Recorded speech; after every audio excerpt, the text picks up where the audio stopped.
Good morning, everyone, and welcome to our symposium on Art Cold War, Supplements, Extensions, Alternative Narratives. It's early in the morning, but I guess more people will be coming. This symposium is in a way an aftermath, and hence the title of the Hot Art Cold War volumes that you can see here. The anthology of translations of text in American art written between 1945 and 1990, edited by Claudia Hopkins and Ian Boyd White, who is present here, and I'll give him the floor in a few minutes. And both projects, I mean the publication and our symposium, which is the last of the 5 symposia or workshops somehow following the publication, were funded by the Terra Foundation for American Art. I was lucky and privileged to play a small part in the second volume of this publication concerning Polish section and coordinating the recommendations from East Central Europe. I remember when, I think around 2014, our colleague, mentor, the late Piotr Piotrowski approached me on the corridor of our Institute of Art History, and he asked if I was interested in collaborating on a project because he got a message, as he put it, from a very serious guy from Scotland, Ian Boyd White. But at that time, Piotr was very busy doing his projects, traveling, and so on and so forth. So he asked me, because I worked on American art, so he asked me if I could do that, and of course I agreed. At that time, I was not sure what he meant by saying that by this very serious guy. And of course, Ian is a very serious scholar, but then it turned out when we met in person that he's got great sense of humor, so which I took with some relief. So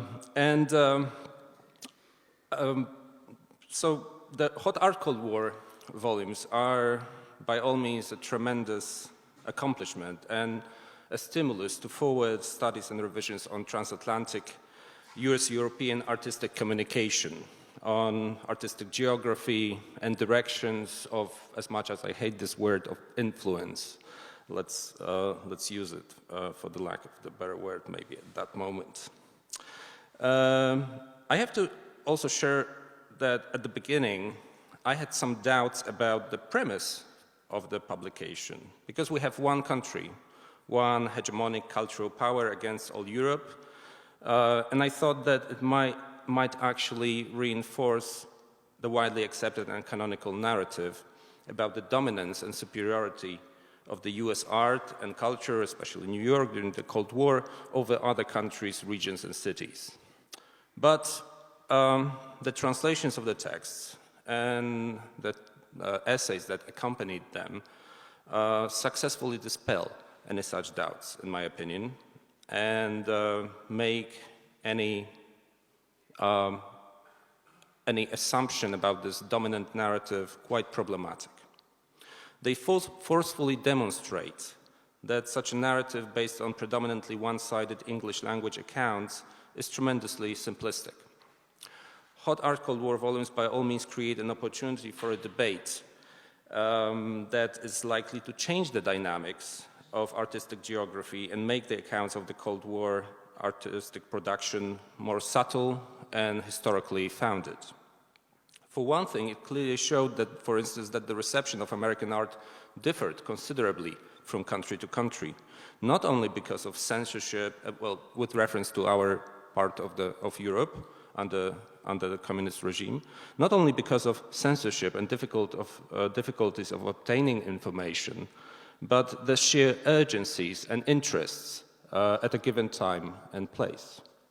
Moreover, when looked from the perspective of socialist countries, a number of fascinating reframings of Western currents and categories, for instance pop art, about which we'll talk about today quite a lot, are likely to emerge.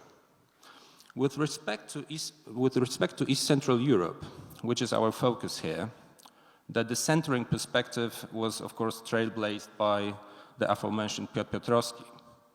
Apart from his seminal In the Shadow of Yalta and other books, he proposed the now well-known and often debated idea of horizontal art history.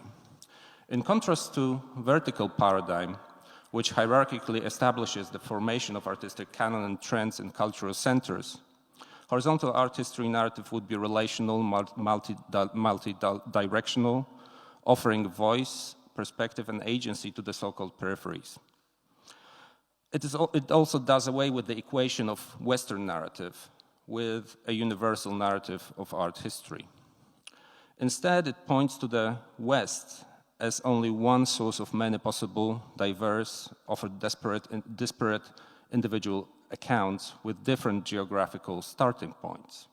One such perspective is to reconsider the center from a position of a margin, which, as Piotrowski suggested, reveals the cracks in the seemingly coherent system of the center and narratives it produced. On the other hand, the voice given to the marginal other offers the center a rare opportunity to see a different reflection of itself.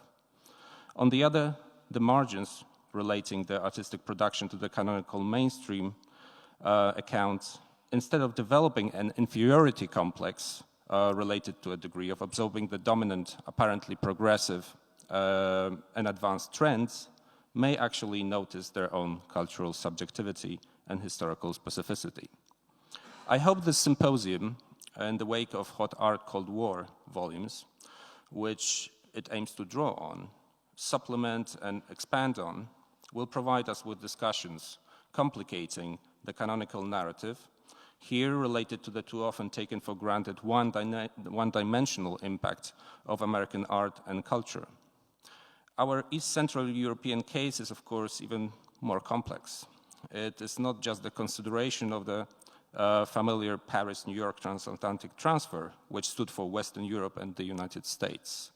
There was another screen, or divide, if you will, the Iron Curtain, where the stakes were much greater and cultural exchange, generally by differently in every country, restricted. Such limitations, problematic and often painful on many grants as they were, contributed to artistic production and attendant discourses that revealed alternative, often more complex solutions and contexts that encourage us to reconsider the canonized one-way traffic of artistic production and revisit the established terms, notions, and interpretations of American art and its traces behind the Iron Curtain. Despite the open formula I proposed for to the speakers, running the risk of very diverse proposals, the talks we'll listen to today, I think, nicely cohere into thematic panels, relating mostly to 1960s and 1970s, but going beyond up to contemporary times. One will focus on diverse aspects of generally defined pop aesthetics and ideas behind them. The other will concern the issues of civil rights, the traces of American counterculture, and queer culture, as well as performance.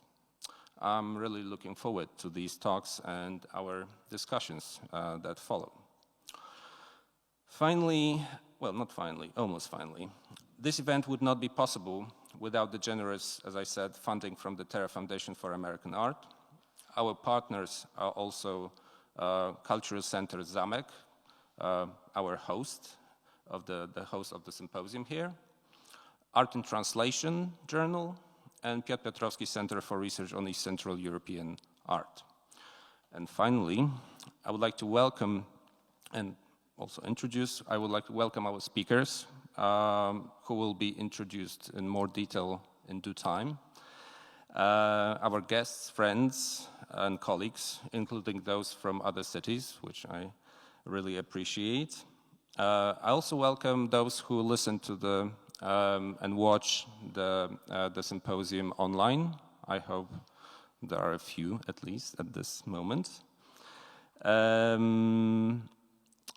I would like to introduce and welcome the Dean of the Faculty of Art Studies, Michał Mencfel, I cannot see the director of Zamek, but I will welcome her anyways, Mrs.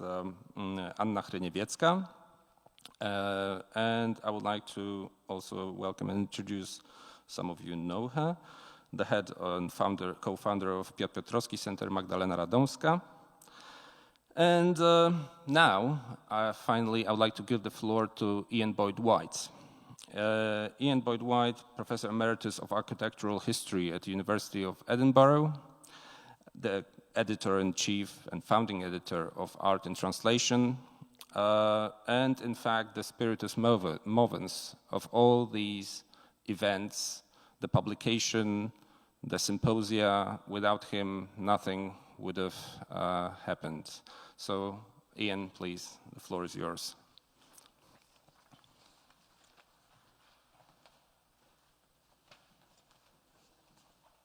Which button do I press to move on? Yeah. Just the advance button. Yep.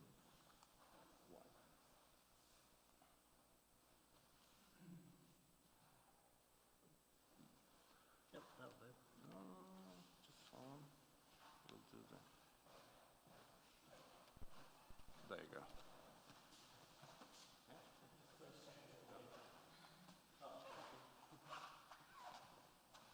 So, thank you, Philip, for your kind words. It's the first time in my life, I think, I've been described as serious. Oh, sorry. It's the first time in my life I've been described as serious, and I'm terrified at the prospect of having to be serious for the next, Piotr, yes, for the next 10 minutes. So, first of all, thank you for the invitation to be at this workshop, and I'm extremely excited to hear the papers, which will obviously be extremely interesting and informative. My function here is to sort of explain the background of the books, which you've seen already, and these symposia. Now, I'm the editor, which button? I'm always bad at this stuff. That one? Yeah. I'm the editor of this journal, Art in Translation, established in 2009 in Edinburgh at the university, with Getty funding, in fact, at that time. They were extremely supportive. And over the last 14 years, we've published about, I don't know, hundreds of articles in translation from about 35 or 40 languages. So we've been extremely active as a journal over the last decade and a half. And it's obvious, it's self-evident that art history, and of course here I'm talking about Western art history, was and still is based on translation. Translation is an absolutely key issue in art history, as I'm sure you all know. Without any translation, we wouldn't have art history as we understand it today. And translation history is also reception history. It tells us an awful lot about the reception of an idea, of a certain body of knowledge. As one of many, well, endless examples, here's Vitruvius, De Architectura. So originally written between 30 and 15 BCE and made available to the Renaissance in Western Europe and in Eastern Europe, I'm sure, in translation. So if we just look at these slides, this is when it appeared in Italian in 1521.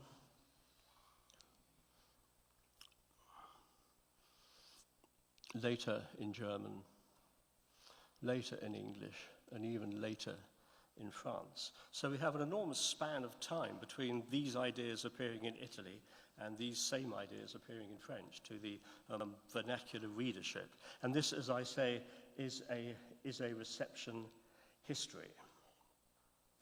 So, I mean, it's a simple point, but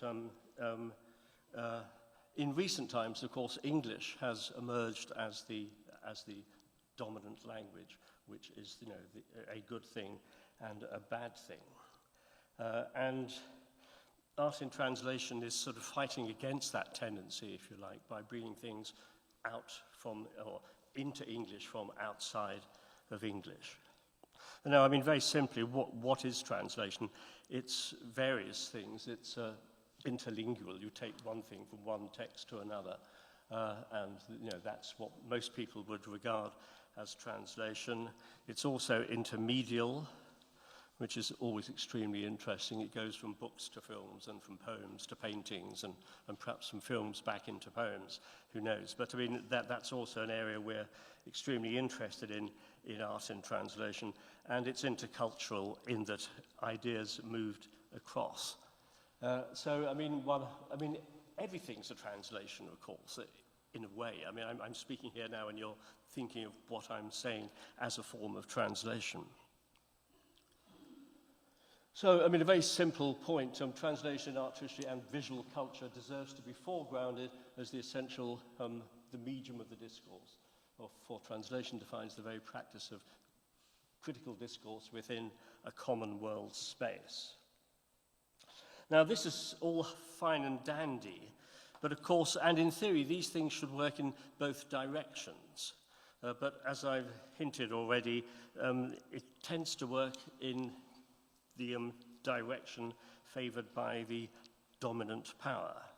And indeed, the entire Western imperial and colonial experience was based on the dominance of the languages of the colonizing powers. So English, French, Portuguese, German, Russian, and so on. And these powers still exist, and we have to be very aware of that. I looked the other day at some statistics from from 2017 about books translated into various languages. This is the United Nations Index Translationum. And I mean, English is so dominant, it's terrifying. So English into other languages, 1,286,000, French, 226,000.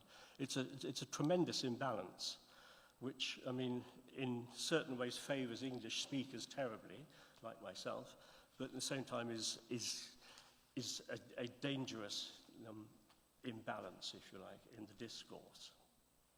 So, as I say, one of the ambitions of art and translation is to reverse this tendency in our own little tiny way, to show that things from the outside are very important for the English-speaking world as well. I mean, when I say outside, I mean outside of the English-speaking realm. Now, translation is both central to scholarship in the humanities. It's also very expensive. And I speak as a Scotsman. As you know, the Scots look after their money very, very carefully. And in contrast to the average academic journal, we have to pay to translate everything. And we pay, translators, decent fees to do it. So it's an expensive enterprise. And one thinks, of course, there are these Google Translate and Bing and all these other things which are coming along, which may make the skill of the translator entirely obsolete. But we aren't there yet. We have to work with a human translator with every text. And the Terra Foundation was enormously helpful in subsidizing our plans to make these two books with vast costs for translation. And they really were vast. I shan't even start to mention numbers, but they were very, very kind to us. So, like Philippe, I want to thank Terra for their support for this whole project, which started in 2014, I think we decided. And we set up a fairly complex device to do this, a mechanism in Edinburgh. And the thing swelled enormously. The first ambition was to have a single issue of the journal with about 10 texts, just to say, this is interesting. And we talked to Terra, and they were awfully enthusiastic and said, no, let's do 2 issues of the journal. Fine, we'll do 2 issues of the journal. Then we talked more and said, let's do a thin book. So we talked a bit more. And I said, let's do a real book. And we kept talking, and we ended up, as you've seen, with 2 great big fat books, which is extraordinary. So here are the books which you've seen already on Philippe's slides. The first version, it's very hard to think I can't walk around, can I? I love walking around. I normally have a walking mic. I'll stay here. It's very hard to work out a sequence, which country goes first, which country goes last. And I wasn't awfully happy that we started with the UK, which is an awful place to be at the moment, as you all know.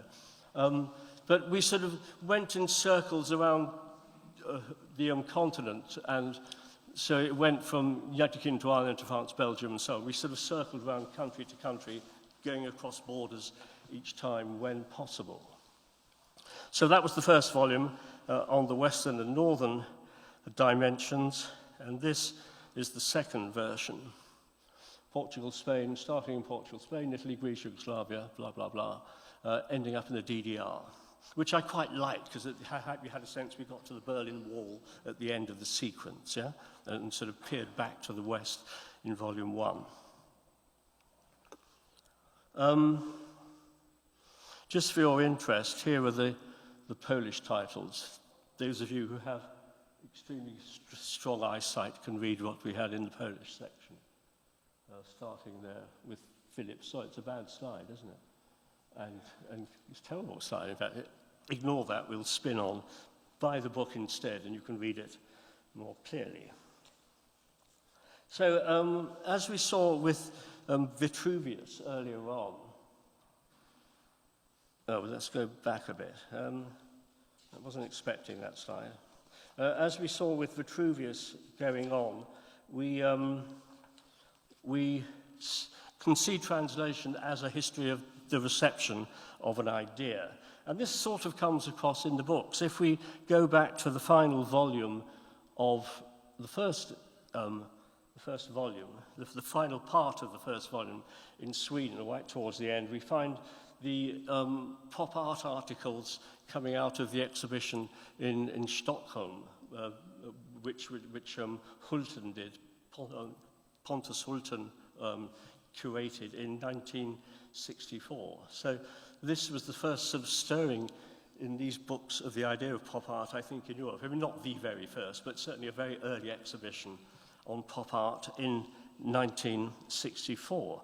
If we then go to volume 2, towards the end of volume 2, the German Democratic Republic, we have an account of the exhibition in Leipzig in 1975. No, sorry, 84 in Leipzig of pop art, which was more or less the first big exhibition, as I understand it, of pop art in East Germany. And you see the time difference there.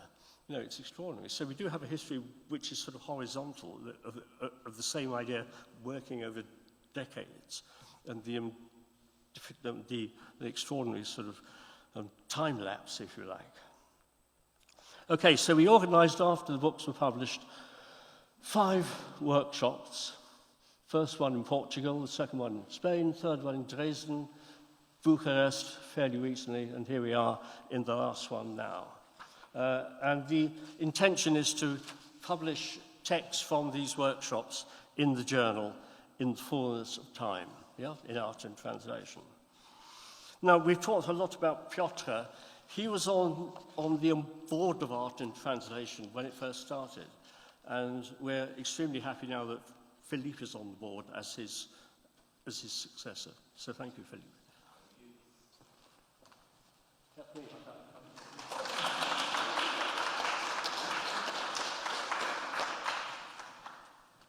Okay, thank you, Ian.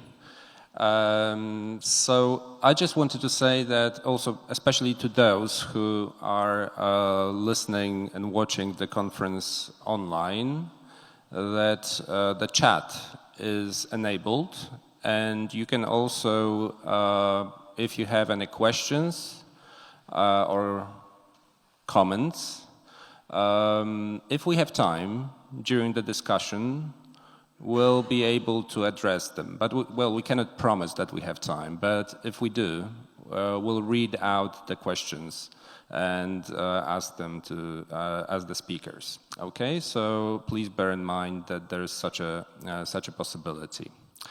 Okay, I think it's time to open the first panel. The chair of the panel will be Magdalena Radomska.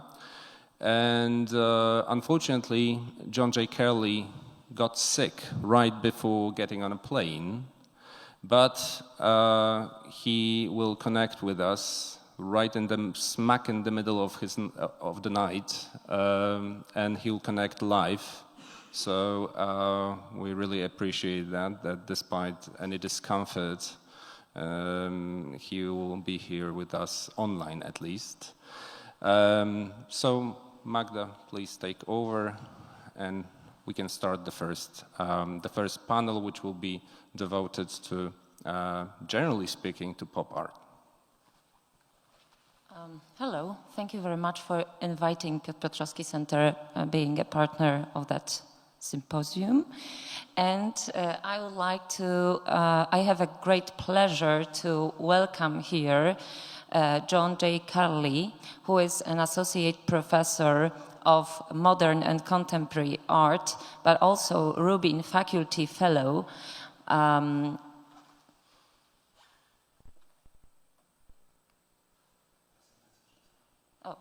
At Wake Forest University in Winston-Salem, North California.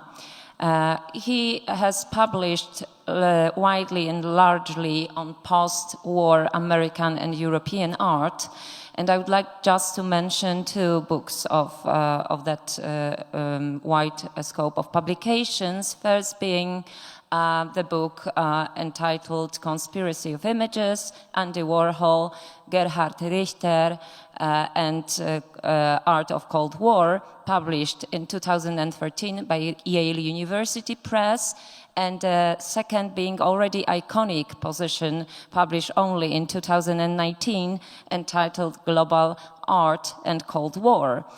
Currently, John J. Carley is working on the book which is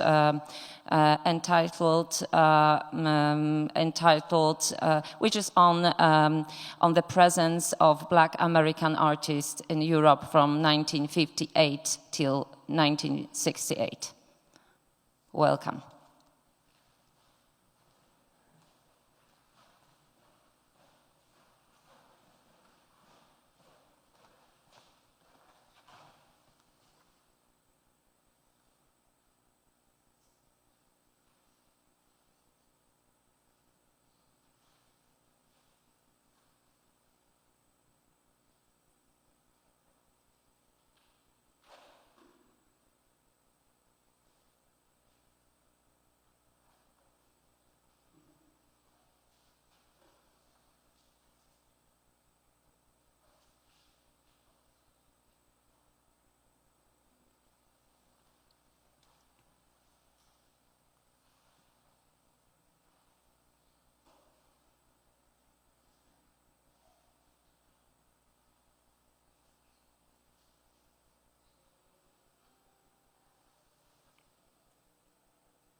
Got an email from here. Ready. You'll need to allow your signature.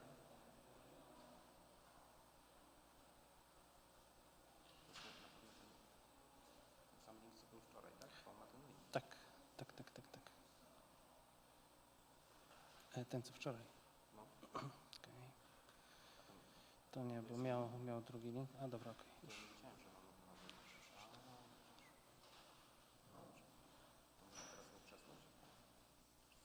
Czekaj, nie zobaczymy, czy się pan już z wczorajszym.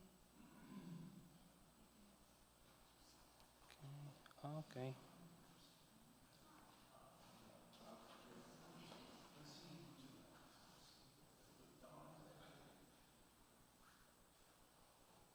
Hello? How are y'all doing? Hello, Jay. Hi, how are you? We're good. How are you? Thank you for feel a little bit- connecting. Yes, thanks for. I'm glad it worked out this way. I'm sorry I'm not there in person. It makes me feel very sad. Okay, so the floor is yours. Thanks again for connecting in the middle of the night. And we hope you're feeling a little bit better, at least. Yes, thank you. Would you enable screen sharing, Philip? I can't share my screen. Oh, Marcin, just a sec.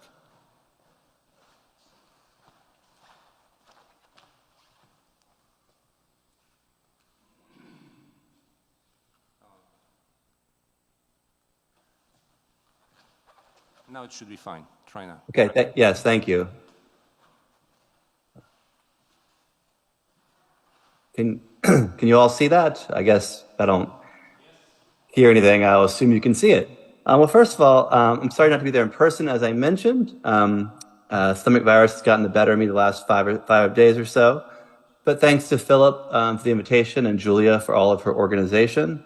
My parents used to tell me that nothing good can happen at 3:30 in the morning, but hopefully we can prove that otherwise this morning here where I am from in North Carolina. And I'm also grateful for the opportunity to revisit some older material. A lot of this is from my first book, but it's nice to sort of revisit it and recontextualize it based on this conference and just sort of how my own thinking has evolved. I do also want to say I wish that the Hot Art Cold War volumes had been available when I was writing my 2 books. They would have been invaluable resources. And what I'm going to do, I'm going to talk for about 27 minutes or so, and then we can go from there. Okay. All right. Thank you. By the very end of the 1950s, popular magazines in the US and West Germany expressed similarities between abstraction and figuration.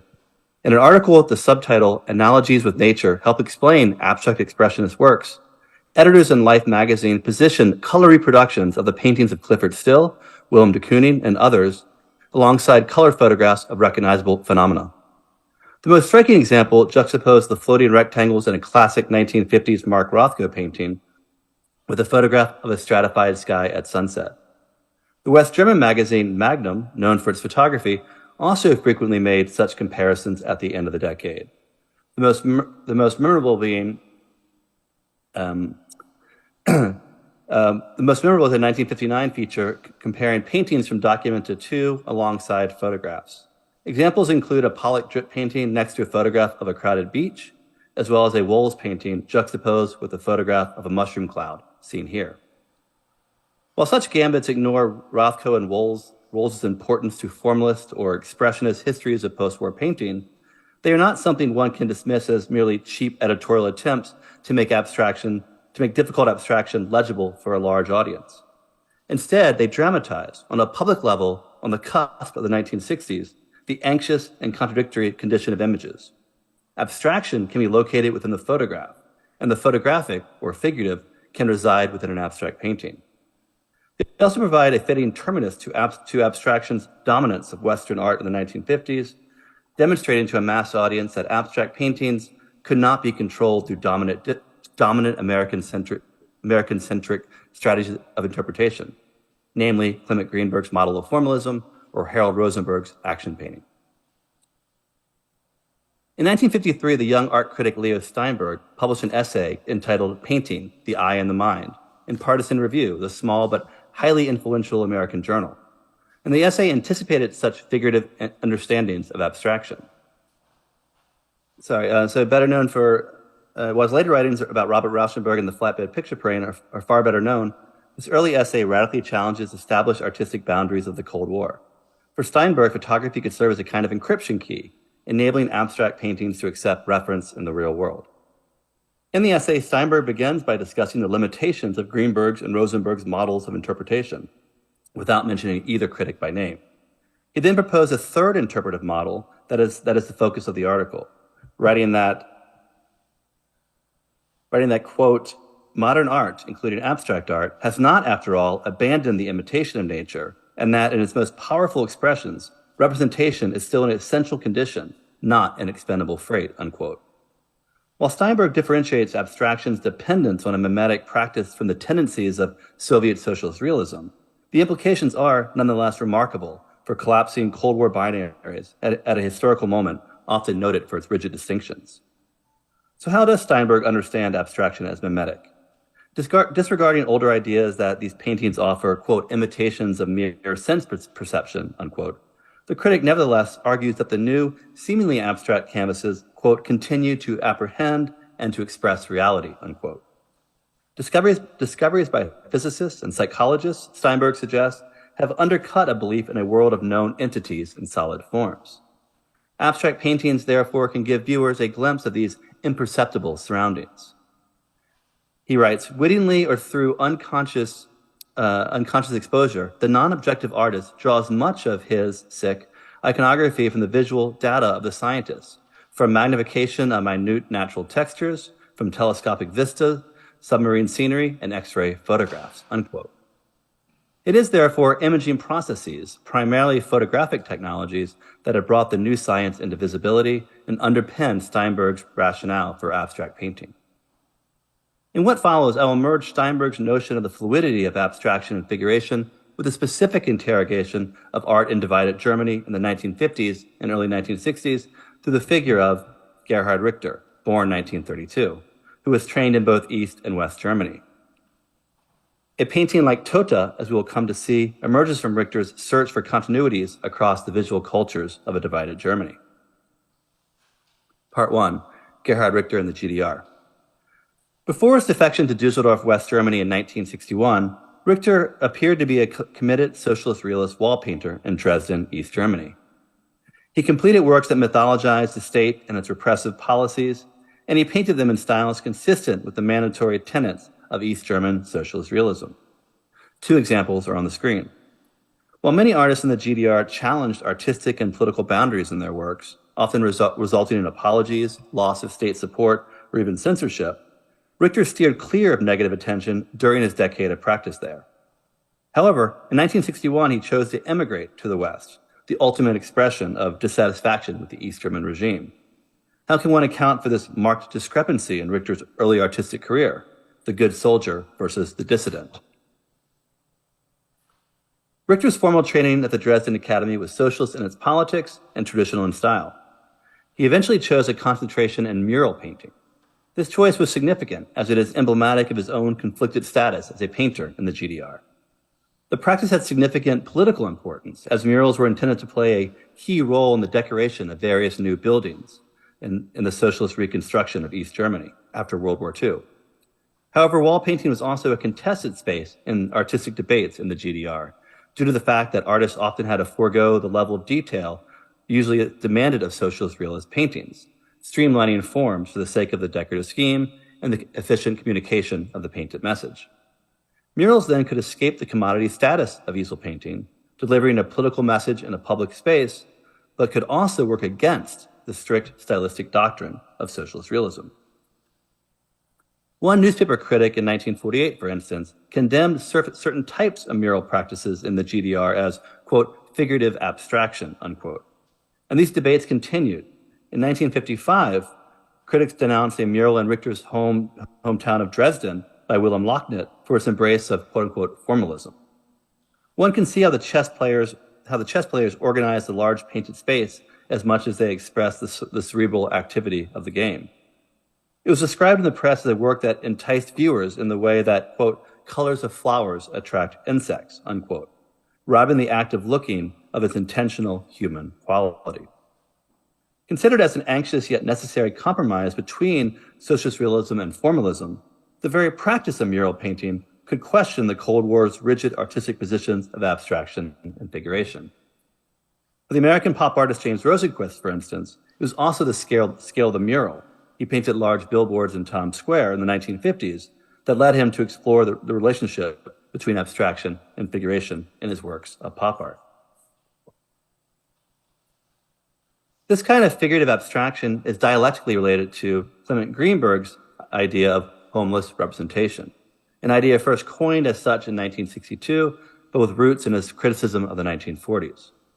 Greenberg describes the practice as a, quote, figurative and plastic, practice as a, quote, a plastic and descriptive painterliness that is applied to abstract ends, but continues to suggest representational ones, unquote.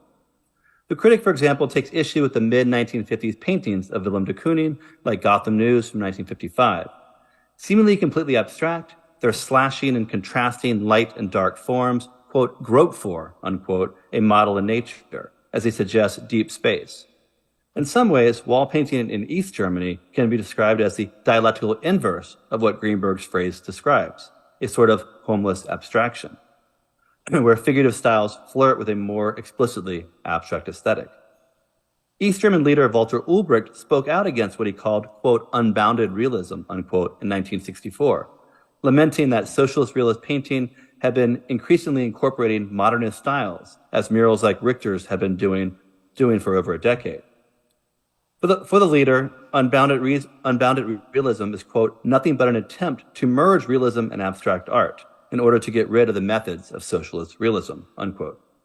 Note the almost symmetrical inversion of Greenberg's view.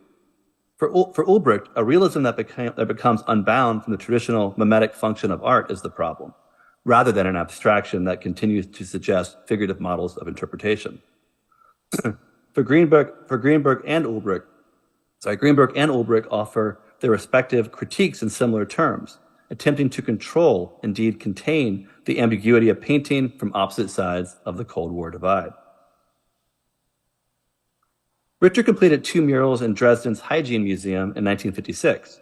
I am particularly interested in this one from a classroom that takes the theme of health as its subject. Formally, it shuns the depiction of one continuous scene and instead offers 5 unlinked vignettes on a single wall, leaving significant segments of the wall surface empty to achieve a sense of compositional balance. While such spacing across a wall was not uncommon in East German murals of the period, the blankness of the area immediately above the classroom scene, shown here with the arrow, itself about the size of other vignettes, is remarkable. Painted over with a different shade into a rigid rectangular shape, it does not read as mere background. It is consciously and audaciously blank. Emptiness is its subject. With his compositional choices in this mural, Richter suggests a practice of overpainting, transforming a compositional tactic into something that hints at formal games or even repression or censorship. The eventual overpainting of this mural in the 1960s then inadvertently fulfilled Richter's own logic. This is a socialist realist painting that thematizes state control over images. The censored areas of Richter's mural are also redolent of the ways East German art criticism sometimes interpreted abstraction literally and mimetically. At least some important critical voices viewed Western abstract canvases not as explorations of form and surface, but as landscapes without human content, which thereby literalized the sterility of existence under capitalism and its lack of regard for humanity. In other words, since capitalism does not care for humans, humans disappear from the art of capitalist societies. Thus, in a strange way, abstraction was actually interpreted as a representational art in East Germany by some critics. A writer in the GD art magazine Bildung und Kunst discussed these ideas in 1953, quoting Stalin in the process, writing, quote, bourgeois art stands as the superstructure in the service of the capitalist base, and therefore, quote, man with his needs, and those words were Stalin's, disappears out of the field of view of such art, unquote. Not only is this a representational reading of an abstract painting, but it also can help illuminate how Richter's East German understanding of abstraction was something counter to dominant Western frameworks. An abstract painting could signify a lack of content, whether achieved through censorship or the depiction of a barren landscape. A series of 31 ink drawings that Richter completed in private in 1957, not as part of his public socialist realist output, follows this understanding of abstraction as a type of figuration. Made with an ink roller, the brazen experimentation of some of the sheets is shocking. It is clear that at this point Richter would have known some European en famille paintings from books and magazines shared among his friends. After the rediscovery of these works in the early 2000s, Richter gave the suite the title Elbe, the river that flows through Dresden. Some pages appear completely abstract, with a blackish veil cast over the entirely moderate-sized A4 sheet, looking not unlike a completely redacted page. Monochrome abstraction as an evocation of censorship. Others resemble vague forms of a landscape or a Rothko, with a horizon line separating 2 different shades, with some even showing a circular moon-like object in the sky. Abstraction as the suggestion of a depopulated atmospheric view. In 3 sheets, Richter sketched small schematic figures used in other works from this period, as if to drive home a reading of the ink roller drawings as landscape settings. The artist has described these works as playful experiments, not serious artworks, but they nonetheless capture his interest in the figurative valences of abstraction in the GDR. In the sheets of Elba, Richter expresses then the idea that both Germanys relied partially upon a figurative sense of abstract painting. While the cultural arbiters in the East used certain representational associations to demonize formalist paintings, abstract paintings in West Germany was sometimes connected to figurative reference in attempts to universalize it. As I mentioned at the start, the West German magazine Magnum placed abstract paintings next to representational photographs in a number of its editorial features. And Richter even had access to the magazine as an aunt in the West mailed him copies. Elba demonstrates that the same work can be coded as either abstract or figurative, depending on the surrounding context. Richter realized at this early moment in the late 1950s the artificiality of Cold War stylistic binaries. In addition to looking at the books and magazines circulated among his friends, Richter had a number of opportunities to see Western abstraction in person, even though he was an East German citizen. He and his friends frequently and illegally traveled from Dresden to West Berlin, where he remembers seeing German surrealism and abstraction at the Gallery Gerhard Rosen. He also made several trips abroad that required official permission, most notably to Kassel in 1959 to view Documenta 2. The latter was especially important to the young artist. In 1986, Richter told Benjamin Buchloh, quote, "I might almost say that those paintings were the real reason I left the GDR.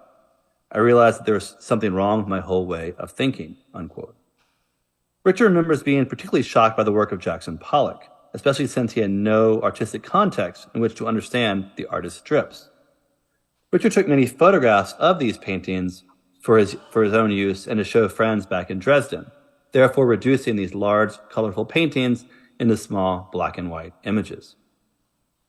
To photograph a Pollock drip painting at Documenta 2 is to transform it from a large canvas full of texture that is clearly a work of art to a tiny, flat, and glossy image that is more open to varied interpretations, whether microscopic or telescopic. On his return to Dresden, Richter began to experiment in private with some of the formal strategies on view in Documenta 2, seen here. In a surviving drawing from 1960, Richter also uses stains and rivulets of ink to create a fanciful map, outlining his washes to create contours of what could be landmasses. With its compass indicating orientation and scale at the bottom, Richter reimagines a group of ink stains reminiscent of art unfamiliar as a figurative diagram. It seems that Richter understood the mutable nature of painting on both sides of the Cold War. Abstraction could be encrypted within a figurative painting and vice versa. Pictures could not, then or now, be placed squarely in either camp. It is this blurred stylistic understanding that Richter takes with him when he escapes West in 1961. Part 2, Gerhard Richter's Western Abstraction. When Richter made his move west, he initially wanted to settle in Munich, but on the advice of a friend, he decided on Dusseldorf because its art scene was known to have a more progressive character. Despite already having received a degree from Dresden, he applied to the Dusseldorf Art Academy and was admitted. During the second half of 1961, in Dusseldorf, Richter was a very active painter, as is evident in an inventory of his works, complete with 48 thumbnail photographs that the artist mailed to a friend back in East Germany, the sculptor Wieland Forster. This page is a literal photographic transmission of modern and even abstract paintings across the Cold War border. During these months, it seems that Richter worked his way through current European trends. Initial paintings, as you see along the top, were clearly indebted to the gaunt, tortured figures of Alberto Giacometti or Francis Bacon, but by November, he was painting more of what he called fleck pictures, best translated as stain or spot pictures. It was these abstract works, clearly informed by Jean Fautrier, that made up his first major exhibition in the West, a joint show in Fulda in September 1962, organized by Richter's classmate in Dusseldorf, Franz Erhard Walter. Wound 16 from 1962, one of the few surviving works from this period, is a good example of these pictures. It features a central rectangle that, from a distance, resembles a censored or covered central image.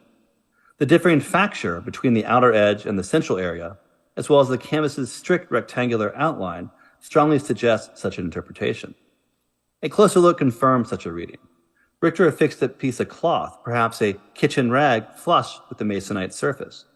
This cloth literally covers the central portion of the picture, forcing profusions of drips to collect around its edges. Richter explicitly equates abstract painting with an active censoring of content. Indebted to the abstract language of the West, this painting is also informed by Richter's experience in the East. He transformed what was implicit in his Dresden Health mural, notions of painted covering or censorship, into an explicit subject of one of his first pictures in West Germany. A negation of representational content, emphasizing what is not visible, becomes Richter's basis for this abstract aesthetic. If his socialist realist practice could be interpreted as both committed and subversive, then his abstract canvases work the same way. They are abstract pictures that are critical, however encrypted, of the emptiness of Western abstraction. By mid-1962, Richter had switched into the class of the well-known Enfamel painter K.O. Goetz. Although Goetz's paintings appear gestural, composition from 1952, for example, he utilized predetermined sets of rules and procedures to make his canvases, which were decidedly anti-expressionist. Goetz, therefore, represented a model of abstraction rooted in a systematic model. Suzanne Lieb has called him, with a nod to Warhol's Pop, a, quote, painting machine, unquote.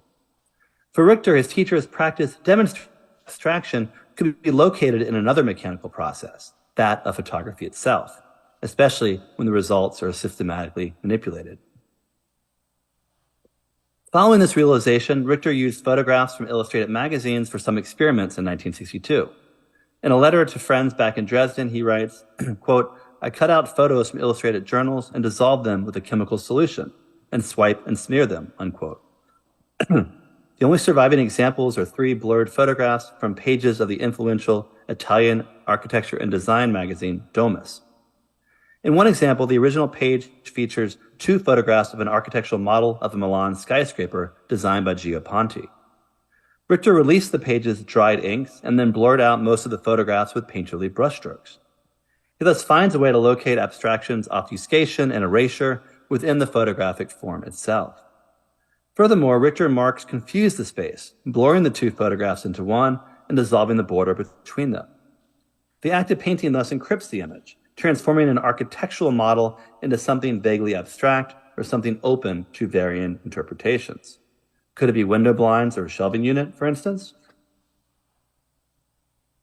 While Richter's response to European post-war painting constituted a kind of, quote, third way, unquote, locating figuration or at least a mimetic understanding of form within an accepted idiom of abstract art, it also proved to be a dead end for the artist.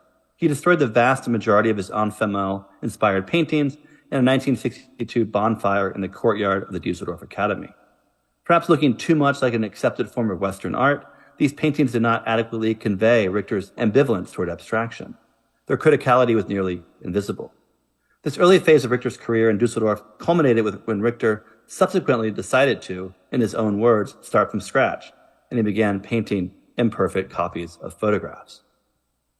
Part 3, Gerhard Richter's photo paintings. Richter's 1963 painting Tote, or Dead, exemplifies his new artistic strategy. The painting depicts a torso and 2 legs jutting out from under a block of ice. Richter blurs the image almost to the point of illegibility, recalling his gestural strokes made on magazine pages the previous year. He paints the work's title clearly along the top right edge of the canvas, informing German viewers with the caption that they are looking at an image of death. At first glance, then, the subject seems clear. This apparently legible caption, however, suggests something further.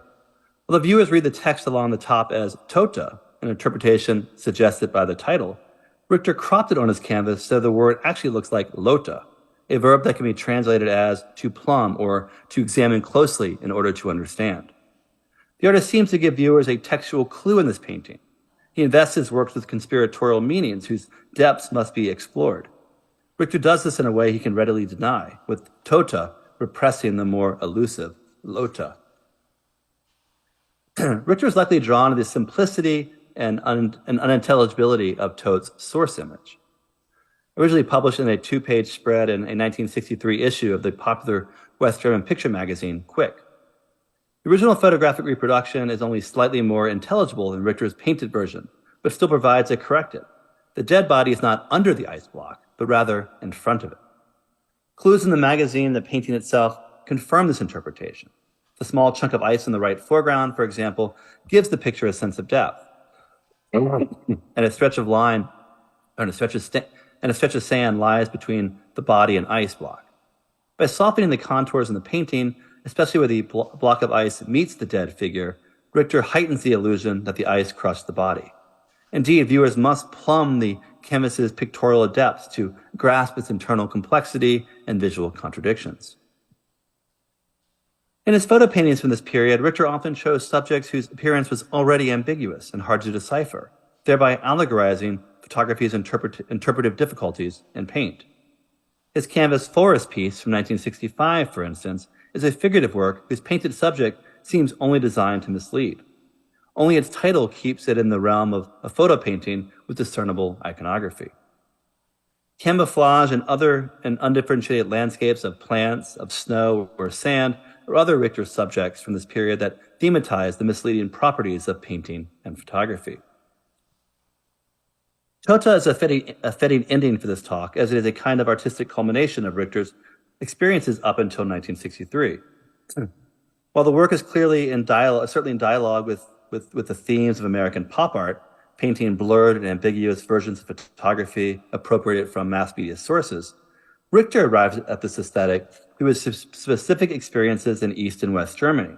In other words, he was not overly influenced by American pop practices. To end today, I want to reiterate and expand this claim. Yes, Richter learned about American pop in a late 1962 issue of Art International, but he had already developed his aesthetic of blurring found media photographs. Seeing a reproduction of a Liechtenstein comic book appropriation, for example, merely gave Gerhard Richter the confidence that he was on the right track. For some art historians like Benjamin Buchla and Rosalind Krauss, East Germany could never have offered Richter anything that he would have used in his West German works. Buchla, for instance, cites that Richter would have not known photomontage or appropriation practices while an artist in East Germany. And this is just factually incorrect, and I will give two quick examples. First, politically motivated photomontage was alive and well in the GDR throughout the 1950s, even before John Hartfield's official reinstatement as an acceptable artist around 1957. In one of many examples published in the picture magazine Zeit im Bild in the 1950s, in one of many examples published in the picture magazine Zeit im Bild in the 1950s, a collage depicts a smiling President Truman lording over a globe surrounded by American bombers with a dead Korean mother and child lying at the bottom of the scene. Second, magazine and newspaper editors there in East Germany also frequently appropriated photographs and articles published in the Western press to expose the shortcomings and contradictions of capitalism, in a way turning the openness of the West against itself. Editors of Zeit im Bild in 1958 reproduced, for example, a page from West Germany's own popular illustrated magazine Stern. Stern's original article discussed West German judges suspected of participating in Nazi crimes, and Zeit im Bild simply reprinted the page at a slight angle to convey its ready-made status. In East German hands, a piece of Western investigative journalism is made into an indictment of Adenauer's government and the Nazi crimes it had left unpunished. Zeit im Bild would also even rephotograph pages of Life magazine and other Western sources without legally obtaining the rights to publish them. Such appropriations of Western material were widespread at the GDR during Richter's years there. And you can see the Life sort of logo in the top right of that image, at least I hope. Therefore, after his arrival in the West, Richter recognized photomontage and media appropriation as an avant-garde strategy of pop art and an effective method of East German propaganda. Cold War continuity across the divide, not difference, is what seems to have fascinated Richter. To put it plainly, Richter's version of pop art emerged from his experiences in East Germany that were tempered through his attempts at To put it plainly, Richter's version of pop art emerged from his experience in East Germany that were then tempered through his attempts at Western abstraction in Dusseldorf. If European pop of the early 1960s has usually been interpreted through the lens of Americanization, Richter provides a counterexample. Pop could also emerge from an uncanny alliance of socialist aesthetics and American-style abstraction. Thank you.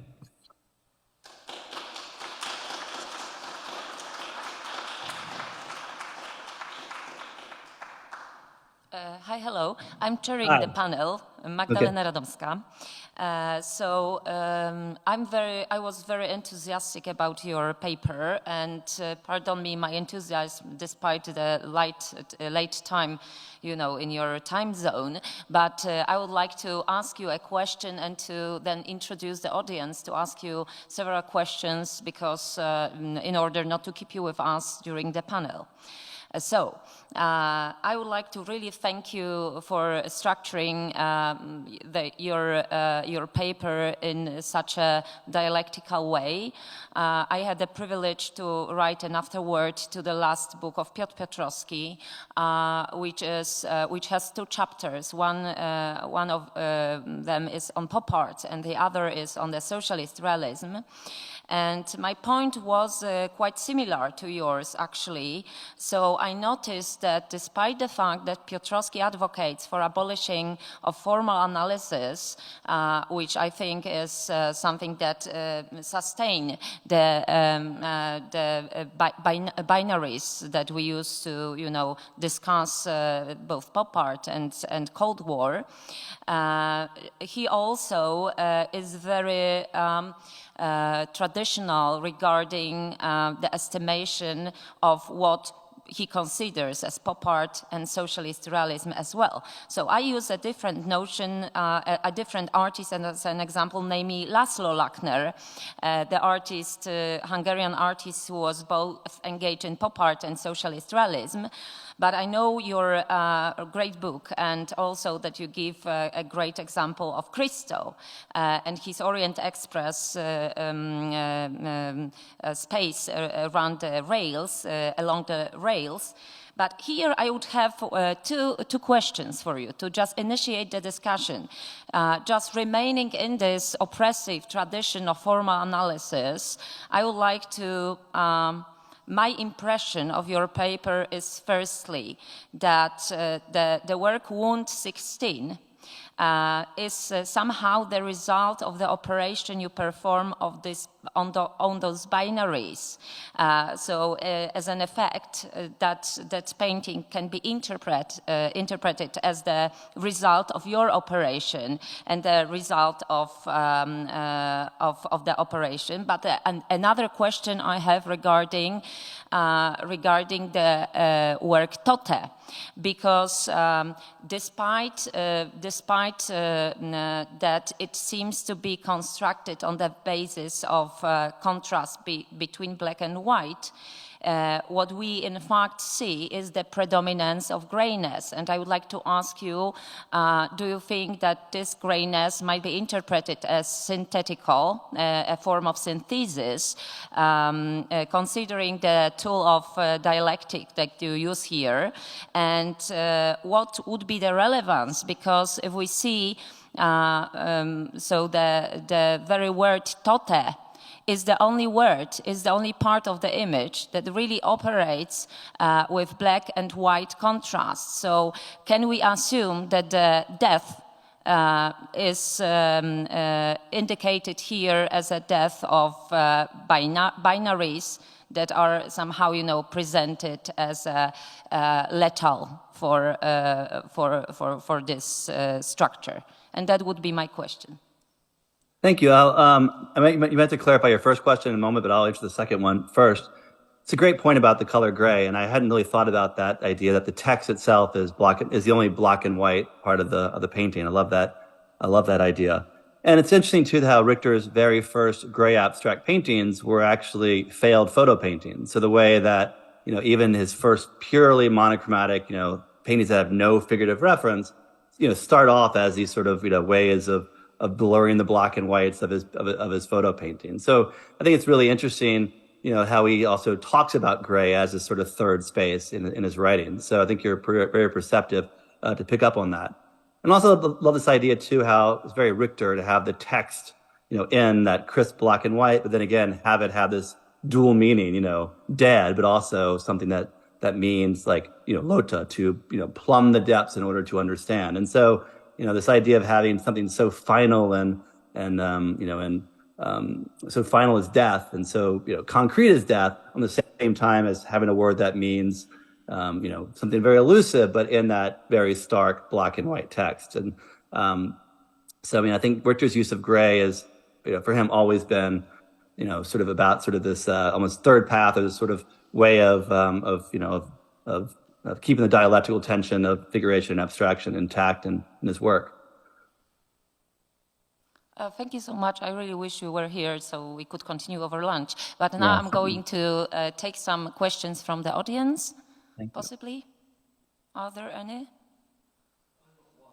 Yeah, but we need a microphone. Yeah, maybe you could...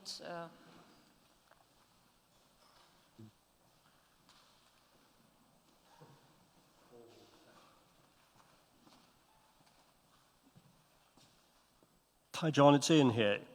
Hey, Ian, how are you? Great to meet you, Thank you for your kind review of the books in... Oh, no, thank you for Much appreciated. This is an insider gossip. The word, as I understand it, torta, is an adjective. It's not death as such, which is taught, but I mean, it's a torta something, a dead something. So there's a nice sense of the grey space in the noun that's missing, because we aren't quite sure what's dead. Yeah. Is that true, Sven? I mean, we have a German speaker in the front row. I mean, torta is an adjective, isn't it? Torta is the plural of the word for a dead person. It's a subject noun. Torta is a noun, a plural noun. Oh, so detorta, the dead people. Yeah. Okay. But it's also the adjective, which implies there's a noun. The adjective is torta. But it's taught. But so Torterhose, for example, it Torterhosen. can be an adjective, can't it? Yeah, Torterhosen means dead pants. Yeah. Oh, that's interesting. But I think Richter he's cropping it, so it would have been a capitalized T in the in the original printed spread as a capitalized T, but but cut off. Yes. Obviously, make clear it's a noun. Okay, that's cleared up my question. Thanks. Thanks. Are there any other questions? Okay, thank you again for a great paper, and have a good night. Thank you, and I will try to join y'all later on Zoom as well on the broadcast. But thank y'all so much, and I really wish I was there. But back to bed. Thank you, Jay. Thank you a lot. Thank you. Thank you. Bye-bye. Bye-bye. Bye.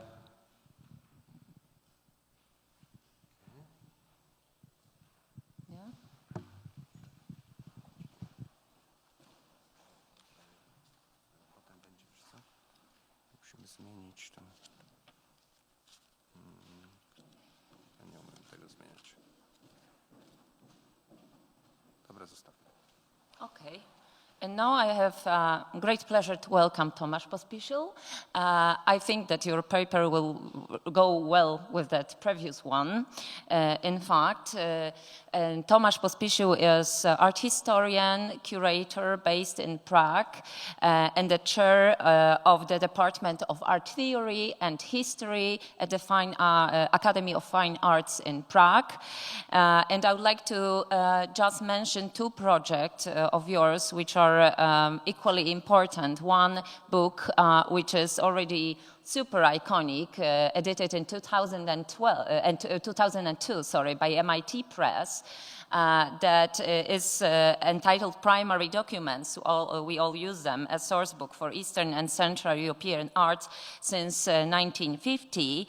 And the other with the introduction by Sven, actually, the more recent book from 2017, an associative art history, comparative studies of neo-avant-garde in bipolar world. And I'm really looking forward to your paper, which is entitled To Socialist Pop, Very Promising. Welcome.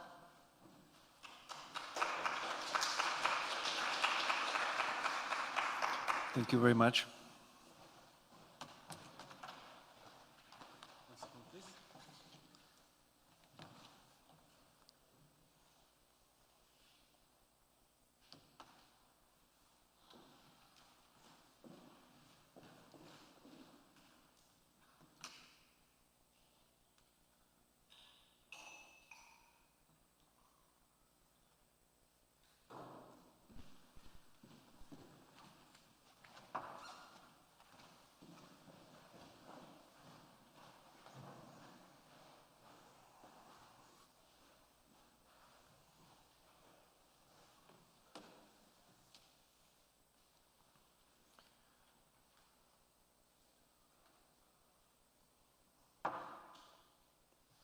So thank you very much again for inviting me to this wonderful conference. And I'll continue with my paper that somehow might be a point of departure from what Jay had to present just before me. In 2015, two major international exhibitions took place that tried to define pop art as in a new way. They tried to show that the similar expressions can be found all over the world. This curatorial construction, based on objectively existing works of art, provoked a number of discussions.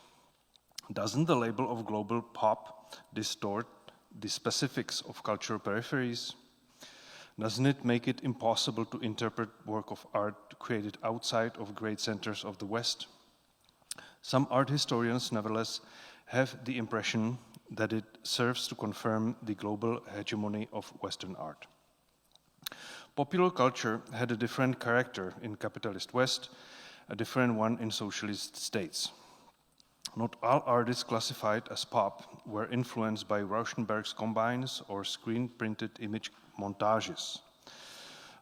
In Romania, for example, artists such as Ion Grigorescu or Cornel Brudascu made allusions to photographic or other reproductions technologies using smooth hand painting. Hungarian painter László Lackner also painted by hand. His paintings did not criticize the consumer society.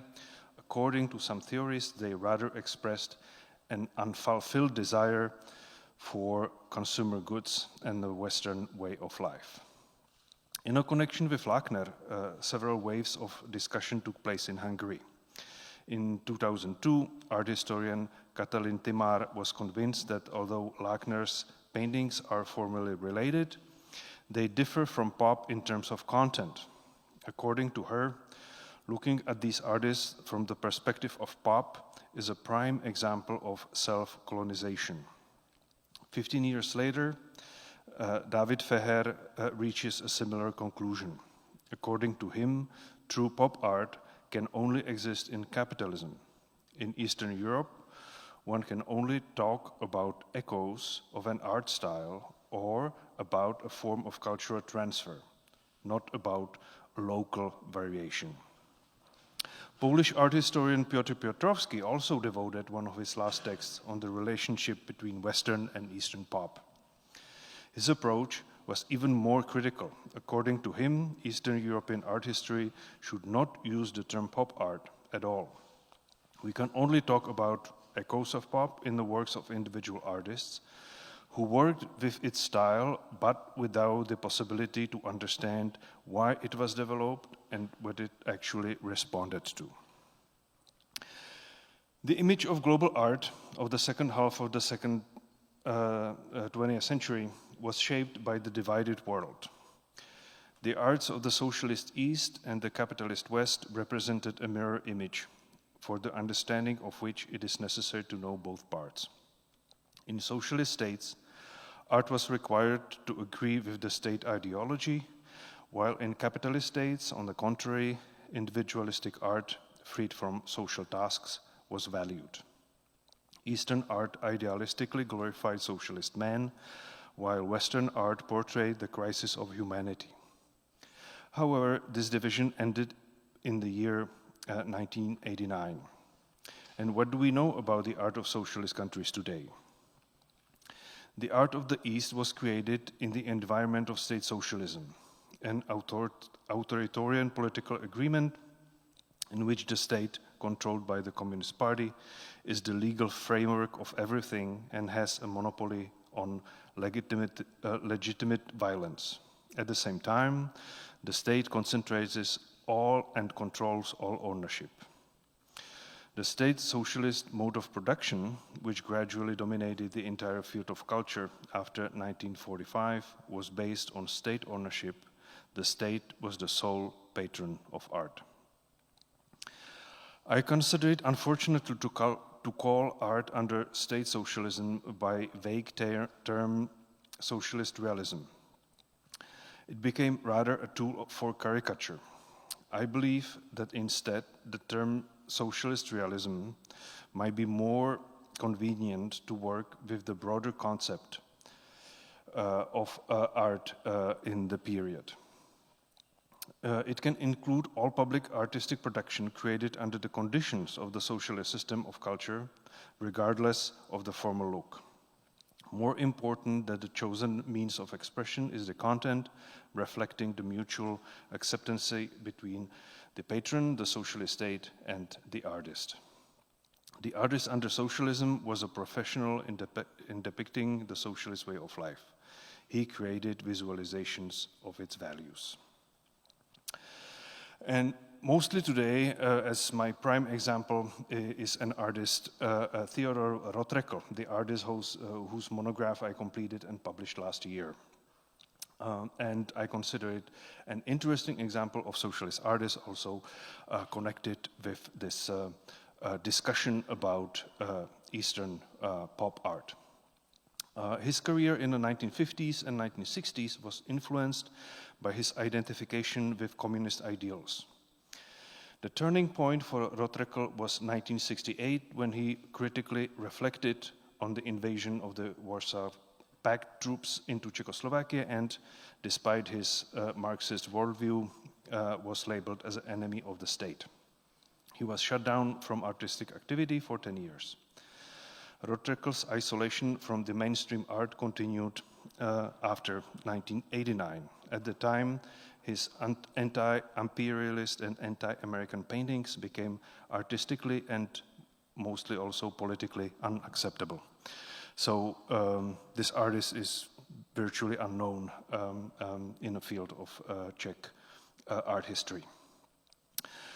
From the end of the 1940s, Theodor Routledge believed in a social mission of art. The concept of the artist as an engineer of a human soul was very close to him. However, the aesthetic form of socialist realism was not attractive to him at all. He was only interested in its new social functions. Russian literary scholar Evgeny Dobrenko described socialist realism as a machine for the production of socialism. This metaphor captures the fact that it was not an artistic style defined by formal qualities, but a tool through which communist ideology expressed and spread its worldview. Art was no longer a commodity, entertainment, or a sign of social status, but above all, mechanism that gave shape to a new reality. Theodor Routledge was the first Czech artist of the 1960s to publicly exhibit an assemblage. Furthermore, he was the first to combine painting with photography and developed a technique of image montage in the spirit of pop. International inspiration came to him from an unlikely direction, from revolutionary Cuba, which he visited in the first half of 1960s. The Cuban artist Raúl Martínez, who studied in the United States, in 1964 radically changed his way of expression, and the connection to, for example, Rauschenberg is very obvious. Martínez presented his new work in 1964 at the Palazzo das Bellas Artes in Havana, where Routledge at the same time was installing an exhibition of Czechoslovak art. Routledge developed new forms of his paintings during the years 1964 and 1965. What set them apart from most Czech art production of the time were direct references to historical or recent events. The author captured important moments that moved society or openly reflects on his private experiences. Reality returns to his paintings, most often mediated by means of news photography and collage composition. His work, Daily Fresh Goods, was the first assemblage in Czech art. On tiled background evoking a butcher shop, Routledge hung irregularly shaped boards on hooks with painted paraphrases of informal paintings or expressive works in the style of Francis Bacon. On their backs, he then placed pictures of impoverished African children or a photograph of a body burned by napalm. The work is formally innovative for the time, but at the same time undoubtedly critical of contemporary art. The author presented artworks literally as a bloody goods, which match imperialist war and colonialism. Routledge wanted to show fashionable artists as traders of emotions who, in the pursuit of originality, do not realize the flip side of their own activity. Another series of Routledge are titled the votive paintings. Votive paintings and sculptures are associated with the religious art. Patrons express their thanks for fulfilled prayers with paintings or sculptures. Routledge's updating of votive paintings should be understood as a conscious manifestation of the social functions of art. It was at the time, even in socialist Czechoslovakia, the autonomy of art was highly valued. Routledge, on the other hand, was not afraid of servitude. His paintings were connected to life of society as well to his own life. A votive painting honoring Sir Alexander Fleming celebrated the inventor of penicillin. The background is dominated by a photograph of Fleming's portrait developed directly on the board, supplemented by an image of a crowd of people in the right part of the background. In the painting, we also find glued photo of bacteria, realistically painted portraits. These are family members of Routledge himself, stenciled lettering, pasted medical prescriptions, and medical boxes, all in monumental size, 2 by 2 meters. The painting in honor of Yuri Gagarin from 1964 represented the hero of the New Age.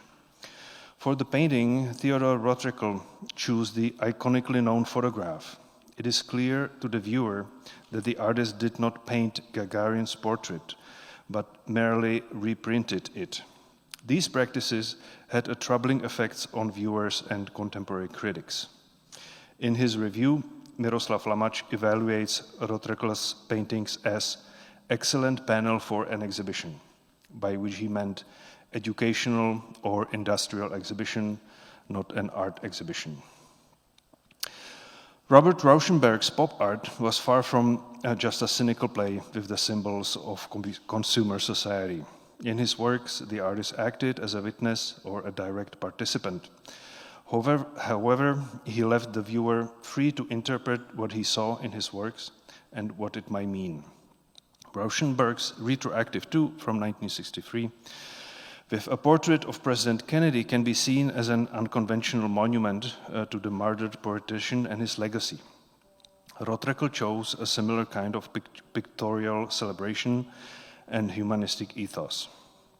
From 1962, Rauschenberg's paintings were created with the help of screen printing.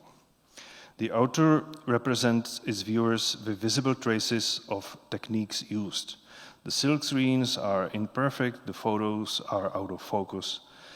There are splashes of paint. Art historian Leo Steinberg famously called Rauschenberg's paintings flatbed paintings. The construction of the painting as an imaginary window in the wall, as we know it from the Renaissance, was replaced by a kind of interface. The painting becomes a tool for collecting visual information. The flatbed painting refers to solid surfaces such as tabletops, floors, blackboards, bulletin boards. Routledge's compositions lack the free and non-hierarchical associativity of Rauschenberg's flatbed paintings, but his paintings are far more reminiscent of real bulletin boards and promotional posters. Routledge was neither an admirer or consumer of Western culture. He lived in a country that was different from the countries where pop art flourished. It is fascinating to observe the parallels between Routledge and pop artists, not only on the level of artworks, but also in the attitudes and life strategies. Andy Warhol was originally an artist who was involved in illustration and advertising. In 1960, he decided to break away from the field of applied arts, become a true artist, and devote himself to painting. However, he brought to this discipline a number of technical skills and thinking patterns that were connected with commercial art. Similarly, Routledge was originally involved in a book illustration and caricature. He practiced painting only as a private hobby. At the turn of the 1950s and 1960s, he tried to establish himself as a painter, further enriching his artwork with the instincts of an illustrator and the techniques of propaganda artist. While according to Benjamin Buchloh, Warhol moved dialectically between a department store and a museum, Routledge moved between party meetings and an artist union gallery. However, both artists went through a similar professional trajectory. Both adapted some of their experience in the field of commercial or applied art and used it to appeal to a wider range of audience than those who responded to gallery art. The artists of Western pop sensed the need to change the position of the artist in a society and try to establish more direct relationship with the audience. The artist was no longer supposed to live in isolation of elite art, like abstract expressionism or abstraction, but to get closer, perhaps even with critical intentions, to the reality of modern society. The loss of artistic autonomy, albeit for different reasons, is at the same time one of the defining characteristics of socialist art. The socialist artist was not supposed to be in opposition to society. Detachment from the people was perceived as the greatest sin.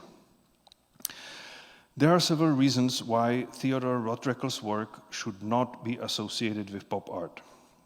He never showed a deeper interest in popular culture. On the contrary, he clung to the idealized values of socialist society. He lived without a contact with the reality of Western pop. He himself objected to pop art classification of his works and did not consider it correct. But we can also mention the opposite reasons. Routledge's work was an attempt to reconnect art and life. In Routledge's work, we find, whether conscious or unconscious, citations of procedures and compositions used in the works of Robert Rauschenberg and others. In the end, his work was associated with pop, both in Czechoslovakia and in the reviews of his exhibitions in West Germany and Austria. Routledge's work is an example of global pop art, but maybe in a different way than the two exhibitions intended. Pop art, in its various geographical variations, does not mean only the critique of consumerism and the appropriation of advertising, characteristic for American and British environment. It is the realism of the post-war period. It does not rely directly on a perception of the world. It deals with its representations in the form of photographs, films, or advertisements. While West was saturated with advertising, east of the Iron Curtain, this layer of visual culture was limited, but there was daily experience with state propaganda. The classification of Routledge's work as pop art turns into a paradox. This work was created in the environment of the official art of the socialist state, and its author was a convinced communist. As I have tried to show, it was not the language of art that was essential for socialist art, but its social aspirations. What distinguished Theodor Routledge from a number of other artists in Czechoslovakia at the time was his rejection of the tradition of artistic autonomy. The artists who later created the canon of Czech art of the 1960s showed an effort to break free from the non-artistic purpose of the work and any sign of its servitude. The autonomy of art was perceived as the defining circles of cultural life in Czechoslovakia as a guarantee of quality. The elitist concept of art, or formalism in a vocabulary of the time, was a way to break free from the demands and institutions of socialist art and not to succumb to political pressure. The meaning of Routledge's pop art was not a critique of modern art or popular culture. He was far more concerned with the introduction of a new comprehensible language that would resonate with the everyday experience of a modern man. Routledge's shift from figurative painting to a collage-like form was surprising, but in terms of content, these works were not very different from socially engaged socialist art of the 1950s, as his critics often pointed out. Already in the 1960s, the culture of socialist Czechoslovakia was strongly contaminated by the concept of art as an autonomous sphere of human activity, which was fully manifested 20 years later. After 1989, socialist art disappeared without anyone missing it. Thank you.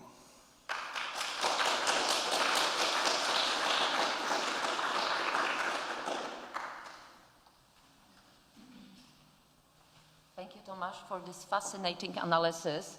And I'm very happy that I chair this panel, actually, because I'm entitled to ask all my questions that I prepared. But for now, we are leaving for a coffee break.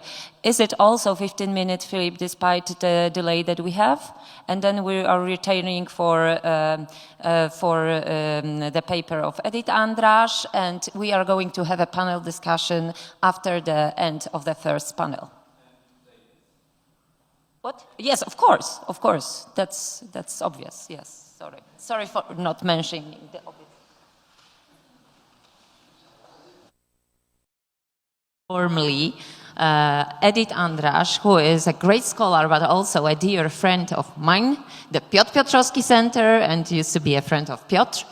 And Edith is art historian, senior member of Institute of Art History, Research Center for Humanities at the Hungarian Academy of Sciences, but she was also, for a great amount of time, a visiting professor at CEU in Budapest, based in Budapest in Vienna.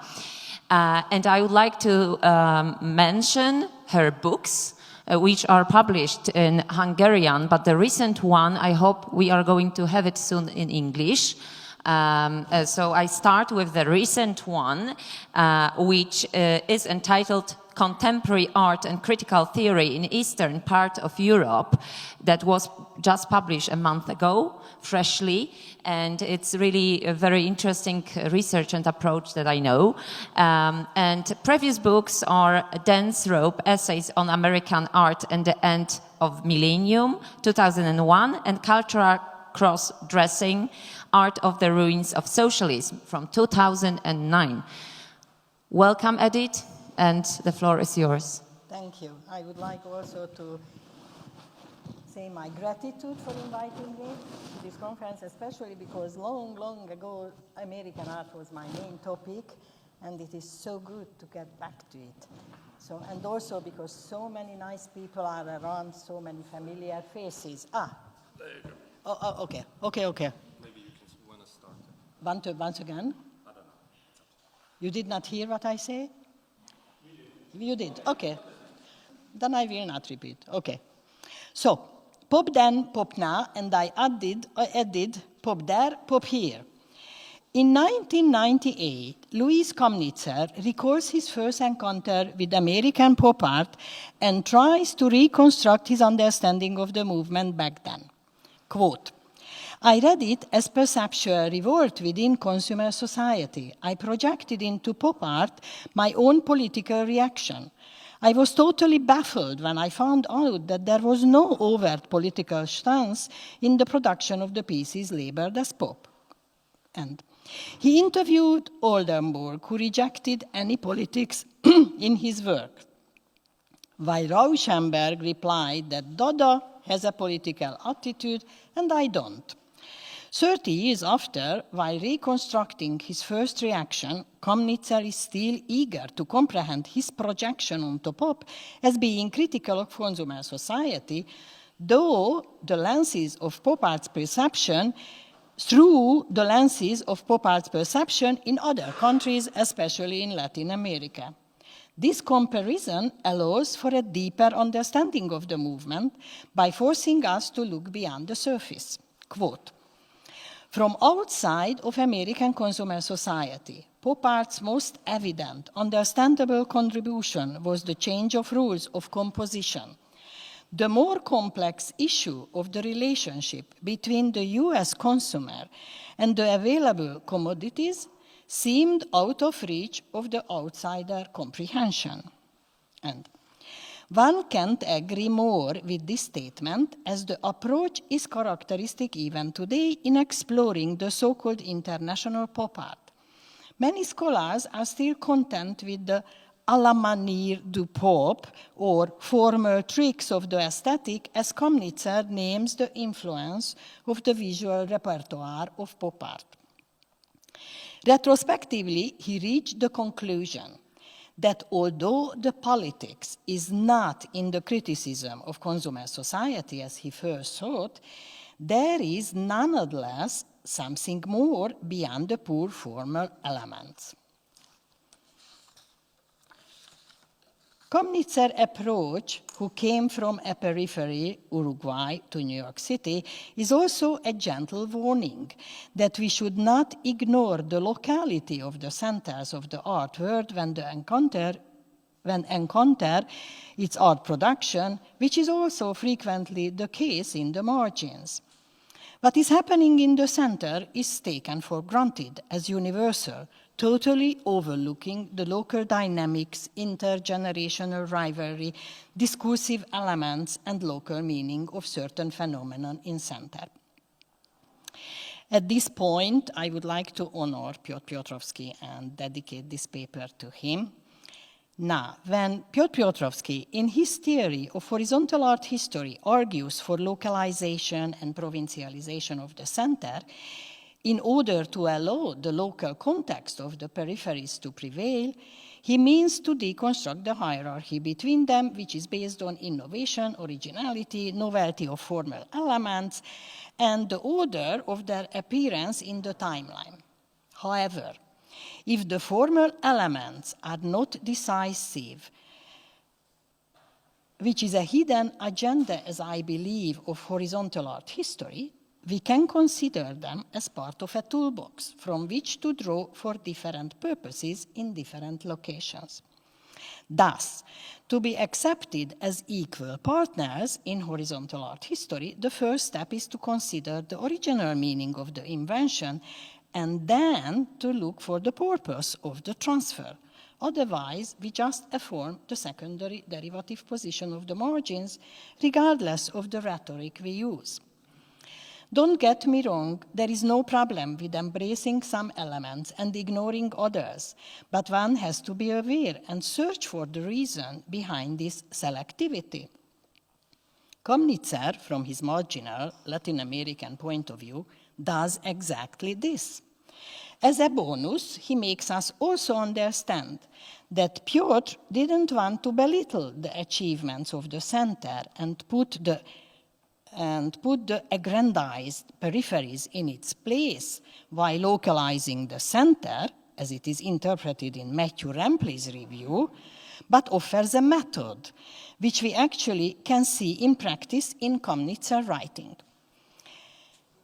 It was much easier to understand Pope, quote, as a form of very provincial aesthetic, since the international power of the US managed to distribute the formal tricks of the aesthetic, but not the essence, which remained local. What is then the essence that remained local? I continue the quote. The object used as iconography in peripheral pop was vernacular, but the approach to the object was unexamined, preventing a true political interpretation. The issue of pantheism, fetishism, class application, implication of consumption, all were left unaddressed. Until the most recent time, freedom, so central to US self-identification, was understood as a separate from its political connotation, referring instead to the freedom of choice between purchasing different objects and services. Conversely, the inequality of the distribution of goods, such as education, health, housing, loans, so on and so forth, based on differences in class, race, and immigration status, were obscured by the abundance and availability of those consumer products. It was the 60s when the US became the leading economic and political power, and what follows a leading cultural power signified by the travel of Mona Lisa to the US, not independently from the post-war conditions, which hugely differed from those of Europe lying in ruins. The US became being the real winner of the World War II, resulted in the unprecedented economic boom of the 60s. In 1951, David Reisman envisioned that in the frame of so-called Operation Abundance, the Soviet Union would be bombarded with consumer goods with smaller and larger containers of nylon tights, cigarettes, radios, razors, and toasters. Lots of cities actually fell victim in this aggressive generosity in his utopia. His vision turned to be prophetic in the kitchen debate, which signaled a significant shift in the US Cold War policy that proposed to move the rivalry from the space to the home front. The American dream seemed to be within reach of 1 or 2 generations, unlike the Soviet utopia of the distant future. Concerning culture and art, I like to phrase it as follows. If abstract expressionism looked for an answer to a basically European question, namely to reach total abstraction, and the peculiar American reply was based on huge size, cancelling composition, and overall character of painting, in case of pop art, it was not only the reply that was American, but already the question itself. At the time, both the Great Depression and the anti-communist witch hunt of the McCarthy era were still in recent memory, producing a homegrown theory represented by Greenberg, who rid of art from any remnants of reality and politics, drawing a trajectory of modern art that excluded anything but poor formalism. These 2 trends secured the expulsion of politics from the practice and theory of art, or at least it was delegated from the mainstream to the margins, to minorities, women, people of color.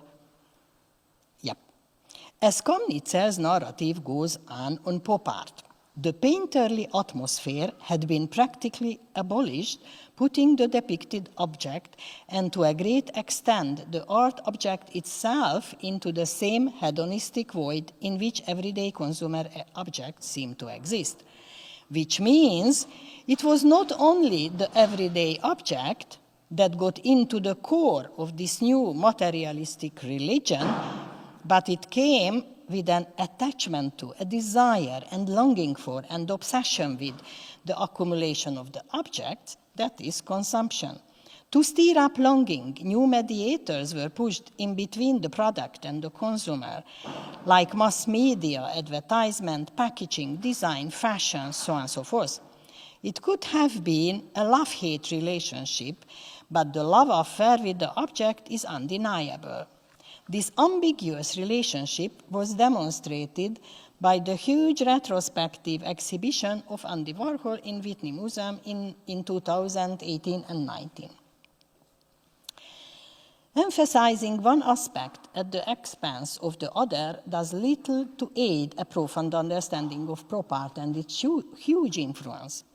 The Warhol reception was swinging between two extremes. On one hand, it regarded him as a hollow celebrity obsessed with communities and longing for fame and glamour, while on the other, it saw him as a wise and sneaky critic of high capitalism and consumer society. Taking into consideration the complex nature of pop art, Komnitzer retrospectively gets to the point of having two different positions to observe pop art and its reception. One, from a visual standpoint, a correct understanding of US pop art on the periphery would have been reflected much more faithfully in a handcrafted quality of objects. Actually, this is what happened in many Eastern European countries, in Czech Republic, definitely in Hungary. David Fehér, an acknowledged scholar of Hungarian pop, described the local phenomenon as hand-painted pop art. Second, from deeper cultural point of view, more than an appropriation for rules for design, the issue was one of assessing the role of consumer object in the peripheric society. Let's examine if this role was fulfilled by the artists and interpreters in the peripheries. Komnitzer takes a fling at defining this role in the works of artists from Latin America, such as Cildo Meirelles and Raúl Martínez. He calls Meirelles' method the process of insertion and reinsertion by which the artist inverted the relationship between art object and consumer object, and also museum and popular culture. The artist from this region also commented on the flood of American popular icons and products in Latin America. Oops. Okay. I thought that I'm very loud. No, I'm not? Okay, not loud enough. The artists from this region, commented, which corrupt the local culture and value system and make the neighbors at the southern border even more vulnerable to economic and cultural dependence. When it comes to Eastern Europe, we hardly find market for the iconic American popular products. Instead, we find planned economy of shortage. The metaphor that even the fancies are from sausages in America comes from the time of economic boom of the Cold War era. Haunted by the memory of the McCarthy era, our discourse in the US was keen to avoid any political connotation. However, in the Soviet satellite countries, over-politicization of life and culture by the official ideology was pervasive. Politics were a fact of life that could not be ignored. It was also an unavoidable love-hate relationship, so much so that even a highly respected leading critic of the so-called underground in Hungary, Géza Pernetsky, could not get rid of the influence of the official rhetoric, determining the duality of decaying, dehumanizing capitalism versus the human-faced harmony of socialism. He projects his own view on pop art as being critical of consumer society in the very same way as Komnitzer did. However, he never revised it and cared little for understanding the essence of pop beyond formal elements and attribution. Quote, "The works of pop artists express the protest of human who is fed up with the exaggerated form of consumption. For Endre Tóth, a Hungarian artist influenced by pop, cityscape is no more than a visual impulse, a humanic form of joy, movement, and alteration. The technique is not a threatening power, but a promise of a freer and joyous feeling. In connection, not yet, to Lackner Laszlo, another artist deeply informed by American art of the 60s and 70s, Pernetsky acknowledges that this treatment is closest to the method of American artists. But he identifies his locality, as he puts it, his Hungarian identity, with certain technical questions. By this, he sets the tone for fellow art historians, analyzing Lackner's art, I will show Lackner later a bit, Lackner's art from formal aspects, handing down the task of finding the local roots of his method and proving that local pop was not imitation or direct copying, but transfer. Lackner's monographer, David Fehér, meticulously analyzed all the visual elements of this painting, differentiating all the influence of American pop and the roots of local painterly tradition. He refers to the political engagement of Hungarian pop art in connection with certain works, thus getting closest to the other half of classification of Kamnitzer, but his main focus remains the à la manière du pop. I do not wish to deal with this part, but rather with the ignored other half, then and now, with the essence of pop art in its transformation. That is, with the localization of American pop art. In other words, if there is an essence, it's all the time. Okay. If there is an essence, an attitude, an examination of the new subject-object relationship beyond visuality in American pop art, the question is, what is the substitute for consumer mass products permeating all segment of everyday life of all citizens in a non-consumer society? What is the equivalent of the massive, omnipresent of the consumerist goods in societies with economies of shortage?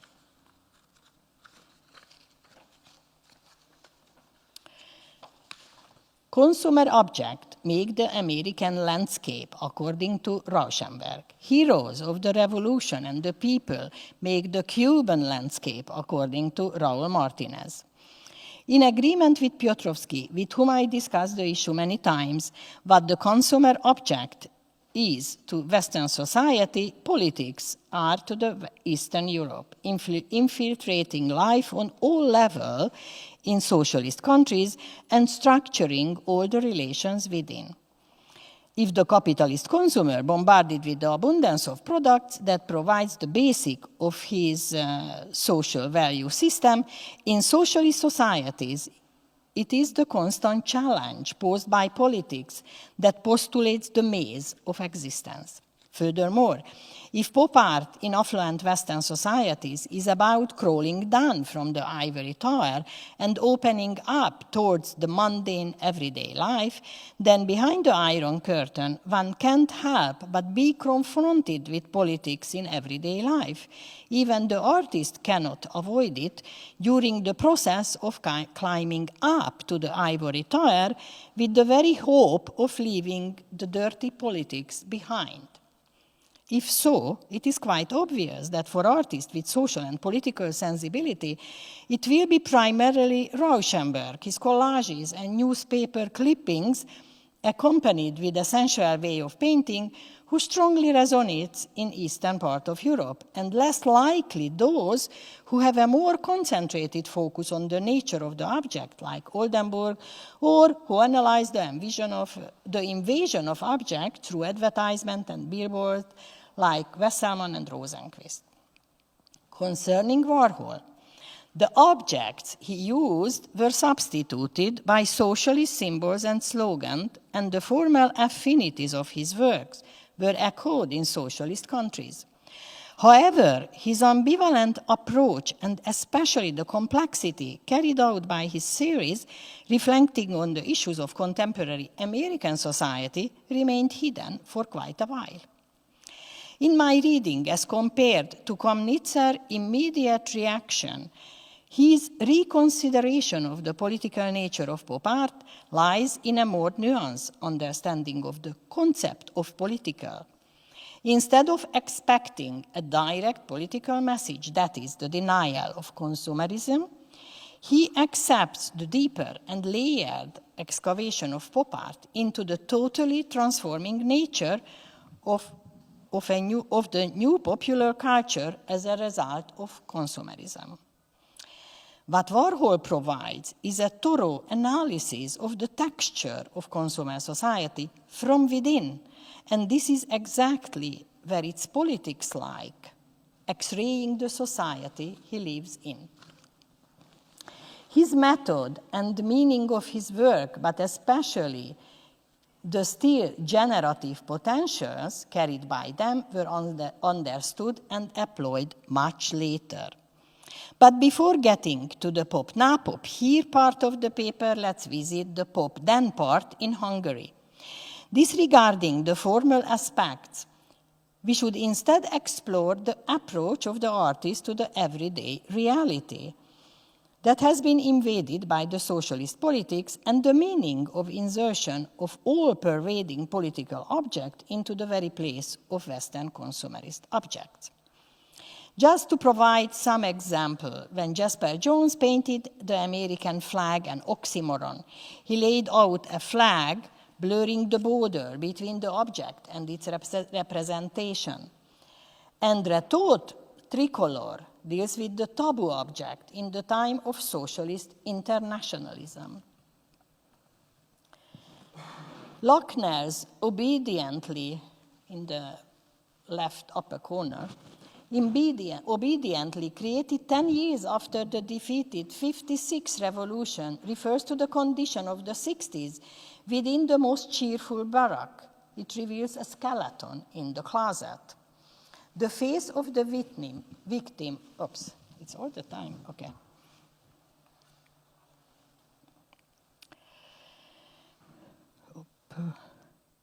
No, first this. Okay, Jasper Jones' target with 4 faces, painted on newspaper, providing lots of association, among them violent ones, while at the same time managing to remain enigmatic. Conversely, Lochner's target lacks this ambiguity. It is attached to revolutionaries to be executed. Konkoy's academic study is mostly interpreted as a reflection on the conservative academic education, but it is also a satirical and metaphorical comment on socialism. It evokes the Grimm brothers' fairy tale, Hansel and Gretel. However, instead of lost children pushing out their finger to be checked if they are fat enough to be eaten, we see a golem stuffed into a cage, eager to escape, but unable to do so. The mocking of heroism, existentialism, of abstract expressionism, which is part of the repertoire of the protagonists of the pop art in the US, for example in Lichtenstein's work, is totally missing in the Hungarian counterpart. Instead, the latter relied heavily on the painterly effects of abstract expressionism. Konkoy's big brush has nothing to do with this aspect. Elitism, attacked by American pop artists who align with popular and low culture, remains the main attitude of its European variant, which is deeply embedded in high culture. The late discovery of Andy Warhol beyond the visual effects had to wait until the time of soft socialism of the 80s. Unfortunately, I will not have illustration to this one. I could not get it.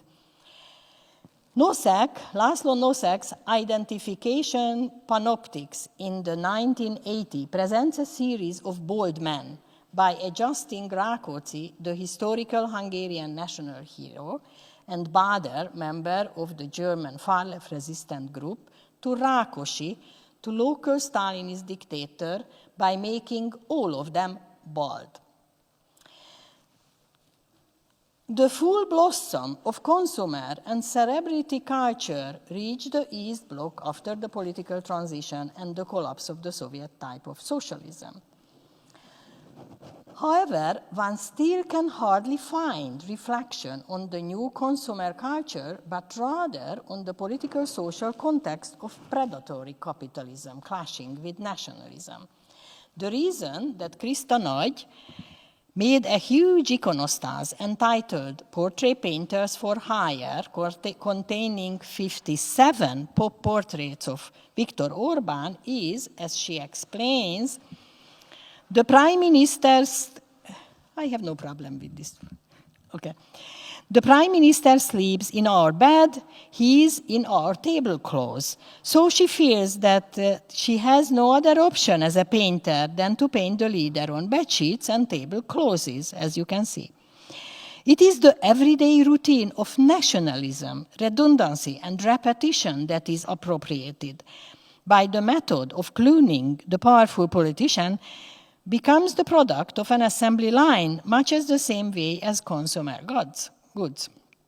Individuality vanishes and turns out to be cliché, a pattern. Surface and image are identical, the face becomes pattern, like pattern on a bed sheet. Nationalism is essentially a masculine enterprise. Krista Nagy, however, feminizes the representative of the absolute power when she paints his portrait on materials with female connotations. The contours of the fixed gender position became blurred, similar way as in Warhol's Marilyn portraits, where the sex symbol loses her female character and became a sort of androgen. Warhol's famous aphorism regarding pop art, that it is about liking things, reading Krista Nagy from this position, the portraits could be the manifestation of Stockholm syndrome. That is, she has fallen in love with her captor, the president, who is eroticized and loses his power.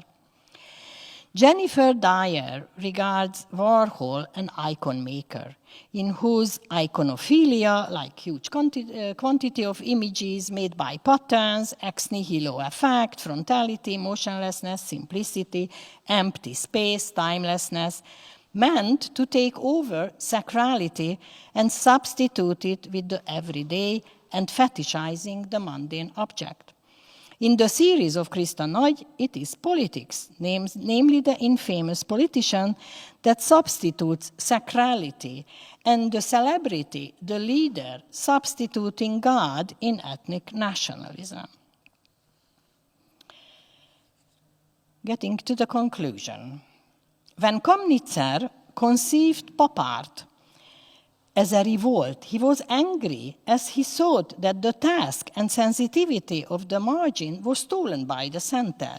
It should have been the periphery that is critical towards dehumanizing consumerism. Eventually, he discovered politics at the margins of the center itself, in the works of second-generation women artists like Jenny Holzer, Barbara Kruger, and Martha Rosler. In those artists whose conceptual genealogy goes back to pop art in his understanding. He does not even separate pop art and conceptualism, as he conceived pop artists conceptual. Quote, they were not operating on the basis of emotional impulses, but were using their heads. Art for them was a way of posing problems.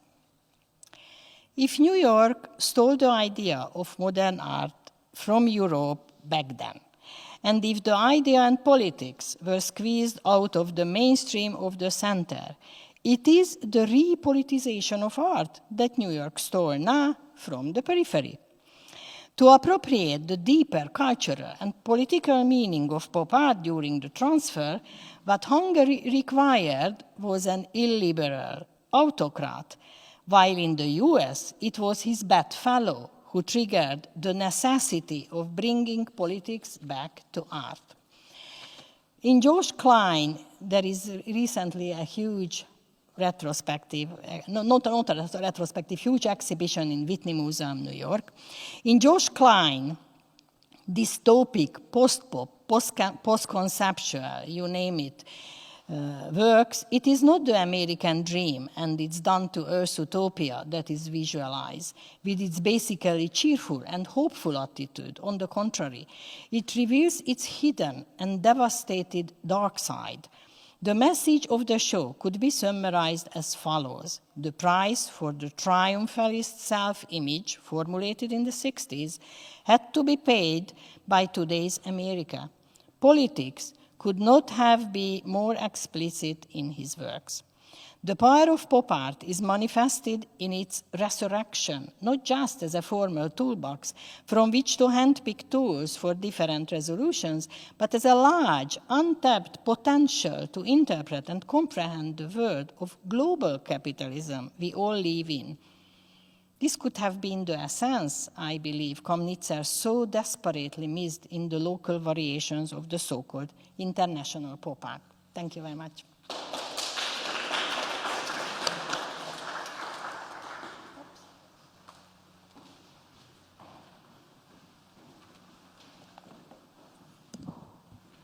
Thank you so much, Edith, for this great talk, and I'm really looking forward to the discussion. And I would like to welcome David Crowley here in Poznań. I'm very happy that David is here with us.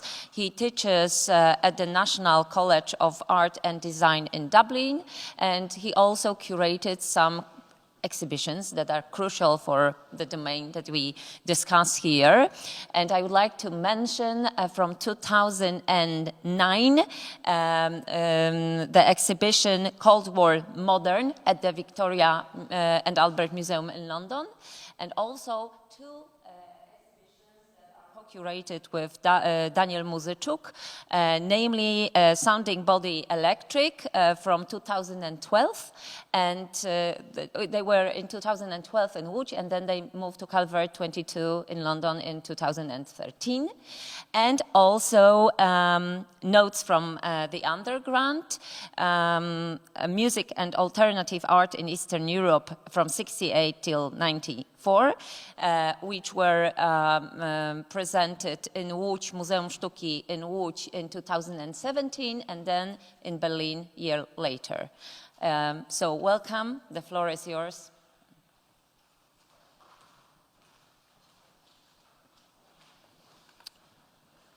Thank you.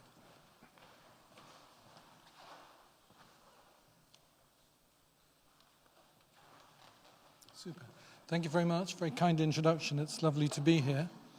Hopefully I can make some connections with the papers we've heard, particularly with Edith's last talk. So, Super America, Polish artists and consumer lifestyle. In the 1960s and 1970s, for some, the idea of an American future in terms of an American lifestyle was imagined, strangely, as a future for Poland too. What I mean by this is that the forces that were driving mass culture and what was sometimes called industrial civilization that were being played out so vividly in the United States were shaping Polish society too. And that for commentators, the USA had mapped out a kind of path of progress based on things we know, based on advertising, the reach of television, the organization of business, and so on and so on. And that this path, possibly, and sometimes critically, was imagined as a likely future for other societies, even those in the Eastern Bloc. So famously, as many have noted, Khrushchev takes the stage at the 22nd Congress of the Communist Party of the Soviet Union and promises to overtake the West in lots of ways, but including in terms of the material culture of everyday life. And to meet his promise, a big exhibition is mounted in Moscow in '62 of shoes and clothes to demonstrate this capacity to serve consumer desire. We go to Poland, and we can see that the chairman of the Radio and Television Committee, who's quoted here, Sikorski, he broadly accepts that the style and the content of Western mass culture has value. I mean, in a way, it's not surprising that he says this, because he's just bought the rights to Bonanza, the American television program, and he's about to broadcast it. So anticipating this sense of a horizon that we're stepping into American space, Polish sociologists and journalists become really very interested in the likely social and cultural effects of mass culture, particularly of television. And they're interested in what those impacts might be on a socialist society. So you get this steady stream of books published in the early 1960s. We okay there?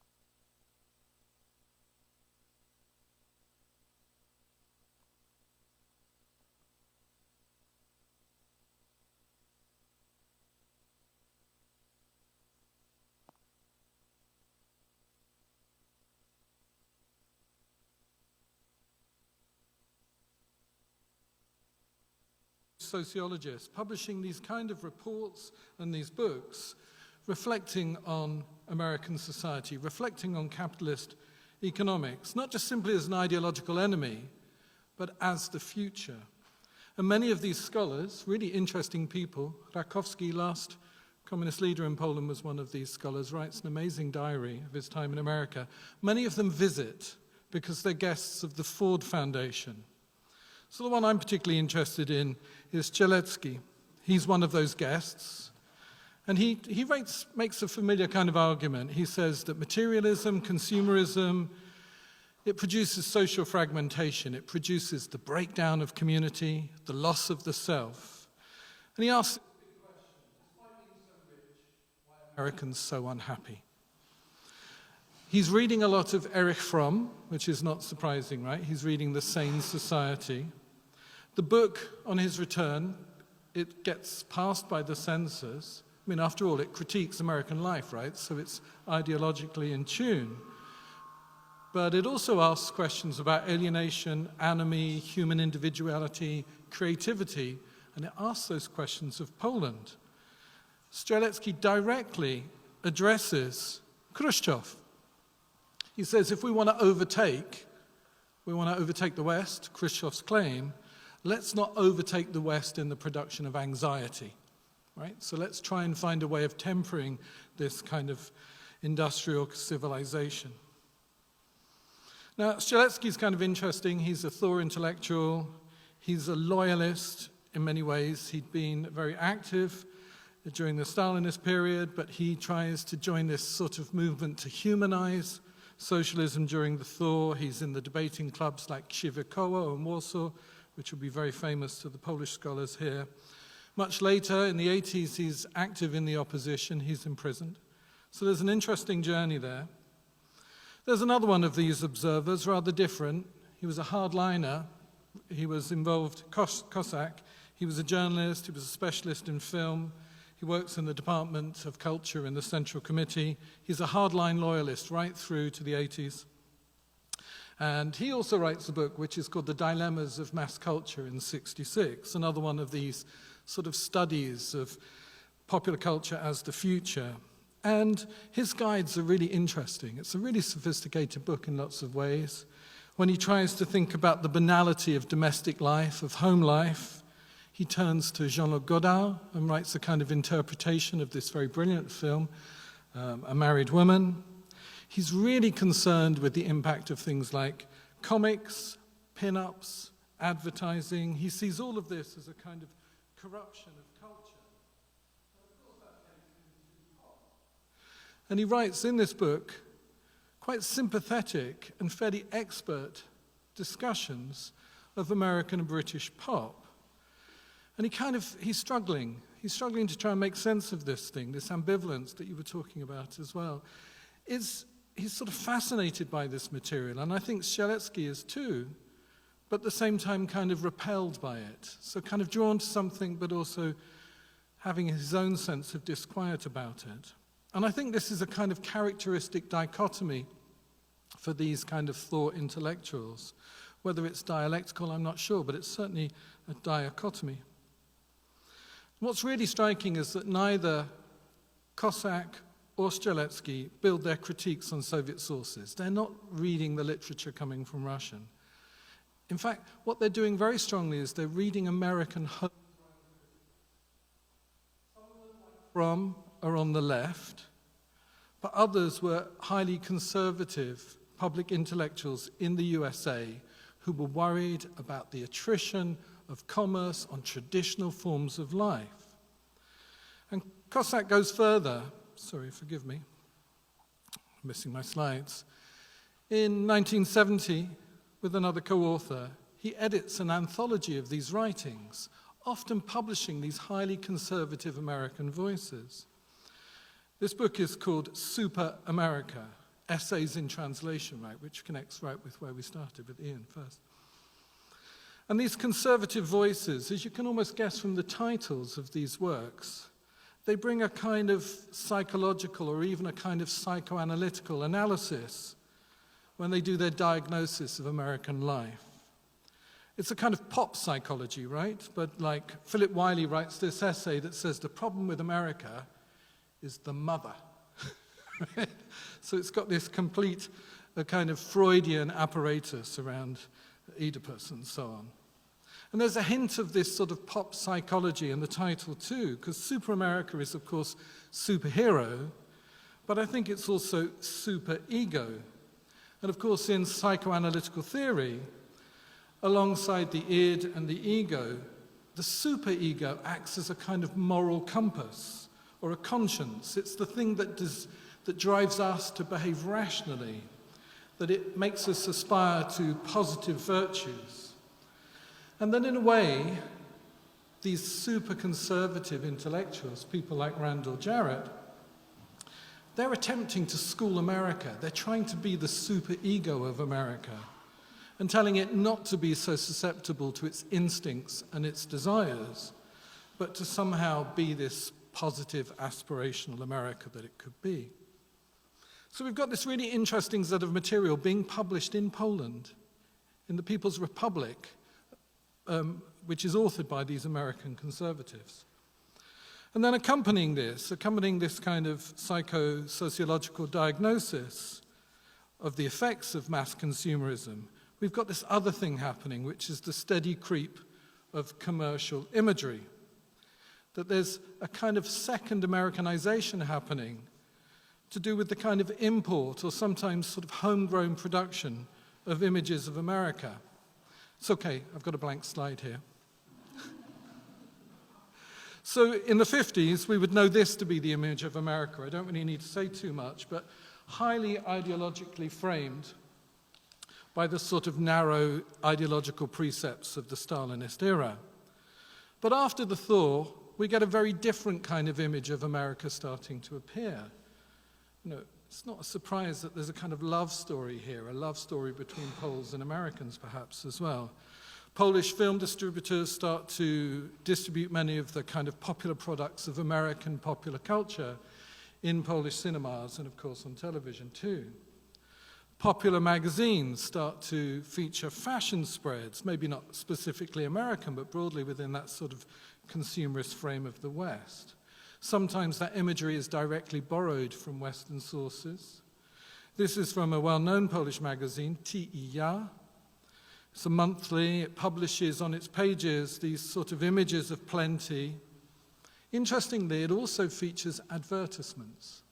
And that these advertisements are very particular because they're not supplied by the manufacturers. In the command economy, I don't think the manufacturers needed to do a lot of advertising. But the magazine's designers laid out these advertisements. They sought the advertisements. They wanted the advertisements in the magazine because they wanted to demonstrate the modernity of the magazine. And how do you demonstrate modernity? In 1965, you do it through the language of advertising. I think what they're also doing is perhaps demonstrating their own sophistication. The designers and editors are showing we understand the codes of commodity aesthetics. We understand how the language of advertising works. We understand the special power of the commodity, right? The thing that Marx calls the commodity fetish. And they're doing all of these things that we would recognize, you know, the sort of objectification of women's bodies. And then so they're trying to denote their understanding of modernity, their contemporariness. So this is a kind of imagined West, I think, in the 1960s, speaking in the language of consumerism. It's also characteristic of television and television films. These are very famous examples. A superhero movie for Polish television, which I'm not going to talk about. But this film is very interesting. Let's see if it will play. This is I Don't Like Monday.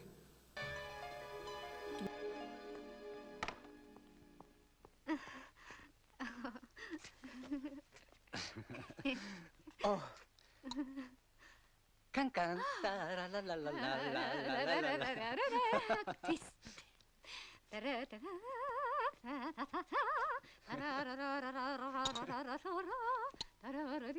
Duet. Być może.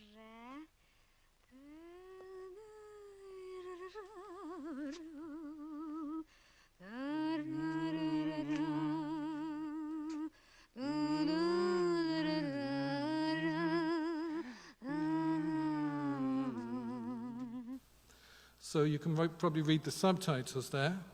Here's an Italian. He's arrived in Warsaw.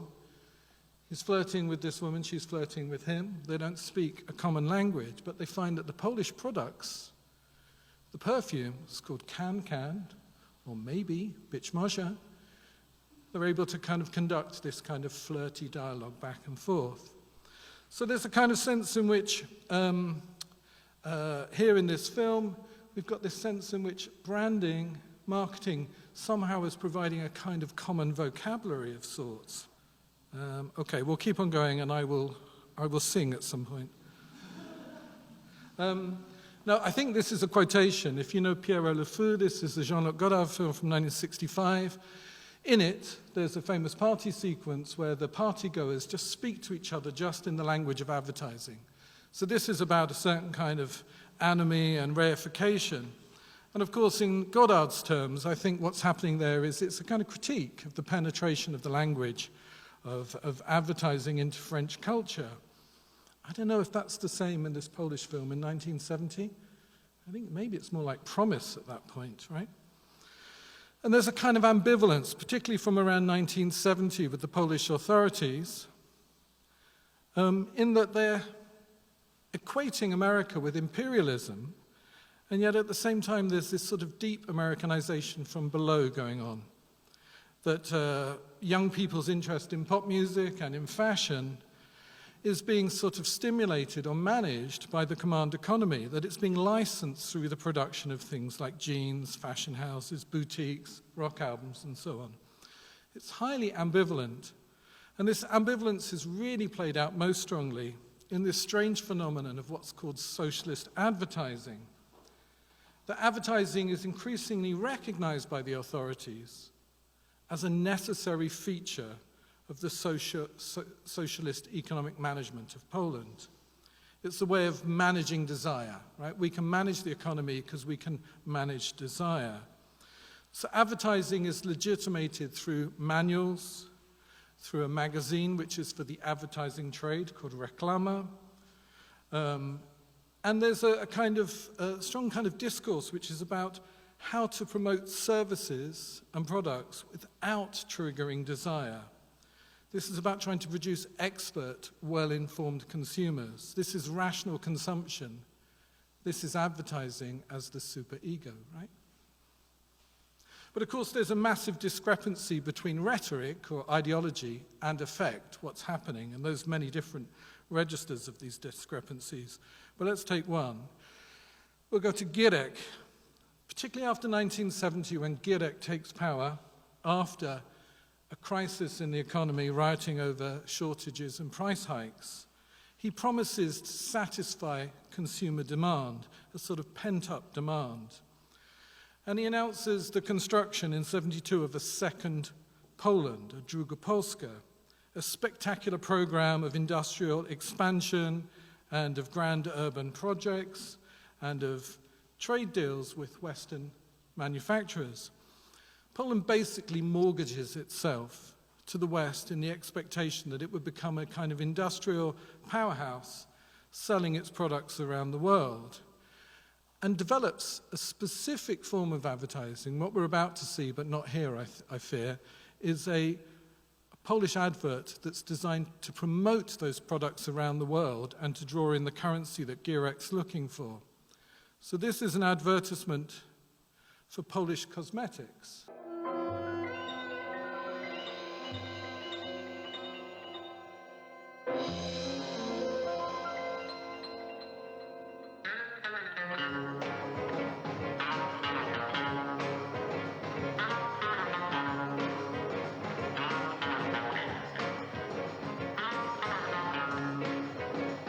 Pollena, poljska kosmetika. Ljepota cvijeta pretvorena u ljepotu žene.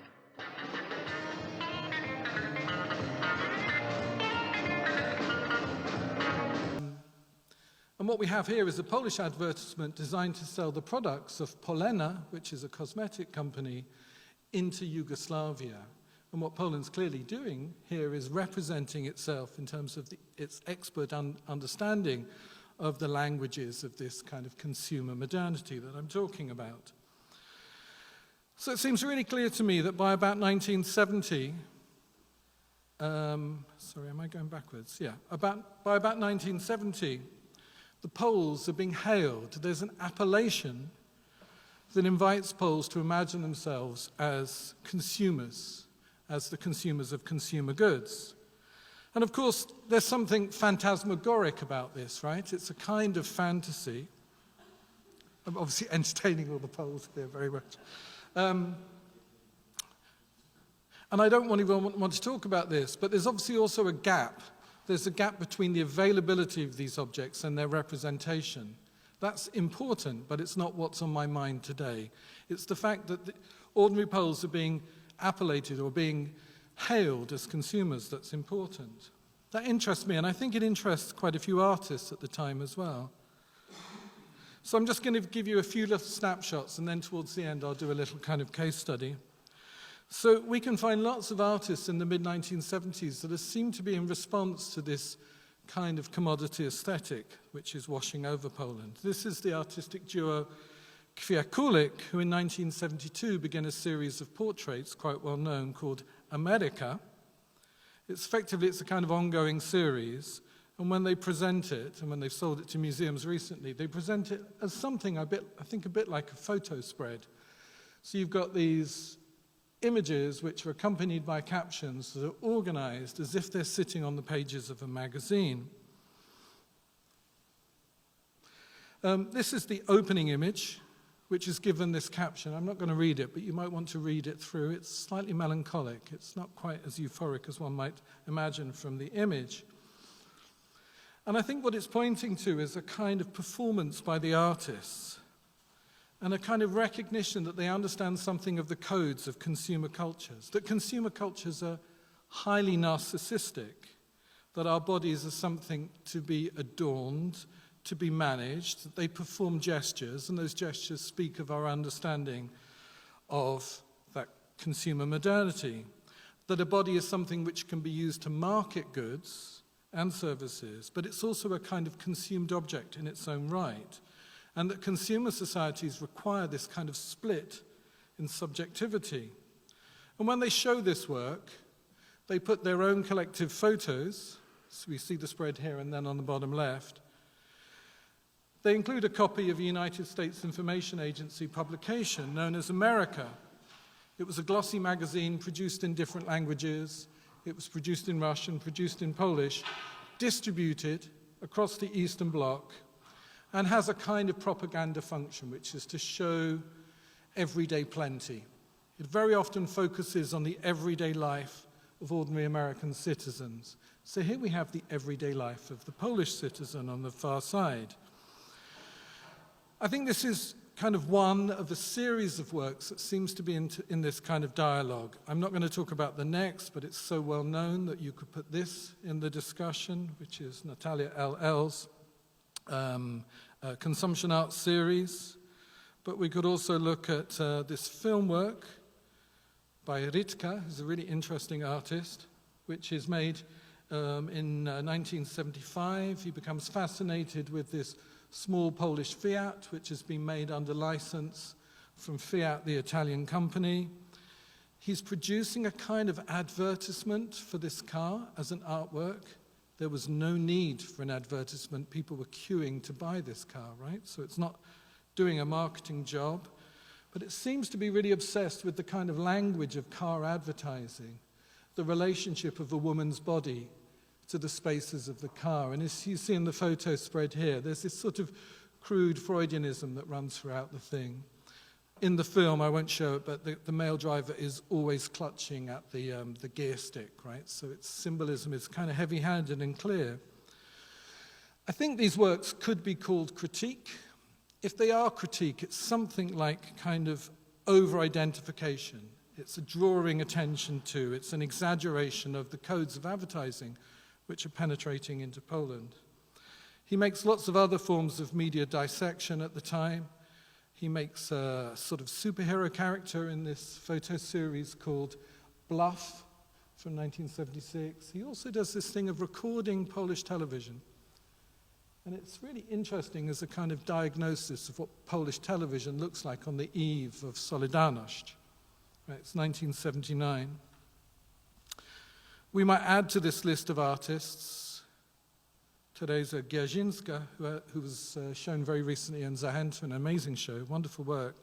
She makes a series of images from 73 which carries this sort of paradoxical title, The Essence of Things.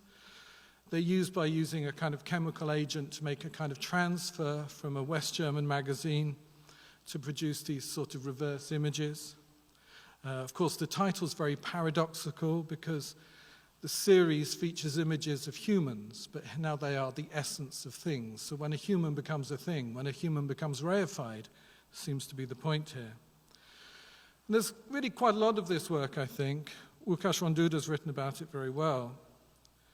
And I think we could say, more from the series here, if we wanted to, I'm tentative about this, I don't like this methodologically, we could make a parallel with the output of the so-called pictures generation in the United States. Artists who are doing a dissection of mass media images, right? They're trying to understand the way in which reality isn't somehow represented in images, but reality is images. They work with photography, with found images.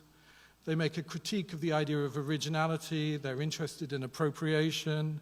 They're very interested in how desire functions, and yet at the same time they're highly ambivalent about this sort of economy of desire. It's hard to tell whether their images are like acts of endorsement, maybe less so in terms of Kruger's work, or whether they're critique. Now, I don't think there's an exchange between these Polish artists, this Polish generation, and the American one, but I do think they seem to be responding to the same sources, the mass media images. So there's some sort of echoes here. There's important differences too. This is definitely work in progress, but all the scholarship on the pictures generation tells us about their relationship to post-structuralist philosophy, to the role of things like semiotext, Michel Foucault, Sontag channeling Benjamin, Guy Debord, that this is the kind of intellectual foundation for these American artists. There's very little of this intellectual apparatus available in Poland in the 1970s. I think it would be hard to make that kind of track. So where is the intellectual foundation of this practice? Is it this pop psychology? Does that act as a sort of a source for thought? And maybe the thought is to read against the grain of this literature, right? It may also be this as well, which is, after a long time where psychoanalytical theory is under prohibition, by the mid-1970s, it's given a kind of license. So maybe there's a kind of a possibility here of doing an intellectual archaeology of my Polish pictures generation, as it were.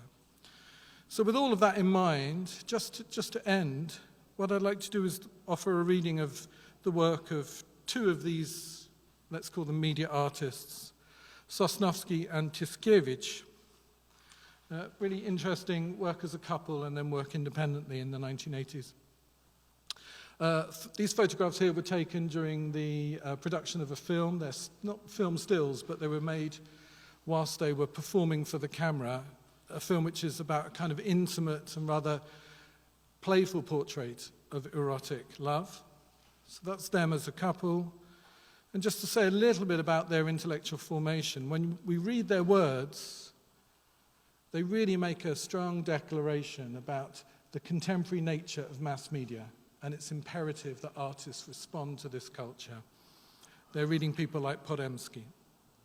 So hopefully, I'm afraid you won't hear any sound, which is a bit of a shame, but we're going to see 3 clips from a film that they made called The Other Side, made in 1980. And it's like a kind of primer for a performance of glamour. So in the background, you would be hearing the Faces, the band, singing Memphis, Tennessee. Long distance information. I did try to sing, right? Okay. So there's this sort of performance going on in front of a television. Tiszkiewicz dresses and undresses. She wears these sheer tights. She wears these glossy black stilettos. She puts makeup on. The light is occasionally catching her face, but we very rarely see her face. The attention is on the screen. Later in the film, she appears to tease and maybe threaten her naked male partner, Sosnowski. She digs her high heels into his feet. It's really aggressive. And then, in a scene towards the end of the film, she flicks her way through an issue of Mode Avant-Garde, which is a large format glossy portfolio of fashion images published at the time by a Parisian-based photographer from Sweden. Very much on trend, right? These highly oversaturated images of glamour from the time. So there's something interesting going on here. I think there's a very strong appeal to what we might call instinctual pleasure.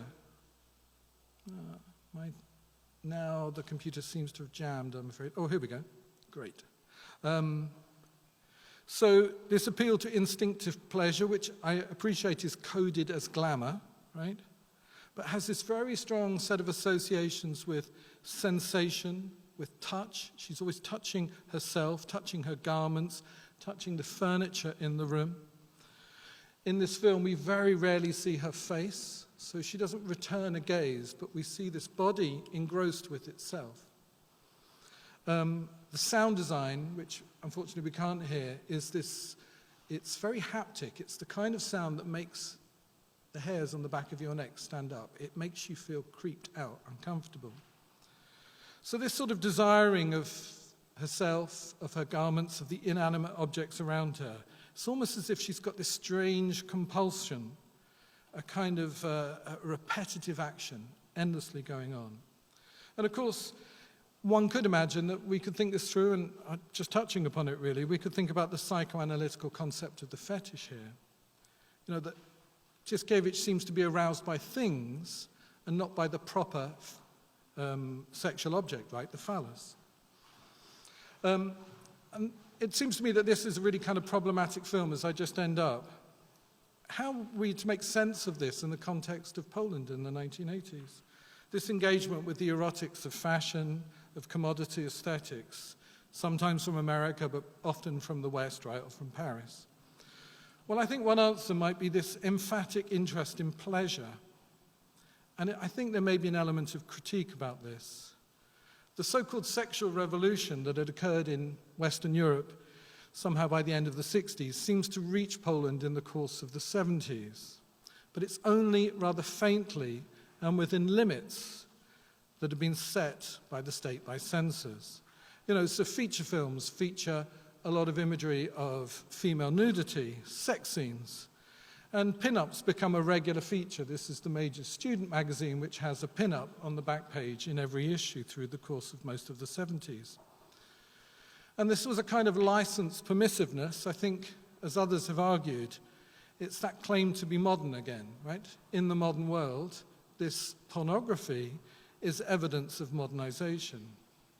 It's a really circumscribed, narrow idea of sexuality as well, right? Because LGBTQ plus themes are not addressed. They're switched off in this. And that actually pornography is still under the subject of what's often called socialist morality at the time. So I think in their emphasis on bodily pleasure, this work, and maybe thinking back a little bit to what I've shown before, one senses a response to what's happening in Poland, a response that seems really different from that American work, which is very cool, very dispassionate. It's always about the eye. This is work that's about the body, right? It's about pleasure. It's about engaging with a kind of instinctual drive to satisfy. So we could make lots of conclusions, and I'm going to avoid that slightly. We could be thinking about what happens next. This is right on the eve of solidarity. We've got this running theme throughout my talk, which has been about ambivalence, right? There's a kind of ambivalence in this work as well. We should definitely be thinking hard about gender, because this puts the spotlight on gender. I don't think this work is really about any kind of simple embrace of the West. This is not about trying to pretend to be the West. I think it's richer. I think it's more complex than that. It's not sort of saying West authentic commodities, East ersatz. I think what it's really trying to do is find a way of thinking about how to address the libidinal economies of commodities and of pleasures. Thank you.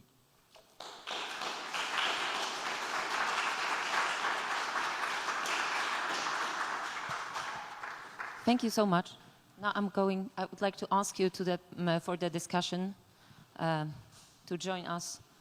I mean, everyone who was present within the panel, David, Edith, Tomasz. Does it work? It doesn't seem to work. Yeah.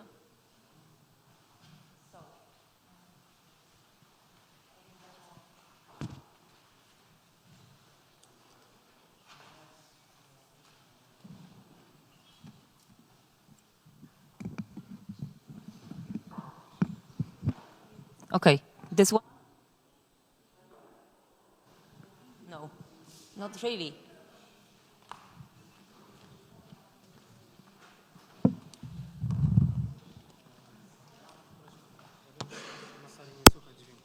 Co? Na sali nie słychać dźwięku, bo na głosie nie wystarczy się teraz słuchać. No okej. Okej. Dobra, dobra.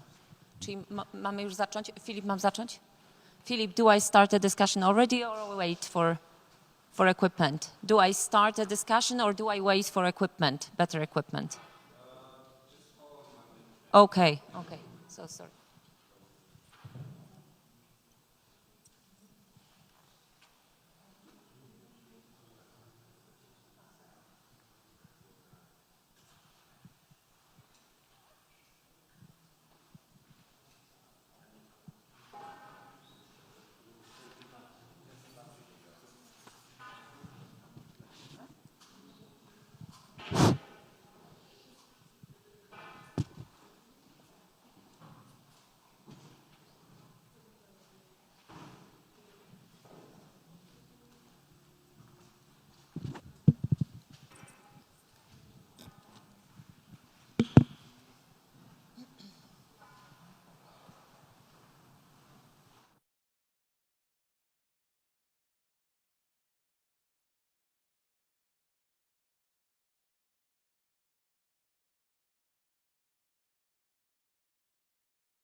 Raz.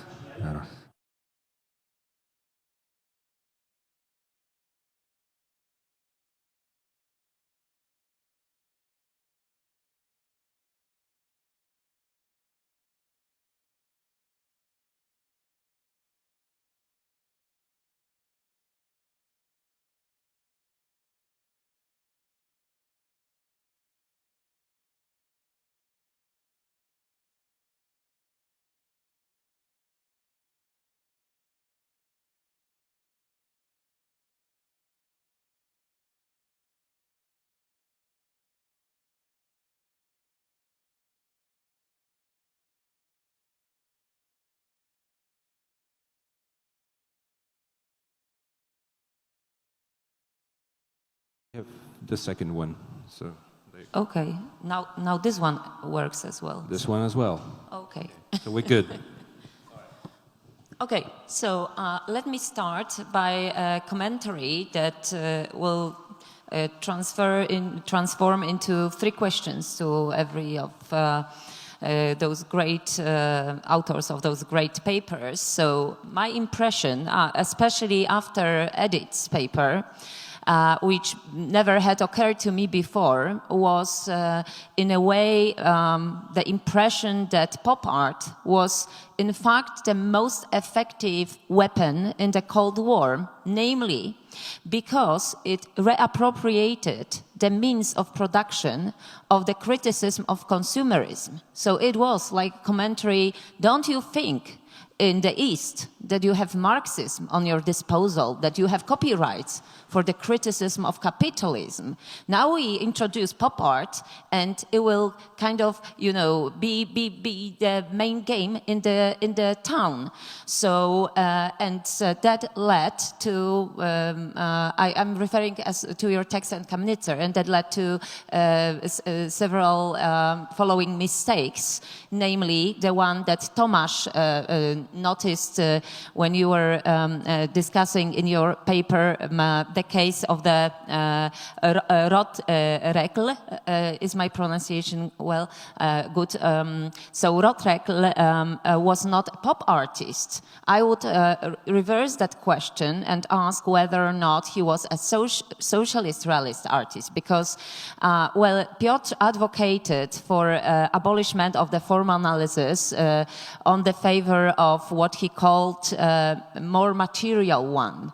And I am arguing with Piotr, advocating for abolishment of what I call superstructural analysis in favor of basal one. So if we analyze those kind of artworks as Lochner or Routledge in terms of basal analysis, not superstructural, so not the one related to the form, probably, or perhaps, we could prove or argue that that he was in fact a socialist realist creator. As it comes to David, I would like to ask you about the almost last notion that you came up with, namely the desire, because I read a book by Jodie Dean about communist horizon when she argues about the communist desire, that this is the only one possible.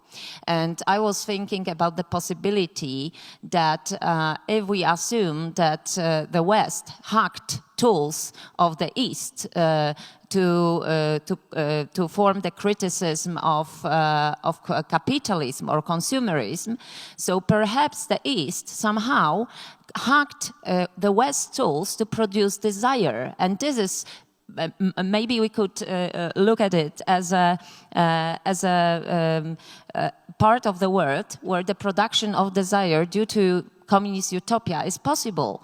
And perhaps it wasn't at all the desire for the West, as it was misinterpreted in the West, but perhaps it was just the East who had this copyrights to develop desire. Because, you know, when Sławoj Žižek is talking about the impossibility of the desire in the capitalism, he is giving the example of Coca-Cola. So if you reach to Coca-Cola, you provoke the chain of signifiers, as is in Lacanian theory. So you reach for something else, so the object of desire is ultimately empty.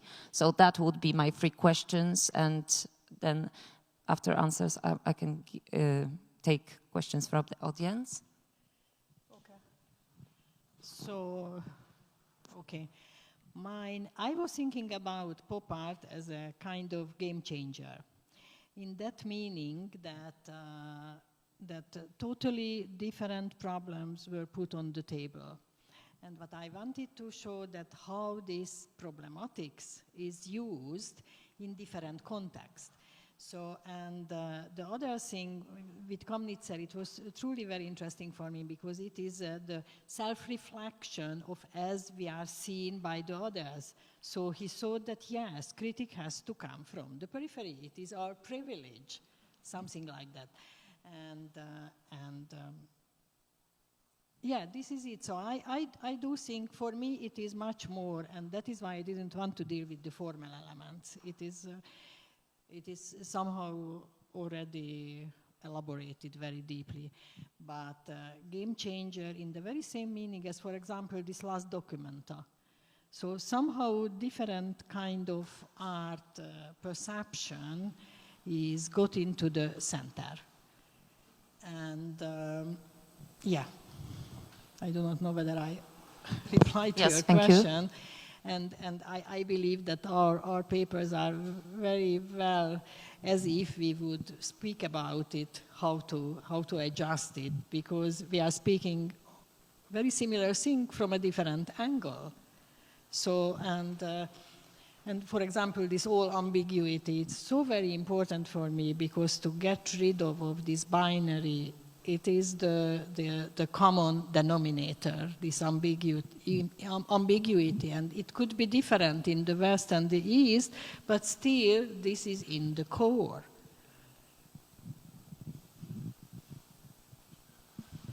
Yes, if I can go to your question, I cannot agree more that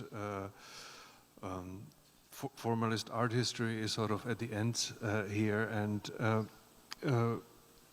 it can be misleading, or it sort of leads us to assumptions that are simply not true, and we need to look at different ways how to analyze art using the methods of social art history, or look at for example, the economy of art, which I think it's quite important. And this East-West division is very difficult to make compatible with the formalist art history, because it's sort of a missing, and it sort of deals with a very thin layer of the art, its form, and it's simply not enough. And yes, the point of my paper, or of the whole book, is that Routledge is not a pop artist, but we would be able to call him a socialist realist artist. But as I try to explain, this terminology has been so misused in the past that become only a caricature, or our image of socialist realism is also very flat. So I was suggesting this new terminology, or to talk about socialist art that is derived from the local context, economical context, or the way, for example, how we look at the history, art history of the deep past, or Renaissance art, where we are interesting how it come to be that such works were created. And we do start with the patrons, and we follow the money, and then we realizing why these formerly beautiful works of art have their origin. And I think we can do something similar with the art from Central Eastern Europe from the second half of the century as well. Is that what you mean by a basal analysis of art? Relationship of production, material conditions, and everything that is related to the base. What I find difficult about that is then we're still talking about paintings, and if we really want to make the basal analysis, we'd want to be talking about the technologies of the era, right? Of television and things like that. Yes, as well, how it was produced, who was paid, who was not, how, also about the class. Yes, class geography, that it's, for instance, the distance between, I don't know, used to be different between Warsaw and Paris than Paris and Warsaw because of censorship, because of economic issues and so on. So, so this is basically introducing the notion of the class as primary to the analysis. Do you think class was important for your guy? His own class? Sorry, is that okay to do that? So, but maybe I would like to go back a little bit. That I think it's a very correct observation that you know, why are we so obsessed with paintings and art? And in order to understand the past, we have to look at the whole of the visual culture. And it also leads us from the trap of formalist art history. If we look at like this variety of methodologies of visual studies, it's like a refreshing a stream of possibilities that we have. I totally agree, and I'm actually, in my talk, I'm kind of uncomfortable about a Polish-American comparison. I understand it's the framework of today, but that's something. But I'm really happy with comparing an artist with an advertisement, right? I'm kind of interested in that possibility, to see the wider framework, and then probably to do the basal analysis becomes actually much more generative, because it doesn't really then just become a question about the status of art and what it does, which, because maybe it doesn't do very much, right? Sorry, guys. Okay, thank you. Do we have questions from the public? Yes. I think Philip was first. We only have 10 minutes, so I'll be quick because we have to go for lunch. Otherwise, we start. Thank you so much for. And I'm really amazed by how these three talks, and in fact the first talk as well, somehow related to one another. It's not that I'm proud of myself to arrange that panel so well, but it turned out well. I just have a quick question for David, because I really loved this idea of this kind of a reversed advertising, so to say, or paradoxical advertising. So advertising with no need to generate desire, because desire was first. Yeah.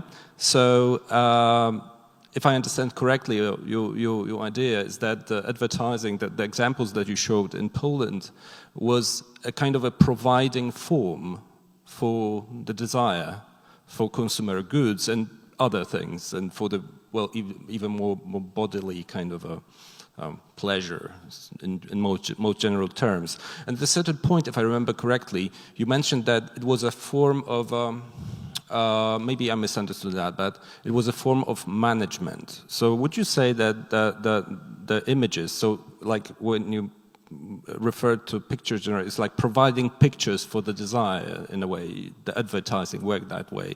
Would that be a kind of a, like a management of desire in this, and or you meant something else? And if so, how would that work? Like providing the form of providing images for desire in a socialist country. So I think this is what, in shorthand, the authorities wanted to achieve. And when they were asked to make a justification about why they were stepping into advertising, they said it was about fine-tuning the command economy, you know, that we've overproduced in an area, so we need to nudge consumers in a particular way. So that's the kind of logic, and that the image would then appear as a way of somehow doing this management, but in a rational fashion. Too much toothpaste, we need an image of toothpaste, right? You know, would be the kind of logic.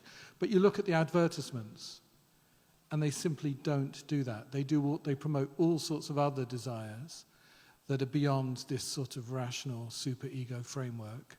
So I think there's a discrepancy between the rhetoric and actually what we see, and that's interesting. Right. So it's like, thank you.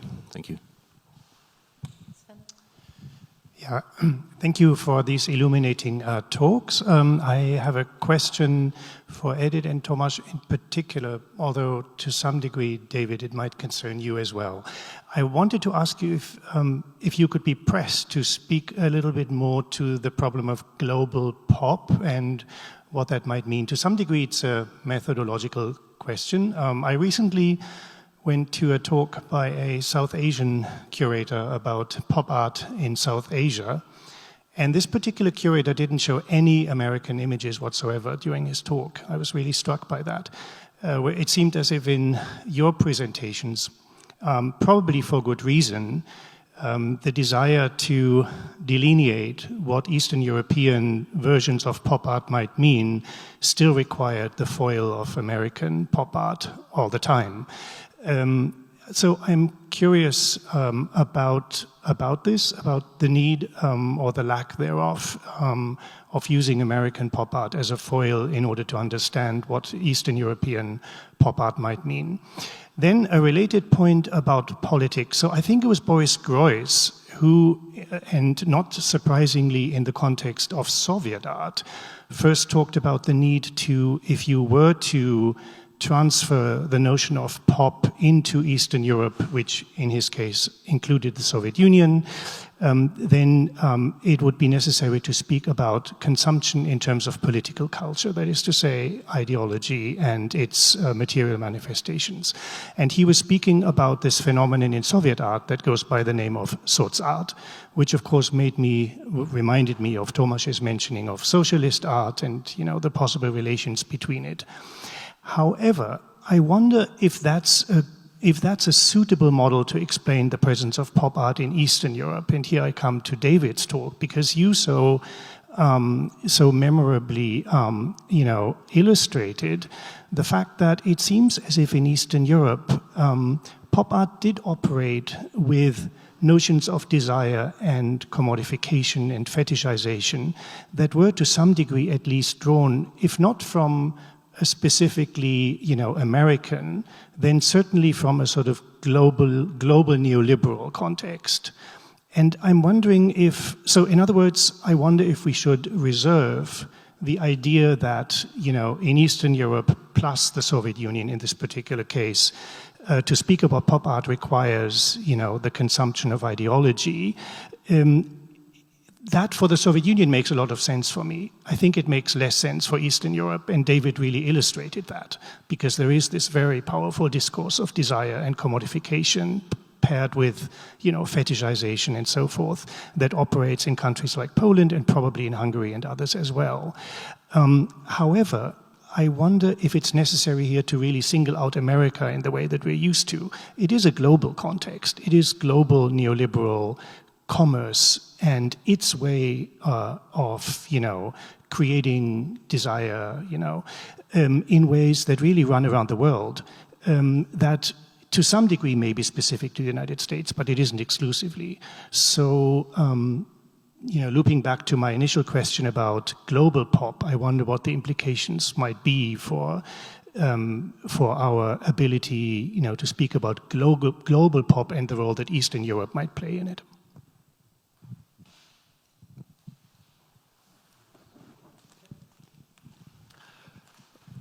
Thank you for many questions that you just formulated, but maybe go to the beginning and if it's possible to think about pop without Americans.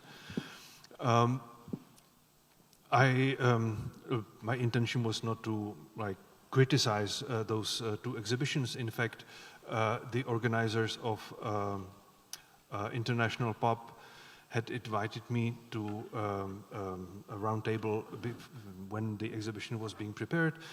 And one of my propositions was change the title. Let's try to do the title without pop in it. And let's try to talk what pop art means. What does it stand for? Do we need this label on it? And how it would work if it will be without it. And without it, it would be very, very easy, like, not to have Americans there. And if we'll only think about a certain kind of post-war realism that works with representations of the world in a specific way.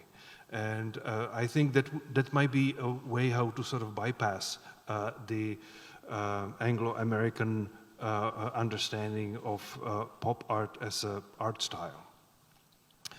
And I will not continue. I will give word to Edith, and then I think the core of the question was about this existence of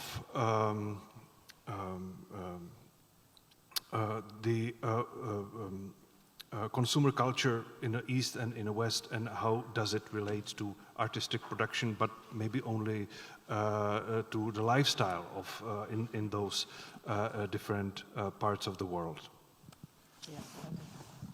Okay, I got your point.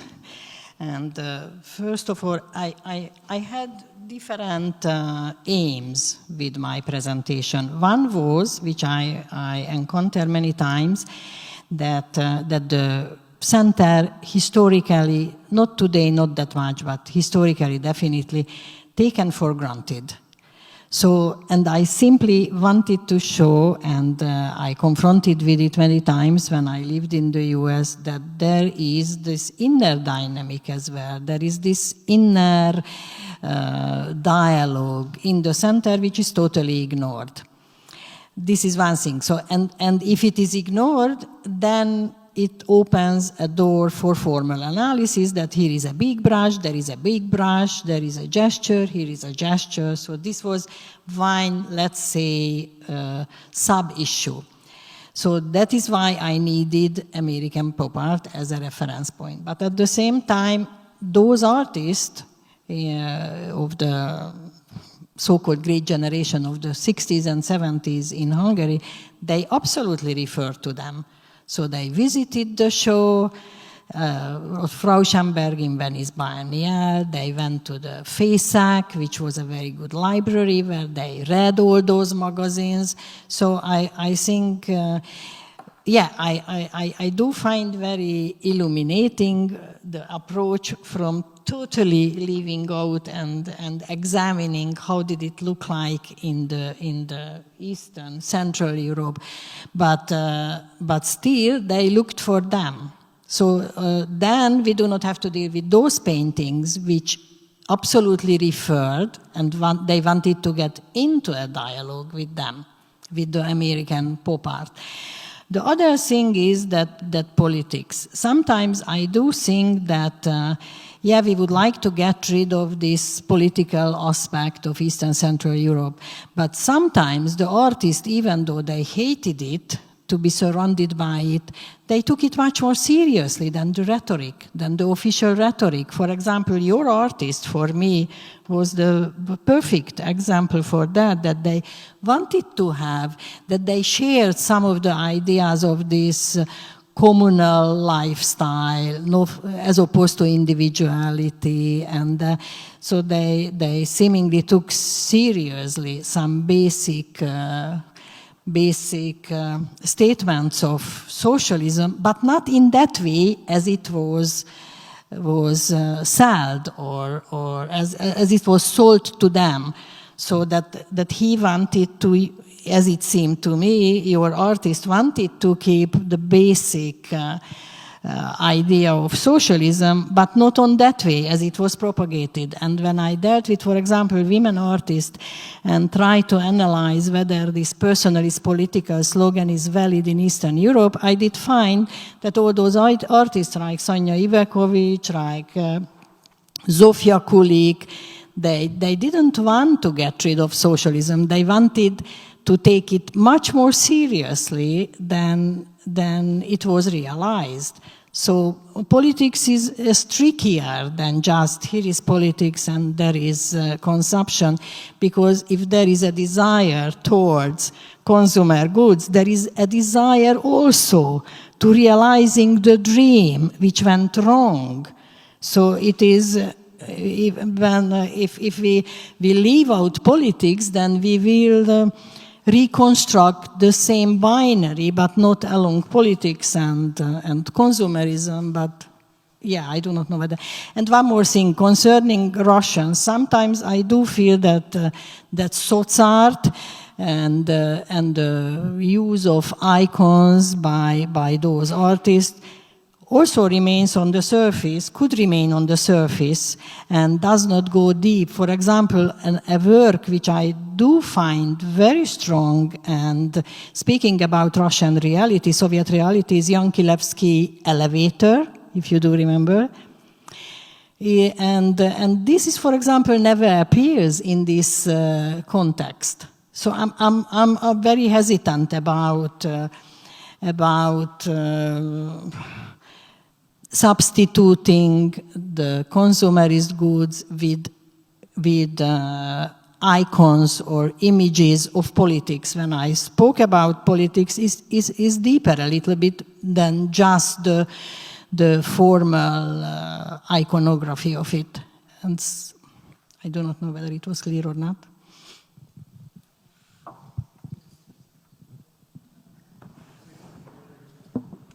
Sven, your question made me think a little bit about Katie Chukhov's book, where she talks about the kind of libidinal economy and the questions of desire in the Soviet experience. When I read it, it really felt very unlike what I knew of Central and Eastern Europe. So that points to a kind of difference. But I don't want to be too critical, brilliant scholar and so on. Either it is the answer that the Soviet Union was different, there were no commodities, there was no commodity aesthetics, or it's the possibility that that's been the post-communist rhetoric, right? The absence of things. Or even a third thing, things may have been absent, but images were not. And to be a consumer doesn't necessarily mean that you have to actually consume the thing.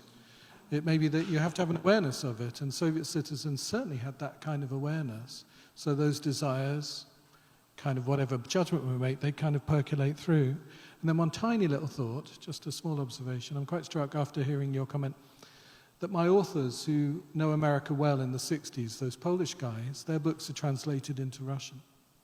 So that's also kind of interesting, right? Probably because it was easier to translate a Pole than an American because of the fraternal socialist brotherhood and so on.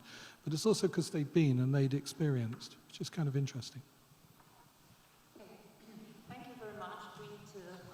To finish in order to get a break. Thank you so much, and I'll see you after the break.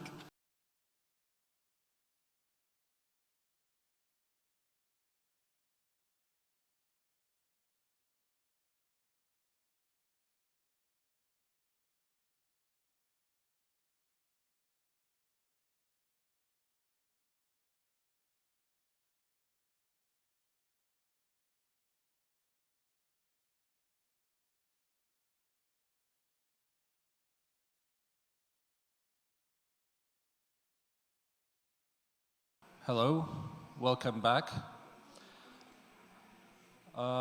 We're very sorry for the delay. We had some technical problems and so on. Typical thing for conferences, especially art historical ones. So our second panel will start with a talk by Professor Sven Speaker. Is Sven here? Sven here. Sven's here. Okay, all right. Because I sort of started introducing you without you in the room.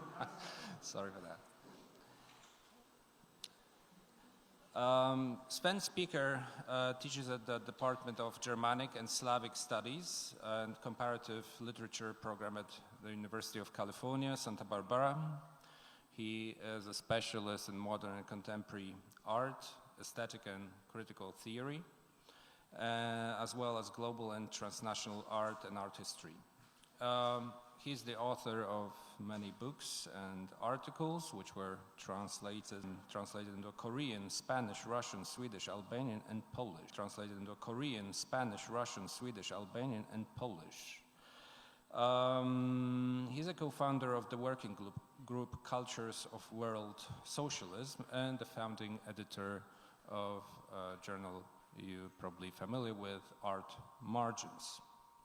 His latest book, publication, is an edited volume devoted to the relationship between art and destruction, called Destruction. It's the series that you may be familiar with, published by MIT Press and Whitechapel Gallery. It's 2017. And the forthcoming books are The Art of Demonstration, a revolutionary recasting of knowledge, to be published next year. Acousmatic als Labor, edited with Mario Asef, published last year. He is also working on a book project entitled Socialist Exhibition Cultures, International Art Exhibitions in the Socialist World, 1950-1990. So, Sven, the floor is yours. Thank you so much, Philip, and thank you to the other organizers for inviting me to Poznań. Very glad to be here. My talk is entitled Some Notes on How Eastern European Artists Respond to the American Civil Rights Movement. And I'm going to exemplify this with examples drawn from the work of 3 artists. For a while now, I have been interested in the idea of demonstration and its role in contemporary art. A demonstration is an act of showing or display, often in public. Of course, to most of us, demonstrations are manifestations of political will, as in street demonstrations, for example. However, a demonstration demonstrations have also been crucial to art practice, especially in periods of heightened political unrest, such as the global 1960s, where art demonstrations, it might be said, mediated between art and politics. Of course, in some sense, all art demonstrates, inasmuch as all art aims to show something. However, the degree to which such an act of showing becomes explicit in an artwork is subject to considerable variation, reaching a high point in Marcel Duchamp, for whom, in some sense, the act of pointing became the artwork. In this talk, I'm interested in the intersection between political demonstration and art demonstration at a time when such crossovers were exceedingly common, the era of the civil rights movement in the US and of the student and worker protests across the globe. In some cases, the self-reflection that often accompanied both art demonstrations and political demonstrations was blatant to the point of being comical, as this example from the late 1960s in West Berlin shows when a demonstrator held up a placard with the inscription saying demonstrant or demonstrator. And such self-reflexiveness, which undermines the pure heteronomy that we associate with a political demonstration, was common during this era. After all, artists often participated and actively shaped demonstrations during the 1960s. And the answer to the question as to whether we should classify this particular demonstration here as art or as street protest may no longer seem so straightforward. Art demonstrations can spell out their message with varying degrees of explicitness. Let me give you a glaring example from the 1960s. When on May 1st, 1972, after the end of the May Day demonstrations, Joseph Beuys, who routinely referred to his own works as demonstrations, started his action clean up with a broom, or Ausfegen, on Karl-Marx-Platz in West Berlin's Neukölln district. His point was not only to exorcise the existing political system, but even its detractors. The artist wanted to show that, to quote him, even the ideology-fixated orientation of the students has to be swept away. That is to say, what was announced on their banners as the dictatorship of the proletariat, unquote. In a biting critical response to Beuys' sweeping appeal, Jörg Immendorf, the painter and former Beuys student, criticized his former teacher's neo-romantic take on the student demonstrations by showing the square cleared of rubbish by Beuys transformed into a monochrome painting by the painter Blinky Palermo. He called this his intervention, Art Action, Wait a Minute, combining a figurative depiction of a group of blue-collar workers that point their fingers at Palermo's work that we can see on the left, with a long handwritten caption that explains the scene. Immendorff's painting is a withering critique of Beuys's sweeping action, culminating in a series of rhetorical questions typical of Immendorff's style at the time. So the questions you can see on the right in that small print handwritten under the painting of the workers read, for example, for whom do these artists produce their works? For whom is it useful when on May 1st, the battle day for the social and political liberation of working people, Beuys cooks his art soup? This kind of art only helps minimize the contradictions in capitalist society, and so forth. In an astute commentary on Immendorff's Agitprop demonstration, Eckhard Gillen has noted that Immendorff operates in the tradition of what he calls Protestant Enlightenment art, eager to, quote Gillen, is eager to disable the ambivalence and seductiveness of images, unquote, by adding captions that effectively limit the ways in which the image can be interpreted. Now, in Cold War Eastern Europe, Immendorff's diatribe would have been unthinkable because here the fight against the ambivalence and seductiveness of images from a leftist position was already the official and only possible position of official propaganda. The jargon of the radical New Left in Western Europe, too, presented Eastern Europeans with considerable problems. Whereas in the West, students and artists often worked together to develop demonstrative formats that battled the capitalist public sphere and its production of false consciousness, in Eastern Europe, artists and intellectuals, even the few who sympathized with the New Left, suffered from the fact that many of the New Left's slogans and icons had long since been used by their own regimes that betrayed the ideals of communism even as they claimed to represent or uphold them. As a result, and not only because of the much invoked artists' preference for artistic autonomy, many non-official Eastern European artists and intellectuals did not use these slogans or were wary of enlisting art in a project of political renewal, to which, of course, Immendorff was devoting himself.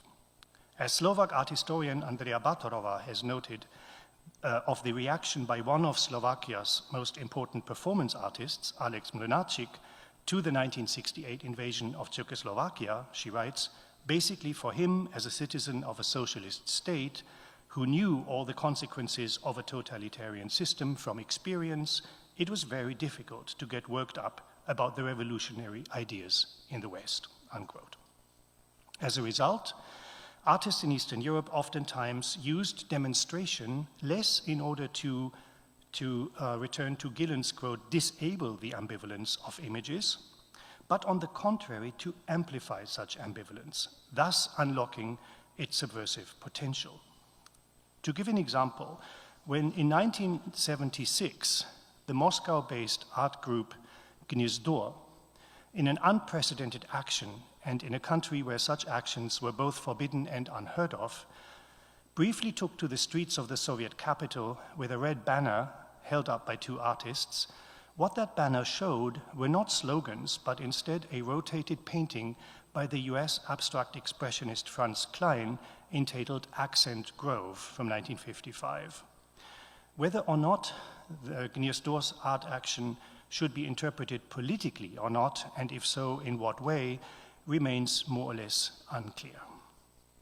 Now, the following examples of instances of ambivalent art demonstrations that I want to present to you focus on the United States, or rather on the way in which three unofficial artists from Eastern Europe reacted to the civil rights movement in the United States. Tamas Szentjoby, Rudolf Rehfeld, and Karl Friedrich Klaus. While one of the artworks I discuss below, Szentjoby's, is a performance, the others do not include any physical actions. However, crucially, all three artists I discuss to some degree occupy official leftist positions. That is to say, they do the very same thing I previously said Eastern European artists find difficult, although they do it, as we shall see, with a certain twist. I'll be interested in the way in which the artworks I present by these three artists from Eastern Europe can be interpreted as demonstrations, even as their political message is not simply representational or unambiguous. So my first example is Sentiobi's well-known 1972 action, Sit Out, Be Forbidden, which was developed in the context of the artist's 1962 IPUT project, the International Parallel Union of Telecommunication. During the action, Sentiobi moved a chair outside the Intercontinental Hotel in Budapest, sat on it, and strapped his mouth shut with a leather belt. Sentiobi was alluding to sit-ins and other demonstrations by civil rights protesters in the United States. More specifically, he referenced the 1969 trial of Black Panther Bobby Seale, who was one of the Chicago 8 defendants who, gagged and tied for days during his trial in the US, were charged with conspiracy and inciting a riot after the 1968 National Convention in Chicago. All were sentenced to 4 years in prison by a white judge and an all-white jury. It's not necessarily easy to decide what specifically Sentiobi was trying to address with his demonstration.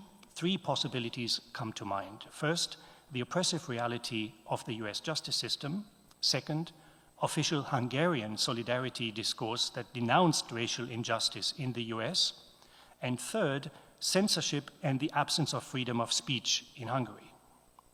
Of these 3 potential references made by Sentiobi's demonstration, the third one is the only one that does not include a reference to racial justice, because it refers the artist's performance exclusively to the situation in his own country. Indeed, when the authorities proceeded to remove Sentiobi from his post in front of the Budapest hotel, now another version of the story has it that he simply left the scene and walked away of his own accord, the interpretation of Sit Out, Be Forbidden they chose, that is the authorities, in case they really did take him away, would not be grounds for operated precisely from the assumption that art, where it chooses to criticize reality, invariably does so from a vantage point that is universal and hence by definition white, that is in the name of freedom and the right to speak. In other words, it operated from the assumption that Sentiobi's action couldn't possibly have been about Bobby Seale, the Black Panther. If this confirms the suspicion that an awareness of race as a source of social inequality was largely missing from Eastern European societies, it should not be forgotten that at the same time, Hungarian state propaganda exploited the existence of racism and racialized inequality in the West to the best of its abilities and hosted icons of the civil rights movement such as Angela Davis, who was herself a member of the Black Panther Party. My second and third example of an art demonstration on behalf of the civil rights movement are works on paper. I begin with a typewriting by GDR artist Ruth Wolf-Rehfeld entitled Homage à Martin Luther King from the late 1970s, and second, a work by Carl Friedrich Klaus, also from the GDR, that references again Angela Davis. Both Wolf-Rehfeld's and Klaus's works need to be seen before the background of the intense, if to a large degree officially mediated, reception of the US civil rights movement in East Germany. As Maria Schubert has shown, given the GDR's close connections with West Germany, which included access to Western television by the vast majority of GDR citizens, in the GDR, interest in what the state propaganda referred to as the other America, das andere Amerika, and essentially conceived as a democratic and in essence socialist parallel to mainstream US culture, was much more dynamic and more developed than in other countries of the Eastern Bloc. By far the most elaborate official campaign on behalf of a US civil rights leader in the Eastern Bloc was the GDR's 1 Million Roses for Angela Davis campaign that resulted in tens of thousands of postcards to Davis from East German citizens. Davis had been a supporter of the so-called Soledad brothers, 3 black youth who were charged with the killing of a violent prison guard at Soledad Prison in California, where they were held for unrelated offenses. Davis had purchased several of the weapons 17-year-old Jonathan Jackson used when he tried to liberate his brother George and the 2 other defendants during their trial in Marin County, also in California. One of these weapons killed the trial's judge, Harold Haley. Soon after being indicted on murder charges for her alleged complicity in the murder, Davis became a fugitive and fled California. And this story is important because it's the background to the 1 Million Roses for Angela Davis campaign. On October 13, 1970, FBI agents found her in New York City, and President Richard Nixon congratulated the FBI on the capture, as he said, the capture of the dangerous terrorist Angela Davis, unquote.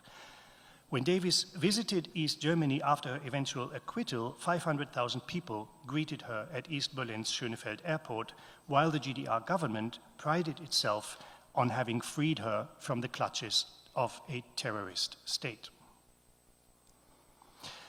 Davis was, of course, not the only representative of this other America to visit Eastern Europe. Louis Armstrong toured the GDR in 1965 at the same time of Martin Luther King Jr.'s famous march from Selma to Montgomery, Alabama.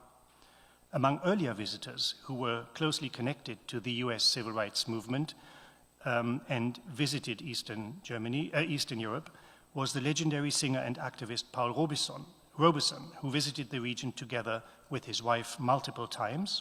In 1960, for example, Robeson traveled to Budapest, where he was warmly greeted by a well-organized crowd, although not nearly as many as would welcome Angela Davis to East Berlin a decade later. When Robeson had visited Prague a couple of years earlier, in 1958, he had spoken very positively about the Soviet Union and his hope that the Cold War divisions might be overcome. In his novella, The Bass Saxophone, the Czech poet Josef Skvorecky commented on Robeson's visit to Prague in the following way. He wrote, "They pushed Paul Robeson on us, and how we hated that black apostle who sang of his own free will at open-air concerts in Prague, while the great Czech poets were pining away in jails. Well, maybe it was wrong to hold it against Paul Robeson. No doubt he was acting in good faith, convinced that he was fighting for a good cause, but they kept holding him up to us as an exemplary progressive jazzman, and we hated him," unquote.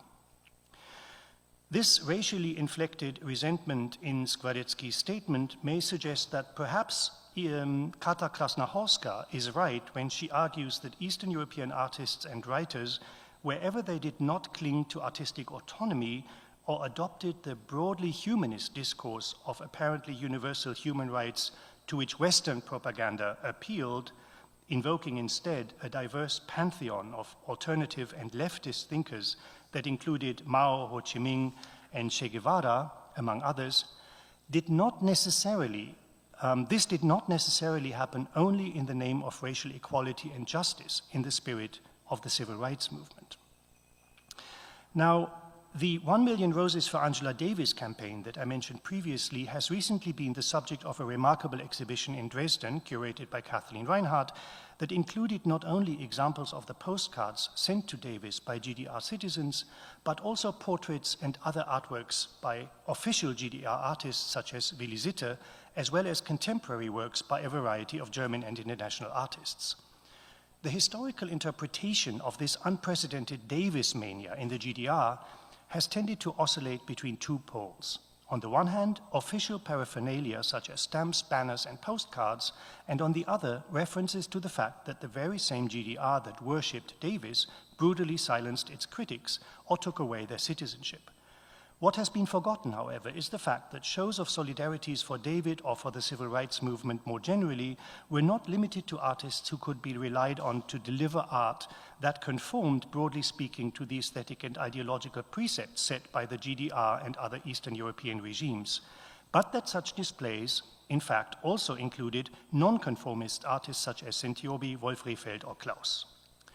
For his part, on March 29, 1971, together with Margit Raici, Tamas Sentiobi performed an action reading in the student club at Budapest's ELTE University entitled Freedom for Angela Davis, during which the artist read James Baldwin's November 19th, 1970 open letter to Angela Davis, a Hungarian translation of which had appeared in a local newspaper.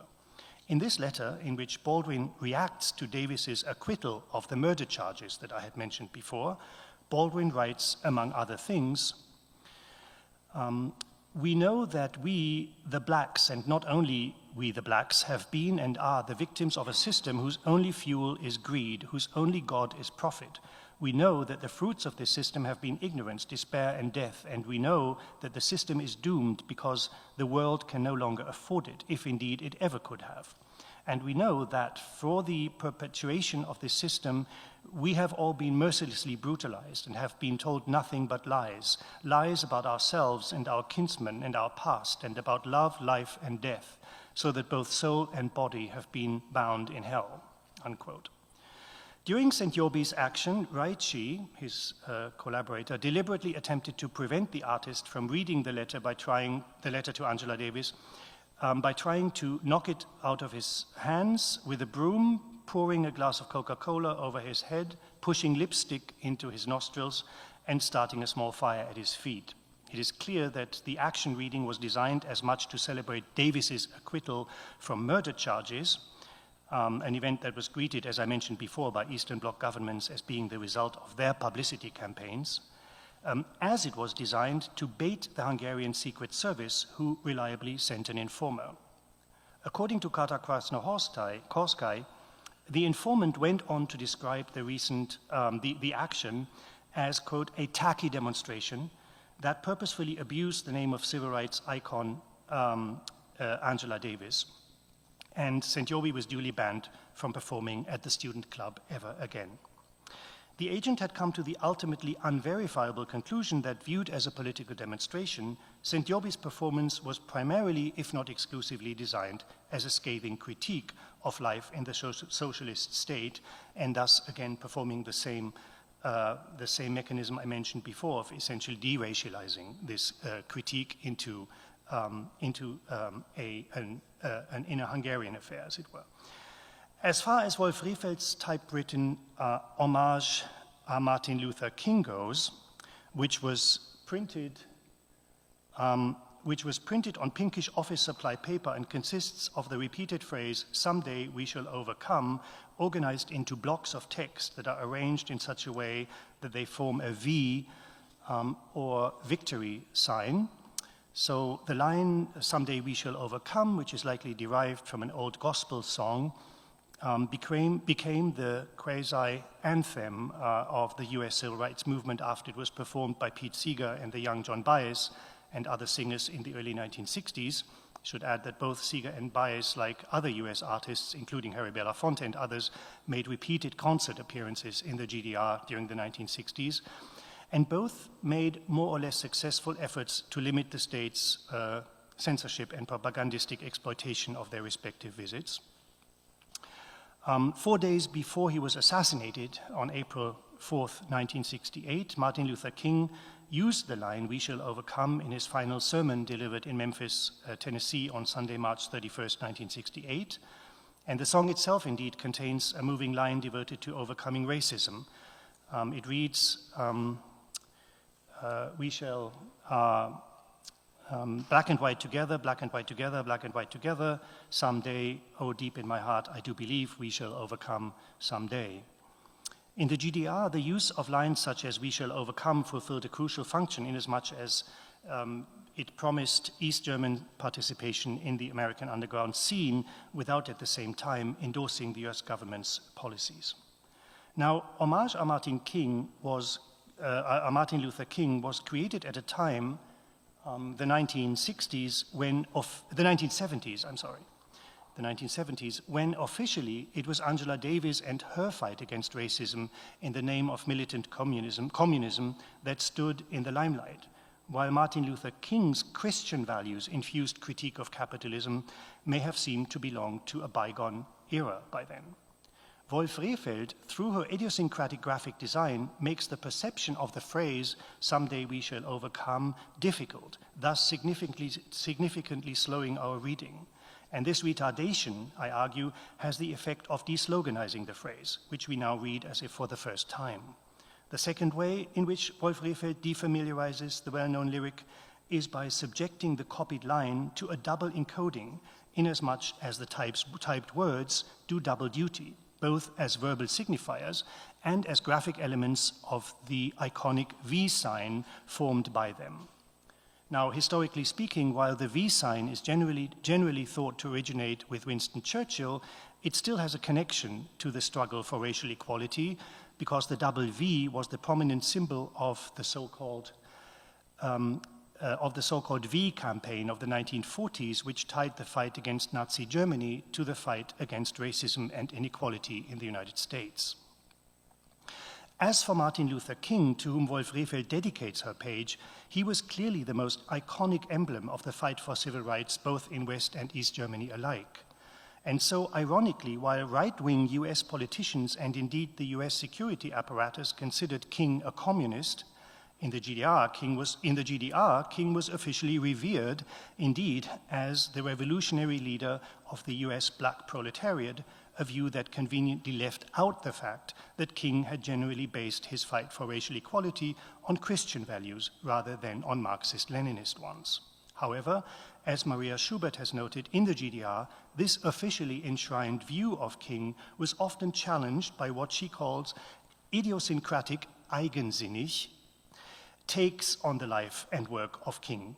For example, in the context of the Protestant Church and its view of the civil rights leader and his activities, which differed substantially from the official one.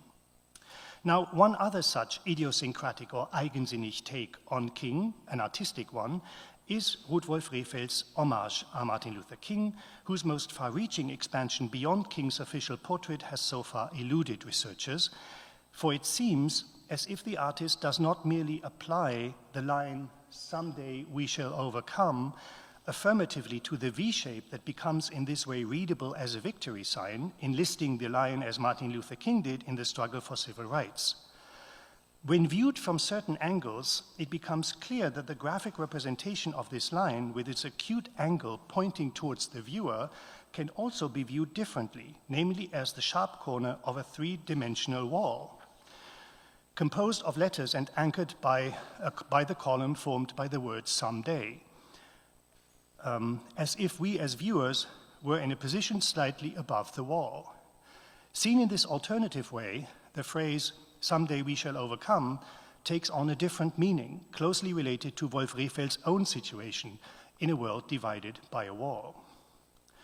Wolf Rehfeld's stunning visual double entendre may have been inspired by a series of well-known photographs that show King during his 1964 visit to West Berlin on an elevated viewing platform, together with local politicians, as he overlooks the still provisional Berlin Wall into the city's eastern half. As we can see, the photograph is itself dominated by a series of triangles formed on both sides of the street by the 19th century tenements that open up like giant V's away from King on the one hand and the street in front of King and his entourage on the other. In fact, Ruth Wolf Rehfeld's non-verbal reference to the Berlin Wall echoes Martin Luther King's own. During the same 1964 visit, when King was led to see the Berlin Wall, he was initially not slated to visit the eastern half of the city, partially for lack of time and partially because no official invitation had been issued. Finally, it was representatives from the Protestant Church who were, by his own testimony, able to persuade the civil rights leader to cross the border into East Berlin in order to deliver a sermon in St. Mary's Church, the Marienkirche, on September 13th, 1964. In this sermon, during which King avoided any direct references to the Cold War, he included a curious, if geopolitically unspecific, reference to walls. He said, in this sermon, "And so it is not difficult for us to go a step further and assume that wherever reconciliation is taking place, wherever men are breaking down the dividing walls of hostility which separate them from their brothers, there Christ continues to perform his ministry of reconciliation," unquote. King's reference to walls allows us to anchor Ruth Wolf-Rehfeld's homage à Martin Luther King, both in the divisions of the Cold War and in the fight for racial justice, a combination that, despite the official rhetoric, was clearly anathema to the GDR government, which viewed the Berlin Wall as a protection against fascism and would surely not have associated its overcoming with Martin Luther King's legacy. Here, as in St. Jobi's case, Wolf-Rehfeld's demonstration clearly amplifies the syncretic ambiguity of its visual display so that it can take on multiple meanings and accommodate seemingly incompatible political references. A similar logic can be seen in my last example of how Eastern European artists reacted to the US civil rights movement, Carl Friedrich Claus's long title, Thinking of Jonathan and George Jackson and the Soledad Brothers for Angela Davis in Solidarity. Generally speaking, like Wolf-Rehfeld, Carl Friedrich Claus frequently combines pointed Marxist critique with formal openness and expanded rather than limited ambiguity. As is the case with all of his language sheets, what he called Sprachblätter, of which the artist conceived as writing rather than image making, Claus worked on both sides of Thinking of Jonathan and George Jackson and the Soledad Brothers at the same time. On the front side, the side that you can see here, the page shows a mouth-shaped form, the larger one, containing a darker form at its center, before a background of dense lines that form more or less clearly visible eyes. They're hard to see, with a few letters or numbers also partially legible. To the left of the mouth, and traversed by a single line on the left, there is another smaller shape in the form of a rectangle, while on the verso, Claus has transformed the mouth into an intensely dark smudge without clear contours. Given its timing in the early 1970s, and unlike Wolf-Rehfeld's demonstration for Martin Luther King, Claus's Thinking of Jonathan and George Jackson and the Soledad Brothers temporarily aligns with the GDR's official campaign for Davis after her incarceration on murder charges. Claus clearly wants to show his solidarity with Davis who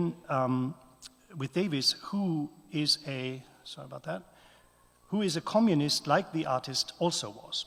Like tens of thousands of other GDR citizens, Claus views the goal of freedom for Angela as being embedded in a global fight for equality and emancipation, and he notes in his diary, quote, peoples of the world, listen to the signals, forward, never forget solidarity. Angela Davis works and fights on the front line despite her incarceration, through which they want to crush her. I salute her in admiration and in communist solidarity.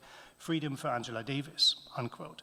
When we read these lines, we may want to remain mindful of Maria Schubert's remark that showing solidarity for Angela Davis, in Claus' case, by an artist with a decidedly strained relationship with the official GDR, should not be seen as an endorsement of GDR policies or of its government. Indeed, while Claus, whose work was rarely shown in his own country, demonstrates on behalf of Davis, he does so in a way that is, if anything, even more eigensinnig than Wolf-Rehfeld's was.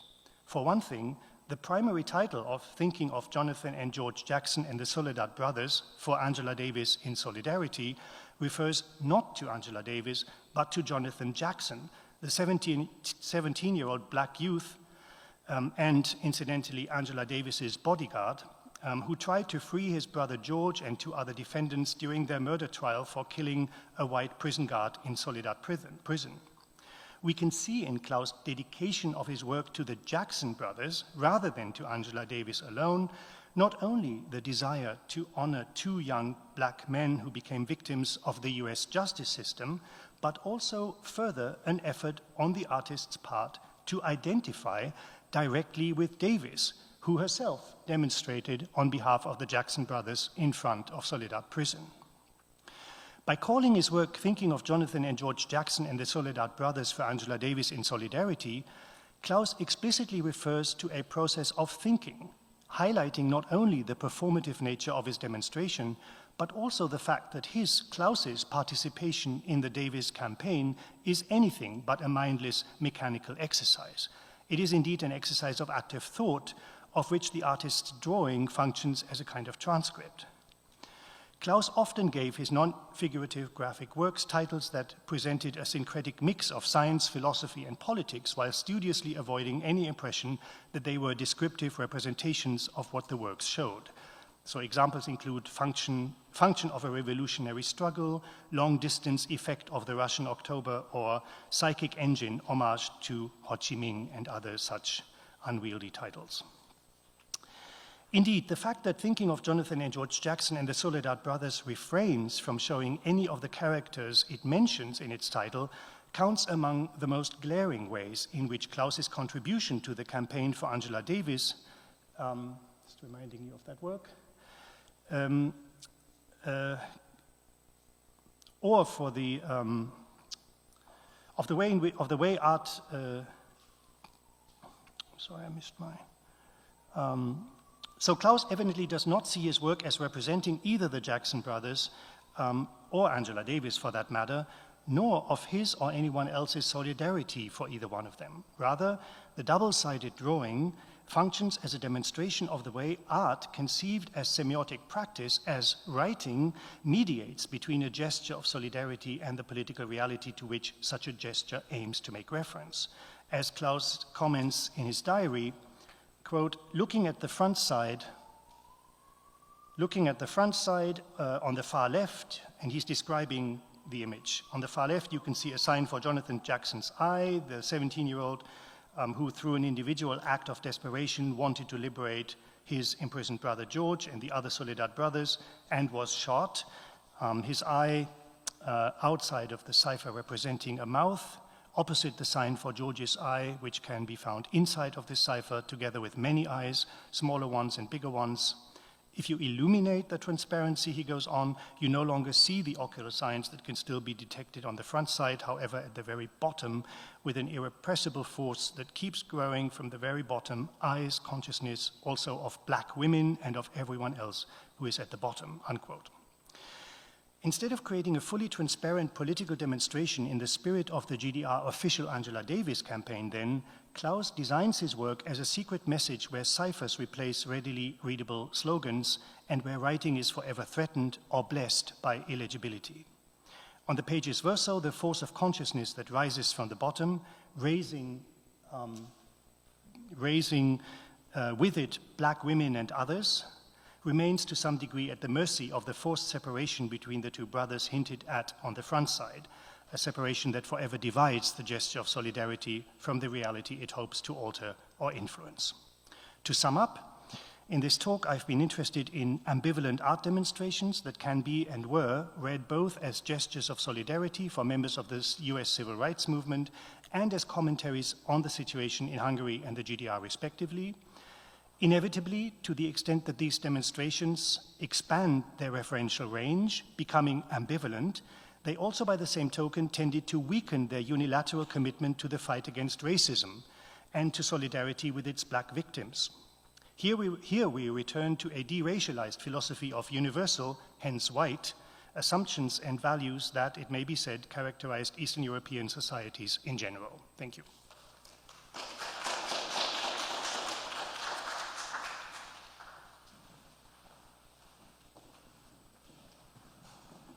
Thank you, Sven, for showing this actually complicated relationship between the racial politics and under communism and the attitudes among artists. And I'm pretty sure that also in other countries we can think of maybe not so startling and clear examples, but there's these racial politics, which was present very much in Poland as an official policy, as a critique of the United States, sort of interesting in an interesting way, sort of translates in some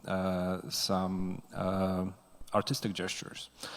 Our next speaker, let me just put up the presentation. Our next speaker is Anna Markowska from the University of Wrocław. Anna Markowska is an art historian and professor at the University of Wrocław.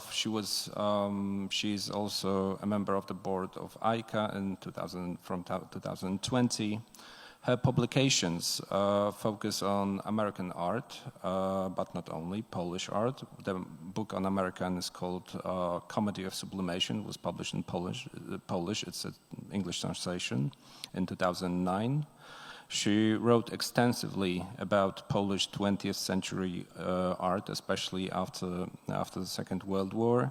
For example, two turning points, Polish art after 1955 and 1989, published in 2012. And she also on archival research on conceptualism and many, also she published on feminism, on many topics actually, and very important publications. Her recent book is publication concerns Natalia LL and was published in 2022. One of her latest publications also concerns Duchamp. It's called provocatively, Why Duchamp Didn't Part His Hair. It was published in 2019. Dlaczego Duchamp nie czesał się z przedziałkiem? That's the Polish original title.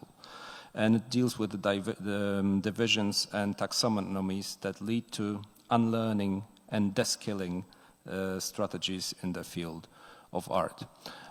So please welcome Anna Markowska. And the title of her presentation is slightly different, as I can see, from the program, the Katowice Sanga and the American Dream.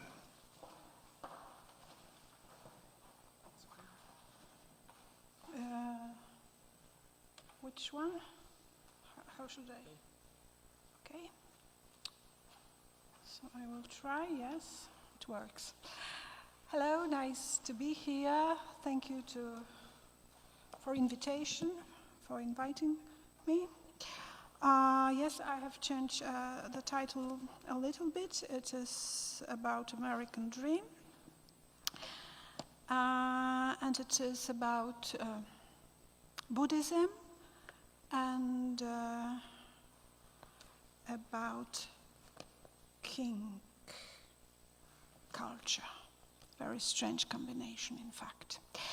Okay, so Katowice is a city with very short history compared to other European cities. As Henryk Waniek wrote, there is no historical aura here. There was no caveman wielding an axe. And until 200 years ago, it was a mixed forest dominated by pine trees. The city was established within the borders of the Kingdom of Prussia, and in 1922, as a result of a third Silesian uprising, it was annexed to the reborn Poland. Important cultural figures, including Hans Belmer and Jean Genet, were imprisoned in Katowice, but this certainly cannot be an object of historical pride today. After the World War II, Poland fell under the sphere of influence of the Soviet Union, and the name of the town was changed to Stalinogród in honor of Joseph Stalin. In the 1950s, the subject of this essay, Henryk Waniek, Andrzej Urbanowicz, and Urszula Broll were young art school graduates searching for their way in life.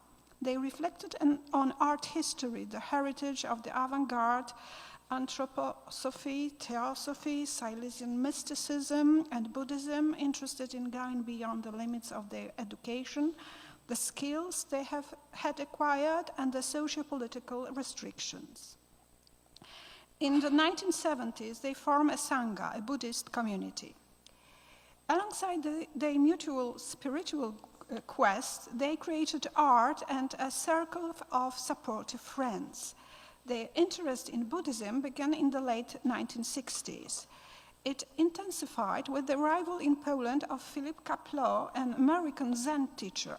In spring 1974, the group wrote to Kapleau at Rochester Zen Center, and on August 25, 1975, Kapleau appeared at Broll and Urbanowicz studio at Piastowska 1 to conduct a workshop attended by over 100 people from all over Poland.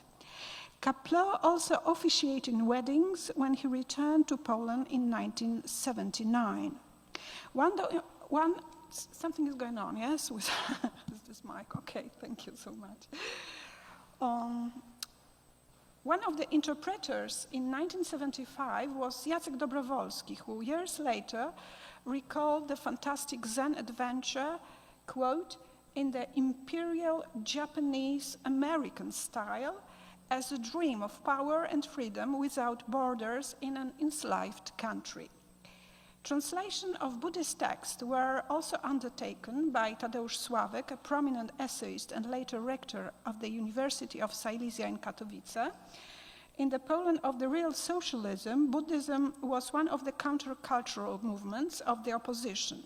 Such movements oscillated, as Aldona Jawłowska wrote in Ways of Counterculture, between the rejection of a society trapped in a system of dominance and the search for a new concept of society integrated with solidarity and spontaneity. Resistance stemmed from the non-acceptance of the status quo, which, as Urbanowicz himself explained, was associated with the sphere of, quote, art, system, religion, knowledge, customs, end of the quote, and the desire to experience the unknown and incomprehensible. Before forming the Sangha, the Katowice artists formed the Oneiron group in 1967. It occurred in a different configuration of friends, as the Oneiron collective was primarily focused on art. Within its framework, artists collaborated in writing artistic statements, painting, translating inspiring texts, organizing public actions, and practicing manual reproductions of self-publishing. This is why I use the word Sangha, originally used to describe a Buddhist community, more broadly to refer to a community where Buddhism is part of the new spirituality. Also, the Katowice artists once renounced the Catholic Church. This does not mean that the religious gave way to the secular, but that the religious for God is giving way to the spiritual for life. This happens outside the framework imposed by historical determinism, experts from cultural institutions, and the country's cultural policy in the case of the aforementioned artists. The fact that in a country dominated by the Soviet Union, their interests were directed towards American culture and, of course, traditionally in Silesia towards German culture, shows not only an obvious anti-communism, but also an aversion to cultural choices indicated by the state, in which West Germany and the USA played the role of the most hostile countries behind the Iron Curtain. The use of the German language in public places in Silesia was criminalized at that time. There was also an official order to write the word Germany in small letters. Thus, on the one hand, artists from Katowice did not give in to the promoted concept of the country's cultural geography with the dominance of Italy and France. And on the other hand, they distanced themselves from the idea of describing to the international conceptual movement, which was considered the most progressive art movement in the 70s. Upper Silesia was Poland's most industrialized region, while the rest of the country in the 60s and 70s adopted an aspirational attitude toward the so-called West. In Katowice, time moved faster, and the negative effects of accelerated modernity could already be seen and were not believed to solve all problems. Simultaneously, the current cultural policy was contested. Stories passed from mouth to mouth, such as that when Lenin's skull was opened, disgusting brown jelly poured out, countered attempts to implant a Soviet version of communism in Katowice and throughout Silesia. The brain of the savior of humanity flooding the place where one lives is a powerful metaphor. It unabashedly reflects the situation as Vaniek and his comrade artists understood it. Their resistance to this brown goo produced many works of art and contributed to an intense self-education and spiritual exploration in which American culture played a significant role. In a country where Marxism combined with Leninism was considered the only acceptable rational worldview, looking at reality from a non-ultra-rational perspective and at the same time dissociating oneself from the Catholic Church was a break with the dichotomy of the real and symbolic power, state and church. Since American Zen Buddhism, like Marxism and Leninism, promised the elimination of the sense of alienation, the Katowice Sangha was considered a danger to the state, and its members were intensively monitored by the security service. The first to depart from Kaplow's teaching was Waniek. I think you are bored with my one photograph, yes? So I will show you Katowice. Okay, and maybe, okay, our protagonist. So the first to depart from Kaplow's teaching was Waniek, from whom regionalism, understood as exploring the indigenous landscape with its spiritual tradition, was more important. His attitude in this regard was not changed by a trip to the USA, thanks to the Kościuszko Scholarship, at the end of the 1970s. Urbanowicz, on the other hand, turned away from Zen after several years of intensive practice in favor of BDSM. He realized that eroticism can be a form of spiritual practice, allowing him to reach deeper levels of consciousness and access the primordial energies that he considers fundamental to human existence. American culture was also a catalyst for the deepening of his interests. After moving to the United States, he was not interested in mainstream art. His choices, as in Poland, led him to the marginalized and underground. Brawl, in turn, remained influenced by Buddhism the longest, until the end of her life. However, the later focused on Tibetan Buddhism. The beginnings of the importation of Zen from America can be traced back to the sending of Kaplow's 3 Pillars of Zen from California to Henryk Waniek by Stanisław Piaścik in middle 1976. After this important event, which introduced American Buddhist modernism to Upper Silesia, the circulation of various ideas from the USA was manifold, including, of course, the psychedelic or acid subculture inspired by the researchers of Timothy Leary and Richard Alpert, later known as Ram Dass, which challenged conventional norms and values in combination with militarism and rivalry. The first session, periods of intensive meditation practice, and Jukite ceremonies, a rite of passage and a way to deepen commitment to the path of awakening and strengthen connection with the wider Buddhist community, were held in post-war Poland as a result of a visit by Roshi, venerable spiritual teacher, Philip Kapleau, in 1975. More than 20 people became formal Buddhists. Urbanowicz and Brawl also patented meditation paintings. However, all of events in Katowice occurred with some controversy.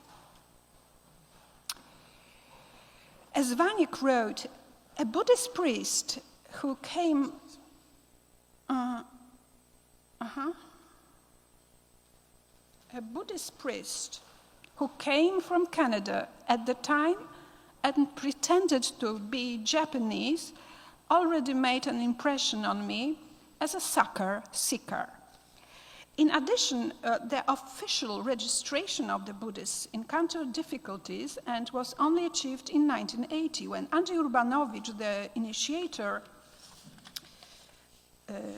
initiator of bringing Kapleau to Poland, had been living in New York for 2 years, where he spent a total of 13 years.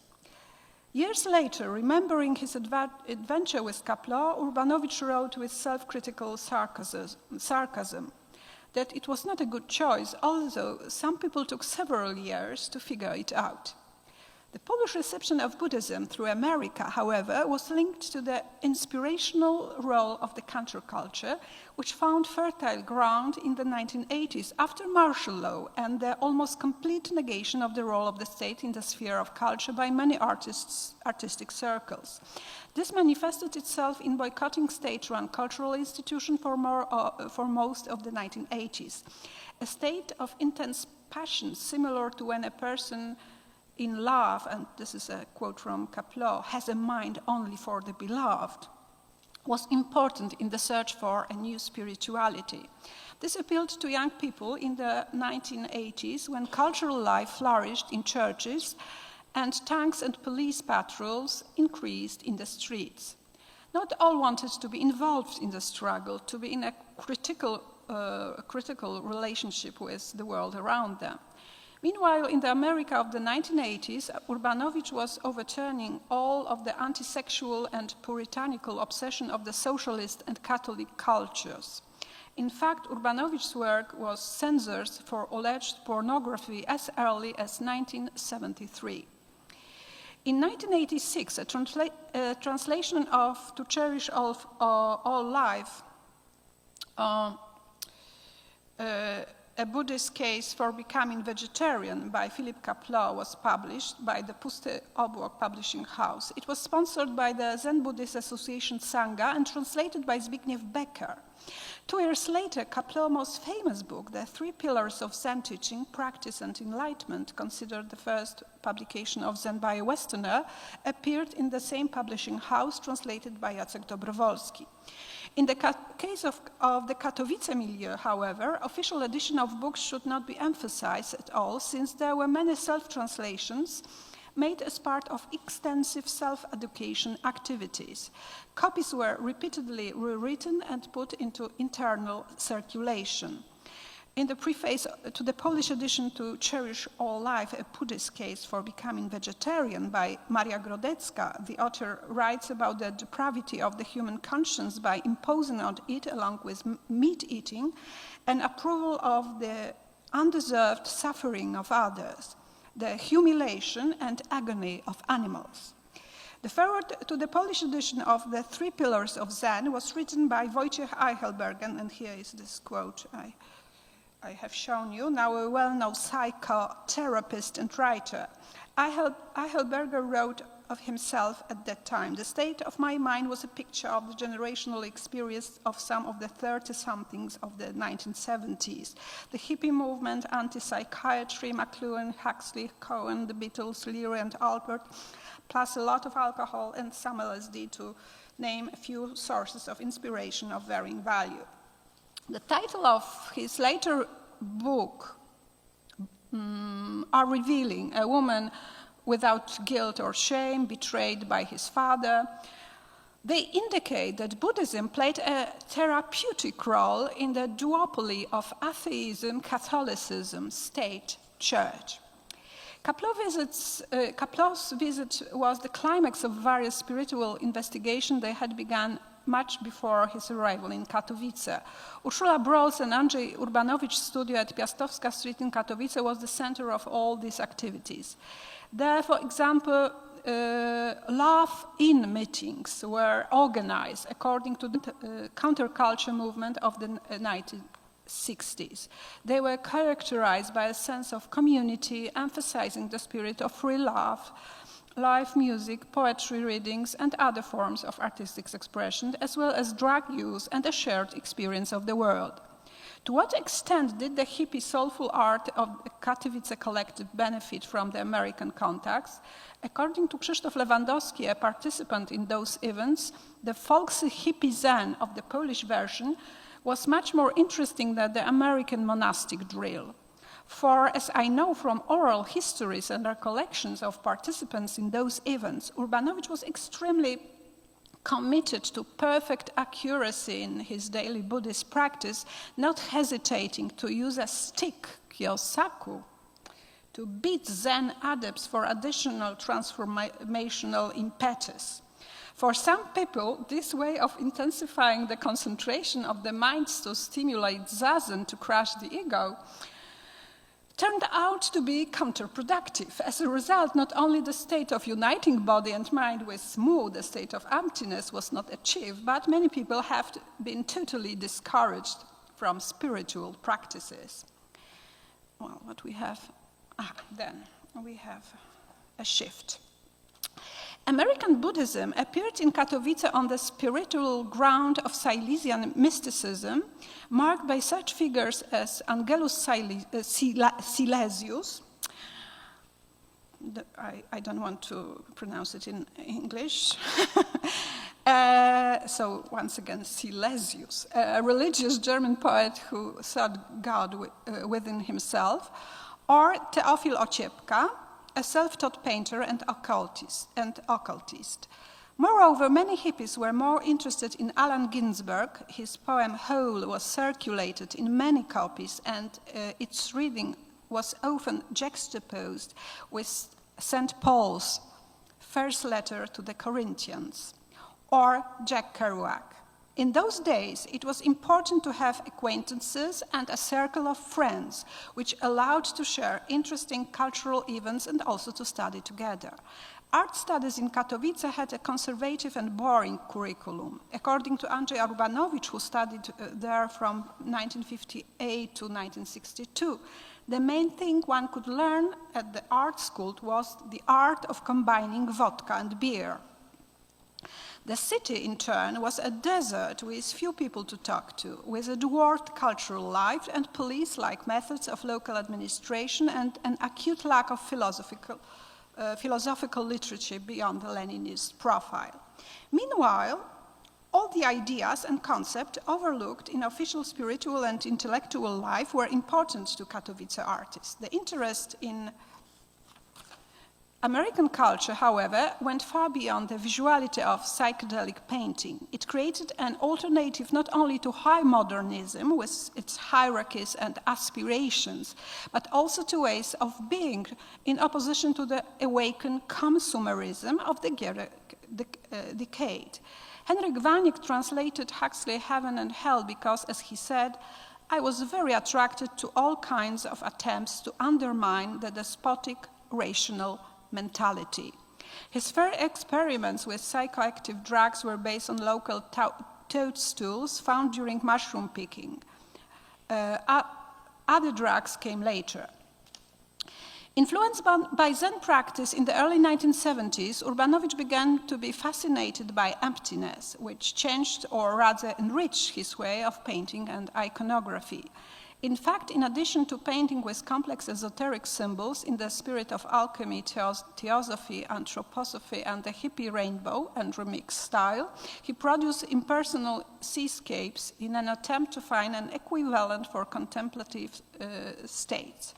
The artist's fascination with water deepened in 1978, the year of his divorce from Ursula Broll, when he traveled across the Atlantic from Europe to the United States. This fascination lasted until the mid-1980s. In New York, where he stayed until 1991, he abandoned Buddhism and changed his concept of art, questioning the possibility and the sense of pursuing the truth that exists outside the material world and is unimaginable through an idealized concept of nature and the limitations imposed on the imagination. Still, in a photograph taken in New York at a demonstration in support of the Solidarity movement in the early 1980s, he was shot attired like a Zen avant-garde artist. In New York, he became intrigued by the work of the British Aleister Crowley and John Coates, better known as John Willie. The former was in the United States during World War I, while the latter spent 2 decades of his life in the United States, where he published most of his drawings and cartoons. It was to him that Urbanowicz owes his interest in the character of Sweet Gwendoline. Where is the Queen's Gwendoline? Well, I think it is here. Oh, here it is.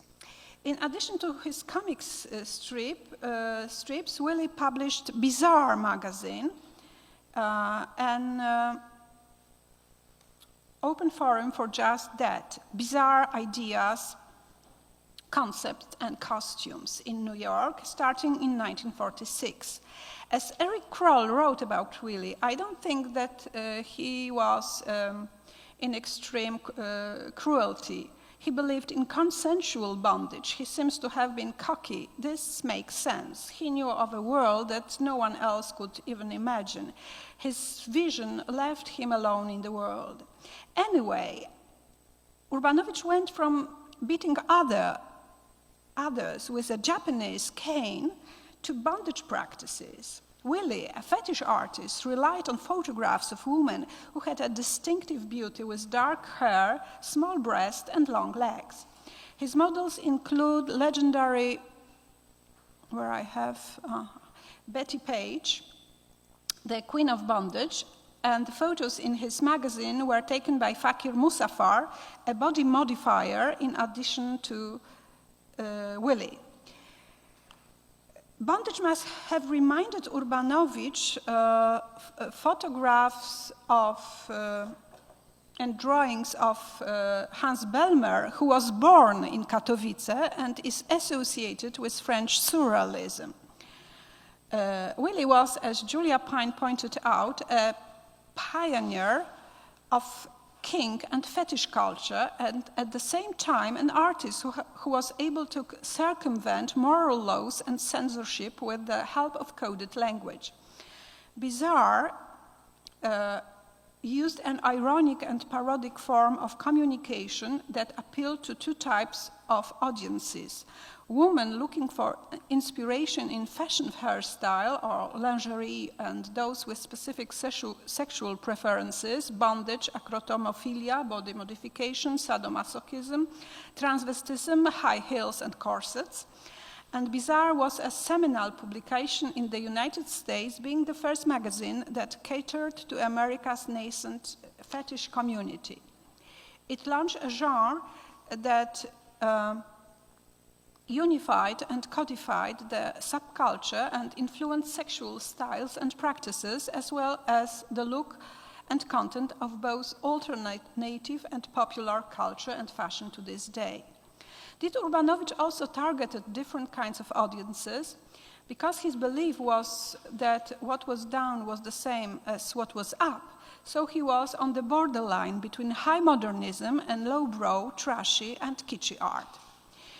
He created a series of prints called Homage to John Willy, in which he often appropriated drawings from Willy's comic strips, transforming them and adding his own elements. This strategy is also at work in his paintings that are not part of the series. In many of them, Gwendoline, with the face of the artist's third wife, is whipped, tied up, and monstruously transformed into a snake or a vampire, for example. And because Urbanowicz is fascinated by a magazine like Bondage Life, he takes a perverse pleasure in making connection between ancient Eastern goddess imagery and American vamps. It's hard to know if the artist went to BDSM clubs like the Hellfire Club in Manhattan's Meatpacking District, or tried to get close to Eulenspiegel Society, which played a big role in the sexual revolution of the 1970s. It is also hard to know if the artist was following in Willy's footsteps of drinking and finding his models at Chumley's in West Greenwich Village, or if he was watching the performances of Annie Sprinkle. What we do know for sure, he was interested in rock and roll. Urbanowicz had already given his paintings titles inspired by this kind of music, Lucy in the Earth, and he continues this strategy by mixing goddesses with pin-up girls. Cosmic Mama again relates to Janis Joplin. I Got Them All, Cosmic Blues Again, Mama album. Moreover, this kind of remixing had already characterized the earlier art of Urbanowicz, and all of the members of the Oneiron group who sought to combine the transcultural tradition of spiritual art with that of commercial and trashy art. As Urszula Benka, privately his third wife, wrote, Urbanowicz in the 1980s and early 1990s had not yet heard of Bataille as a part of a strange convergence.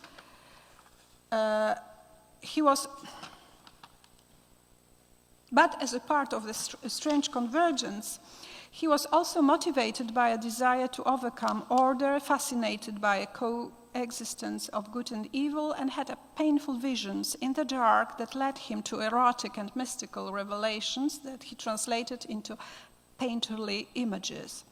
However, it is hard to disagree with his friend Waniek's apt characterization of Urbanowicz that even such a minor detail as the wearing of a bird at one time underscored that artist's brand is patriarchal in nature.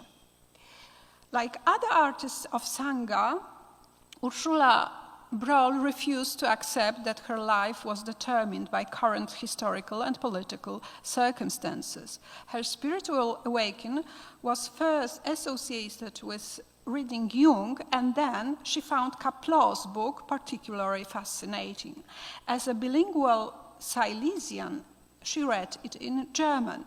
In the 1950s, she was interested in chance as an artistic tactic, while in her later period she realized that nothing is random to the extent that it is sometimes even impossible to look rationally at the effects of various actions.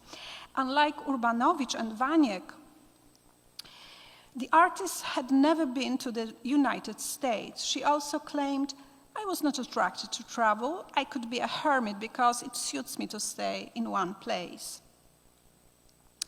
Her reluctance to travel had consequences. In creating her meditative Zen paintings, she did not follow any Western European or American artists, although the vibrant color of her mandalas, which engage emotion, can be compared to the abstraction of Antrud or Jack Youngerman. Okay, so conclusion. As part of their self-education, the artists from Katowice explored not only what was censored in the communist state under the rule of the USSR, but also what was silenced and considered rejected knowledge with the framework of Western modernism, such not only socialist modernism. I mean esotericism, alchemy, anthroposophy. Hence, their position was linked to a double resistance, to the communist hardliners and to the progressive artists who negotiated concessions to the Western mainstream with the authorities.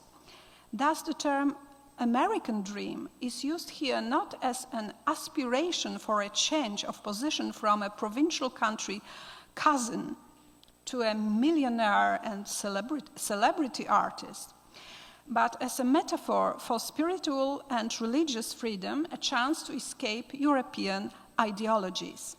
For the Katowice artists, spent their childhood first during the terror of the World War II. Waniek was born in Oświęcim, which the Germans turned into Auschwitz, and then during the Soviet terror, which was particularly intensified in Silesia. The renaming of Katowice, a city with multinational and multi-religious roots, to Stalinograd, planned as a city of the new communist citizen, can be seen as a symbol of the eradication of German culture. The practice of Zen and the establishment of a partnership with the Rochester Zen Center were only one part of an overall program of spiritual development in which the circulation of ideas involved to the transnational culture of three continents, Asia, Europe, and North America. Andrzej Urbanowicz, who spent 13 years in New York, was the most fascinated by American culture. In his art, the feminine body remains a male projection, and only the feminine can be disciplined, modified, and dominated in relation to the all-powerful and distant male gaze.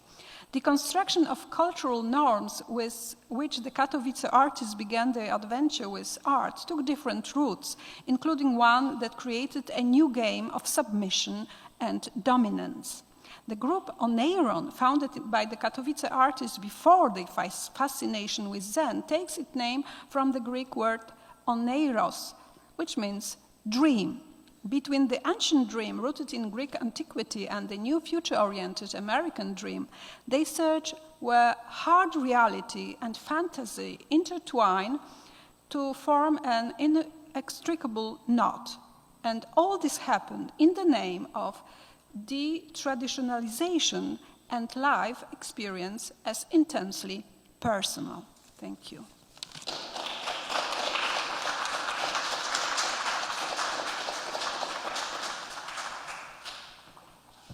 Thank you so much for this slightly kinky presentation and amazing material. Let's have a very brief coffee break, like up to 10 minutes, okay? Because we're falling behind the schedule. And let's congregate in, at around like just before 4 o'clock. Okay?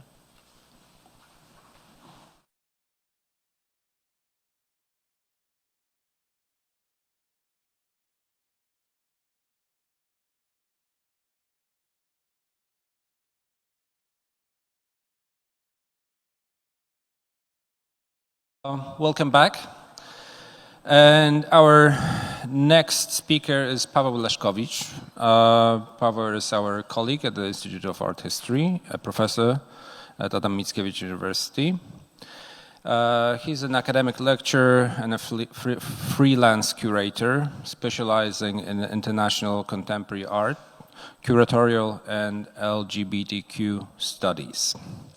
He's the author of Ars Homo Erotica exhibition in Warsaw, Warsaw's National Museum, which took place in 2010, and numerous queer exhibitions and symposia in Poland and in the UK. He's the author of 4 books. It is Helen Chadwick, The Iconography of Subjectivity, 2001. Life and Democracy, Reflections on the Homosexual Question in Poland, 2005. Art Pride, Gay Art from Poland, 2010. And The Naked Man, The Male Nude in Post-1945 Polish Art in 2012. He contributed to many collections and books published by Routledge, NYU Press, and many, many others. He was also the recipient of many scholarships. The recent one is 2021-22. He was a visiting scholar at the Center of Transdisciplinary Gender Studies at Humboldt Universität zu Berlin. And Paweł will give us a talk titled Notes on the U.S. Queer Impulses in Art Behind the Iron Curtain. Please.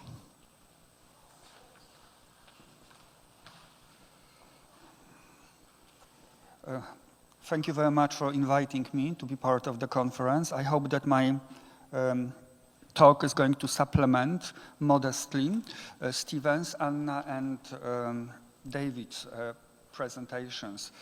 So, notes on the US queer impulses in art behind the Iron Curtain. The presentation aims to highlight the potential places of influence of American queer culture, counterculture of the 1960s, 1980s. On the visual culture and art behind the Iron Curtain. The purpose is not to present a comprehensive analysis of the reception of queer art in the Eastern Bloc, so my presentation is not going to be deep, it's going to be shallow actually, but to point out the possible moments of cultural interactions and cultural intersections, which can be a starting point and inspiration for further research. And I am very happy that we have scholars from Czechoslovakia, from Poland, Anna, with us, and David, and I hope that they will help me to push my research into more deeper explorations. The focus will be on Poland, the Soviet Union, and Czechoslovakia. So I decided to select only some cases, and I decided to focus only on the American inspirations, not the so-called Western inspirations, because this is the assigned subject of the conference by Philip. The presentation includes the following topics. The story of Allen Ginsberg travels in Eastern Europe in 1965. The representation of American countercultural queer cinema of the 1970s in Eastern European poster art. The influences of Andy Warhol, Keith Haring, and John Cage on the 1980 St. Petersburg, Leningrad, of course, at the time, alternative art scene. So I'm going to start with the Soviet Union. And I am going to state at the very beginning the most important idea of my presentation. In his book, Other Russians, Homosexuality in the Crisis of Post-Soviet Identity, a book published in 2009 by Brian James Baer, he states that during the perestroika period, 1985-91, the expression of homosexuality in Russian culture was a search for a post-Soviet, anti-Soviet aesthetic, which was particularly evident in Timur Novikov's New Russian Classicism, inspired by neoclassical beauty and mass culture. And I totally agree with Brian James Baer's diagnosis, because in other countries of the Eastern Bloc, including my own Poland, in the 1980s we can notice a decisive increase of queer visual culture and queer art, and this diagnosis that it was a cultural turn against the Soviet aesthetic and against the communist aesthetic to some extent as well is definitely confirmed by in other countries. And that is why, because it was happening already in late 70s and in the 1980s, the sexual revolution in the Eastern Bloc was not only heteronormative and heterosexual, based on the commodification of female bodies that David so brilliantly presented, but we have also a lot of male nudity, homoerotic male nudity, and the transgender expression that we can find in the socialist culture, but we need to take an experience, a knowledge of a detective, someone who is searching for visual materials that in many cases was hidden for a very long time. But now going back to St. Petersburg and neo-academism, that Timur Novikov founded in the 1980s, and the concept of neo-academism that he invented and spearheaded collective creativity across various media, art, visual culture, performance, film, fashion, and music. Timur Novikov not only corresponded with Andy Warhol, but he was also as close as St. Petersburg art scene got to a Warholian figure. And when I call it a Warholian figure, it is not really about the type of art that Timur Novikov was making. Unfortunately, this is not the second version of the PowerPoint, but it doesn't matter.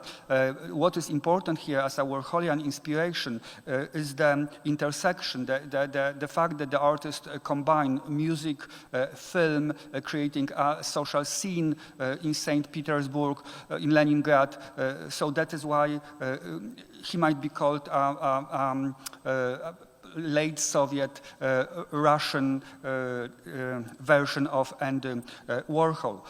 This is a self-presentation photograph of Timur Novikov, when we have the image, the vest with Keith Haring art, on the one hand in the center on the artist's chest, but on the other hand we have also a photo of Andy Warhol that is sticking out.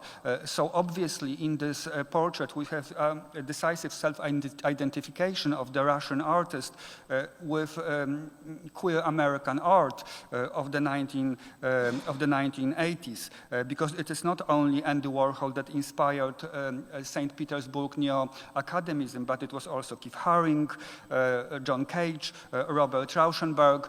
All the artists were American. Now we know in the 21st century even about Robert Rauschenberg that were queer artists, and especially the identification with Keith Haring, for example, not only Andy Warhol, openly gay artists involved with the art around AIDS, testified to this kind of influences on St. Petersburg's academism, and confirmed the diagnosis that the inspiration, that the influences by American queer postmodernism was a way for the artists to reject the Soviet aesthetic and the Soviet vision of sexuality. So I mentioned the term Western queer postmodernism. I mean the American queer postmodernism, and the artists of neo-academism, they traveled to the West and got into contact with the dominant figures of Warhol, Cage, Haring, and Robert Rauschenberg. Novikov showed especially an interest in Andy Warhol, an interest which was mutual. So Warhol knew about the developments in Leningrad's art at the time. And pop influences are present in his art, according to Russian art historians, but I disagree, because Timo Novikov was mostly inspired by the European academic tradition, neoclassical homoerotic tradition, which we have in his collages, but the persona of an artist who connects a variety of media and creates scene around himself, a cultural scene, is the main Warholian inspiration that we can see here. Warhol returned the favor by sending autographed Campbell's soup cans to the new artist in Leningrad, as well as a copy of his book, The Philosophy of Andy Warhol. Moved by the tales of the American rock musician Joanna Stingray, who spent time in the Soviet Union in the Perestroika area, Warhol sent gifts to Leningrad artists and rock musicians. This is the group of artists which was particularly part of this neo-academism inspired by Warhol, and we see here Novikov looking at Andy Warhol's the philosophy of Andy Warhol.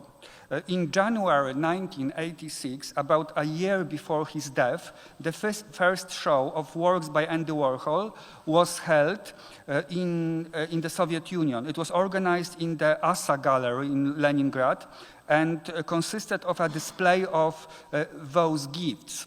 The St. Petersburg artist gave Warhol the academic title of Doctor of all kinds of art, as testified by the certificate displayed at the exhibition.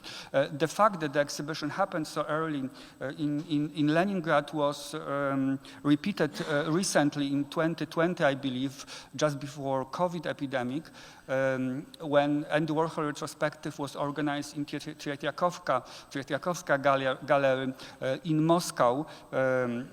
And it was at the time already, of course, of Putin's Russia, but also after the introduction of 2013 anti-homosexual propaganda legislation in Russia. And it poses a general question about Andy Warhol's exhibition. We speak here about his exhibition in the socialist period, which are, of course, and influence is important, but also about contemporary Warholian exhibitions organized by Andy Warhol Museum in Pittsburgh, which is run by gay curators, and of course they support the openly queer reading of Andy Warhol's art, which wasn't always the case in the 20th century, as we know. And they organized Andy Warhol exhibition, for example, in Saudi Arabia, a recent one just closed in a new desert resort and a luxurious museum, and they are criticized for collaborating with this type of homophobic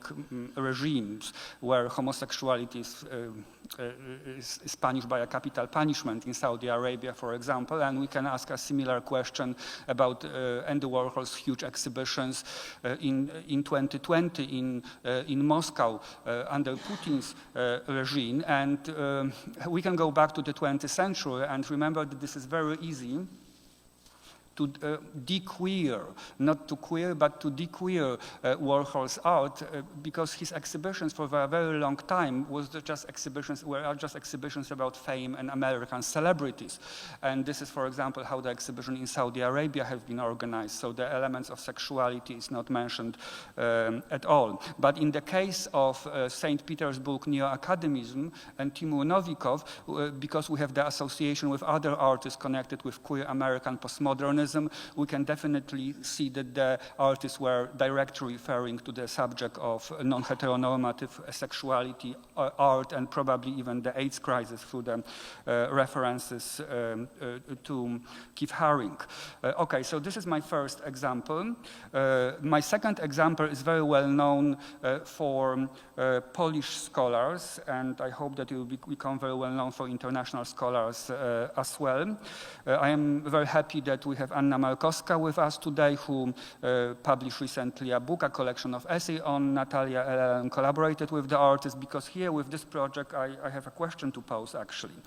So as we know in Poland very well now Natalia LL traveled, a pioneer feminist and new media artist. Natalia LL traveled to New York City in 1977 on a Kościuszko Foundation fellowship, which enabled her meeting with art world personalities, Vita Conci, Karol Schneemann, Marina Abramowicz, Leo Castelli. The photographs of this documentary series show the artist performing in the context of Gay Parade of 1977 and holding in her hands a self-quotation, individual photograph from her well-known consumer art of 1973. Natalia LL gently intervenes with her persona and her work in situations so different culturally and socially from the everyday life in Poland at the time. This double detachment of a single image very well represent the author's search at the time, focusing on the image as a sign where meaning, among other things, can also change after a change of context. So we have here a radical change of urban and political and social context when she inserts herself in the very center of the vibrant gay movement in New York at the time. Let's look at the photograph for a while. And this is a question, how do we treat this action? Is this a performance action, a performance in a public space? Is this just a documentary photograph? I, of course, treat it as a performance piece. And in performance, everything matters. And in the documentation of performance, every detail matters as well. So we see here Natalia LL standing in the very center in one of the photographs of the models from consumer art, and just next to it, if you concentrate, you can see this slogan on the banner of the gay activist Anita Sachs, Oranges. And this is a reference to another American singer that I am going to mention, Anita Bryant, who is still alive. She was a very important figure in the establishment of Save the Children, which is a religious fundamentalist organization that intends to protect the children from the queer community. Of course, she's from Florida. That is why I guess we have the oranges here. And of course, she's as well a political activist known from anti-gay activism, and she was particularly visible in American politics and culture in the 1970s and in the 1980s. And here we have this Anita Sachs Oranges slogan on the banner, and we have Natalia LL standing in the very center with a photograph of a series devoted to some extent on many other levels, and having many other levels as well, but to some extent it is a series about oral sex, and we have the slogan Anita Sachs next to it, which I think is on purpose staged by Natalia LL in this way. These are other photographs from the demonstration, so we go to the subject that Spence mentioned about art demonstrations, because obviously this is an example example of art demonstration when the artist participate in a broader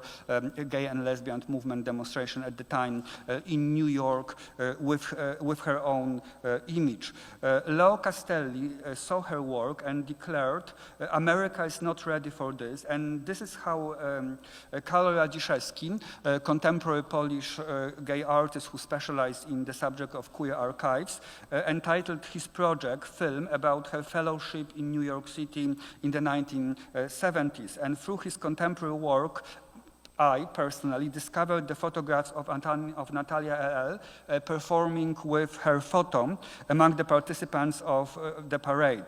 The question I would like to pose is whether the photographs had any reception, distribution in the late 1970s in Polish art world, even only in the Permafo circle, or if they have been uncovered only recently by the archival approach of Radziszewski or Natalia LL scholars. Hence had no meaning or impact in the People's Republic of Poland, except the general subject of female sexual revolution liberation in her own art. So I think that this is a very vital question. This kind of work is important in Poland in the 21st century as well, very much, but it would be even more important in People's Republic of Poland in the 1970s. But I cannot answer the question. This is something that we can discuss, how much this work was part of the, at least, artistic circles in the 1970s of Poland, and if people knew about this action of Natalia and the participation in the gay parade and all this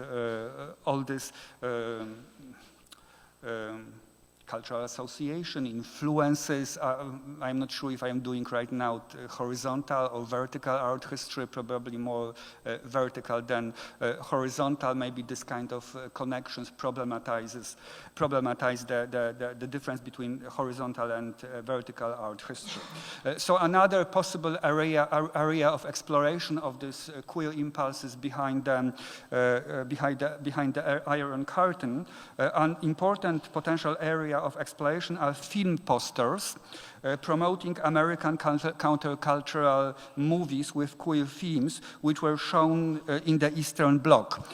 For example, from the famous Polish school of posters that was developing between 1950s and 1980s, specializing in painterly metaphors, one finds Waldemar Świeży's, one of the main artists of the Polish school of posters, poster for Midnight Cowboy, a 1969 American drama film directed by John Schlesinger, which depicts the unlikely friendship between a naive young sex worker, played by John Voight, now a supporter of Donald Trump, and dying conman Dustin Hoffman. Midnight Cowboy is the only X-rated film ever to win Best Picture. The movie shows the seedy underbelly of Times Square populated by male hustlers, porn theaters, and gay clienteles. It is bold in its depiction of sexual revolution, nudity, both male and female, and homosexuality. The film was shown in Poland in 1973 with Waldemar Świeży's posters of a cowboy face with red painted lips. Świeży was directly queering the iconic image of American masculinity. We might only imagine the effect such poster had on the streets of Poland in the 1970s. This is a comparison between the American poster for the Midnight Cowboy with Dustin Hoffman and John Voight on the cover, their photographs, and it also perfectly shows the difference between the Polish schools of posters, which use these painterly metaphors and was based on the artistic invention of the poster creator. And here we have the American approach to poster art, where, of course, the stars of the movie are always featured, and they dominate the visual message that the poster conveys. I personally prefer the Polish version, even though I am not a patriot, but somehow it works for me much better, and is definitely much more subversive, especially if we think about this, the distribution of this type of image in the 1970s in Poland. And first of all, this is amazing, and we know very well that American countercultural cinema was shown in Poland in the 1970s in a special offers cinemas. This is, of course, question for a further research about other movies of this type, a research that is at the intersection of art history and film studies, especially considering the dates and the modes of distribution of these films. These posters from the two cult movies that I wanted to point out, it is possible, of course, to discover more. It would be fascinating to do a similar research in such countries as Czechoslovakia or Hungary, where obviously it would be possible to show this kind of movies as well.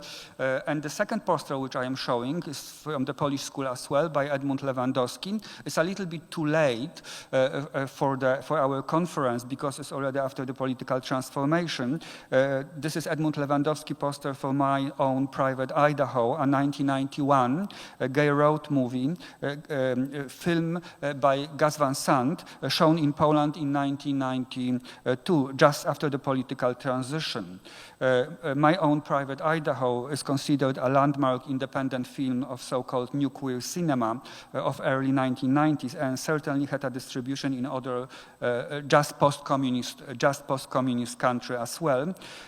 And I would like to, no, this is not the first. There is also the American version of the poster, and of course on the American version of the poster you have Keanu Reeves, that was the star of the movie. A young Keanu Reeves is just launched his career, this movie, and again you have the difference between the Polish artistic version of the poster and the American version, which emphasized the role of the movie star. Okay, so the third example of a possible research into the queer impulses behind the Iron Curtain is Allen Ginsberg. But to speak about Allen Ginsberg, I will start from Krzysztof Niemczyk, who was a Polish action artist who, through his nude posing and performances in selected spots in Krakow's public space in the 1960s and 1970s, was marking and mapping the city with his queer body. Anna Ptaszkowska, in her book, A Treatise on the Life of Krzysztof Niemczyk for the Use of Young Generation, a book published in Polish in 2007, provides info and source text about the fact that Allen Ginsberg, so these are the photographs of street actions, semi-nude street action by Krzysztof Niemczyk in the public spaces of Krakow. And from Ptaszkowska's book, we learned that Allen Ginsberg visited Krzysztof Niemczyk's apartment together with Zbigniew Walpechowski, a very well-known Polish performance artist, with whom Ginsberg tried to sleep with.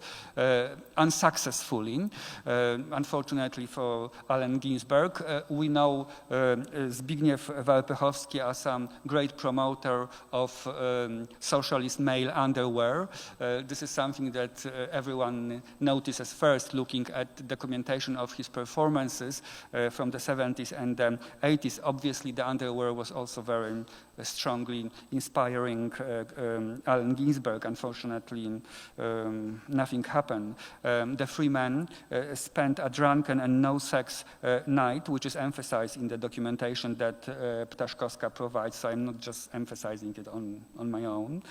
In Niemczyk's apartment in Krakow, where Allen Ginsberg drew his autograph on the wall. And that is why later this apartment became a place of pilgrimage for Polish hippies. In the documentation, in the archival text in Ptaszkowska's book, there is some chronological confusion around the story. Ginsberg was in Poland, according to his journals, that I will talk about in a moment, in 1965. While in the book, his visit is dated once for the late 1950s, early 1960s, and the second time for 1968. Thus, maybe the whole story is a legend invented by Krzysztof Niemczyk, a fantasy, but Warpechowski also mentions this visit and the rebuff. In Poland, Howl came out in the second half of the 1960s, so after Ginsberg visit.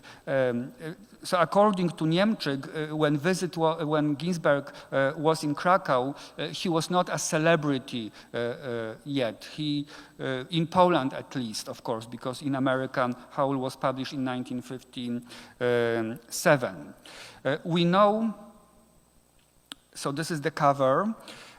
We know from Allen Ginsberg's Iron Curtain journals, January-May 1965, that were published in 2018. I am not a Ginsberg expert, but I think that the Eastern European journals in full, they were published for the first time in 2018. And there are many journals by Ginsberg from his international travels, but of course I'm speaking today about the Eastern European journals. So we learn from those journals that Ginsberg visited Cuba, Czechoslovakia, Poland, and Russia in 1965. And everywhere in Eastern Europe, he was watched closely by the authorities and expelled from Cuba and Czechoslovakia for corrupting the local youth. This was the official explanation. Of course, the Eastern European connection, especially the Russian connection, is very important here because Allen Ginsberg's parents are Jews from Russia who escaped pogroms and went to America. So the Russian and the Eastern European connection was important for him, and this is, of course, a cliche, but we may say that maybe it was important for Andy Warhol as well, because, of course, his mother was from Slovakia. So we have this two powerful luminaries of American queer 20th century culture and whose families were from the Eastern Bloc or from Eastern Europe. The travel journals poetically describe his personal encounters behind the Iron Curtain at the height of the Cold War, meeting with poets, artists, the atmosphere of the city, but also the journals give very graphic yet poetic account of his sexual encounters, adventures, and misadventures with men in Eastern Europe. Everywhere in the Eastern Bloc, he spoke when he had an opportunity to speak. He spoke about freedom of speech and freedom of sex, which had always been a focus of Ginsberg's work. He felt the same level of openness must be applied to discussion of homosexuality and drug use that were at the time illegal, of course. I mean, homosexuality in Cuba and in Soviet Union, it was legal in Poland, and it was already legal in Czechoslovakia when it was legalized in 1962. In Poland, it was always legal under communism. Ginsberg's time in Eastern Europe culminated in Prague, and this is the photograph on the cover of the journals from another art political demonstration, where he was elected King of May by the students' population of the Technical University. So it would mean that in Czechoslovakia, he was already an international celebrity, and when Krzysztof Niemczyk speaks about his visit in Poland, in Krakow, he describes him as a vagabond, as a homeless person, some American poet traveling. So according to Niemczyk's account in Poland, he was not as recognized as he was in Czechoslovakia, but this is just according to Niemczyk's account. So going back to the demonstration in Prague, Ginsberg's time in Eastern Europe culminated in Prague, where he was elected King of May by the students' population of the Technical University. The celebration was the first May Day celebration in 20 years. This is, of course, Ginsberg. in 20 years, and the parading around of a prominent countercultural icon like Gisborne with his beard and cardboard crown was likely to stir the suspicions of the authorities. It seems that his presence in Prague was the most visible and dramatic, and one may wonder if there are any direct influences in Czechoslovakian culture of the late 1960s. This is a research that I haven't done, and I just posed the question as well, if there are any repercussion of his celebrity status in Prague in 1965, and the fact that became a very well-known internationally fact that he was actually expelled from Czechoslovakia by authorities, put on a plane and sent to London. Ginsberg comments about subversive speeches in the Eastern Bloc. This is a quotation. People asked me what I thought, so I told them.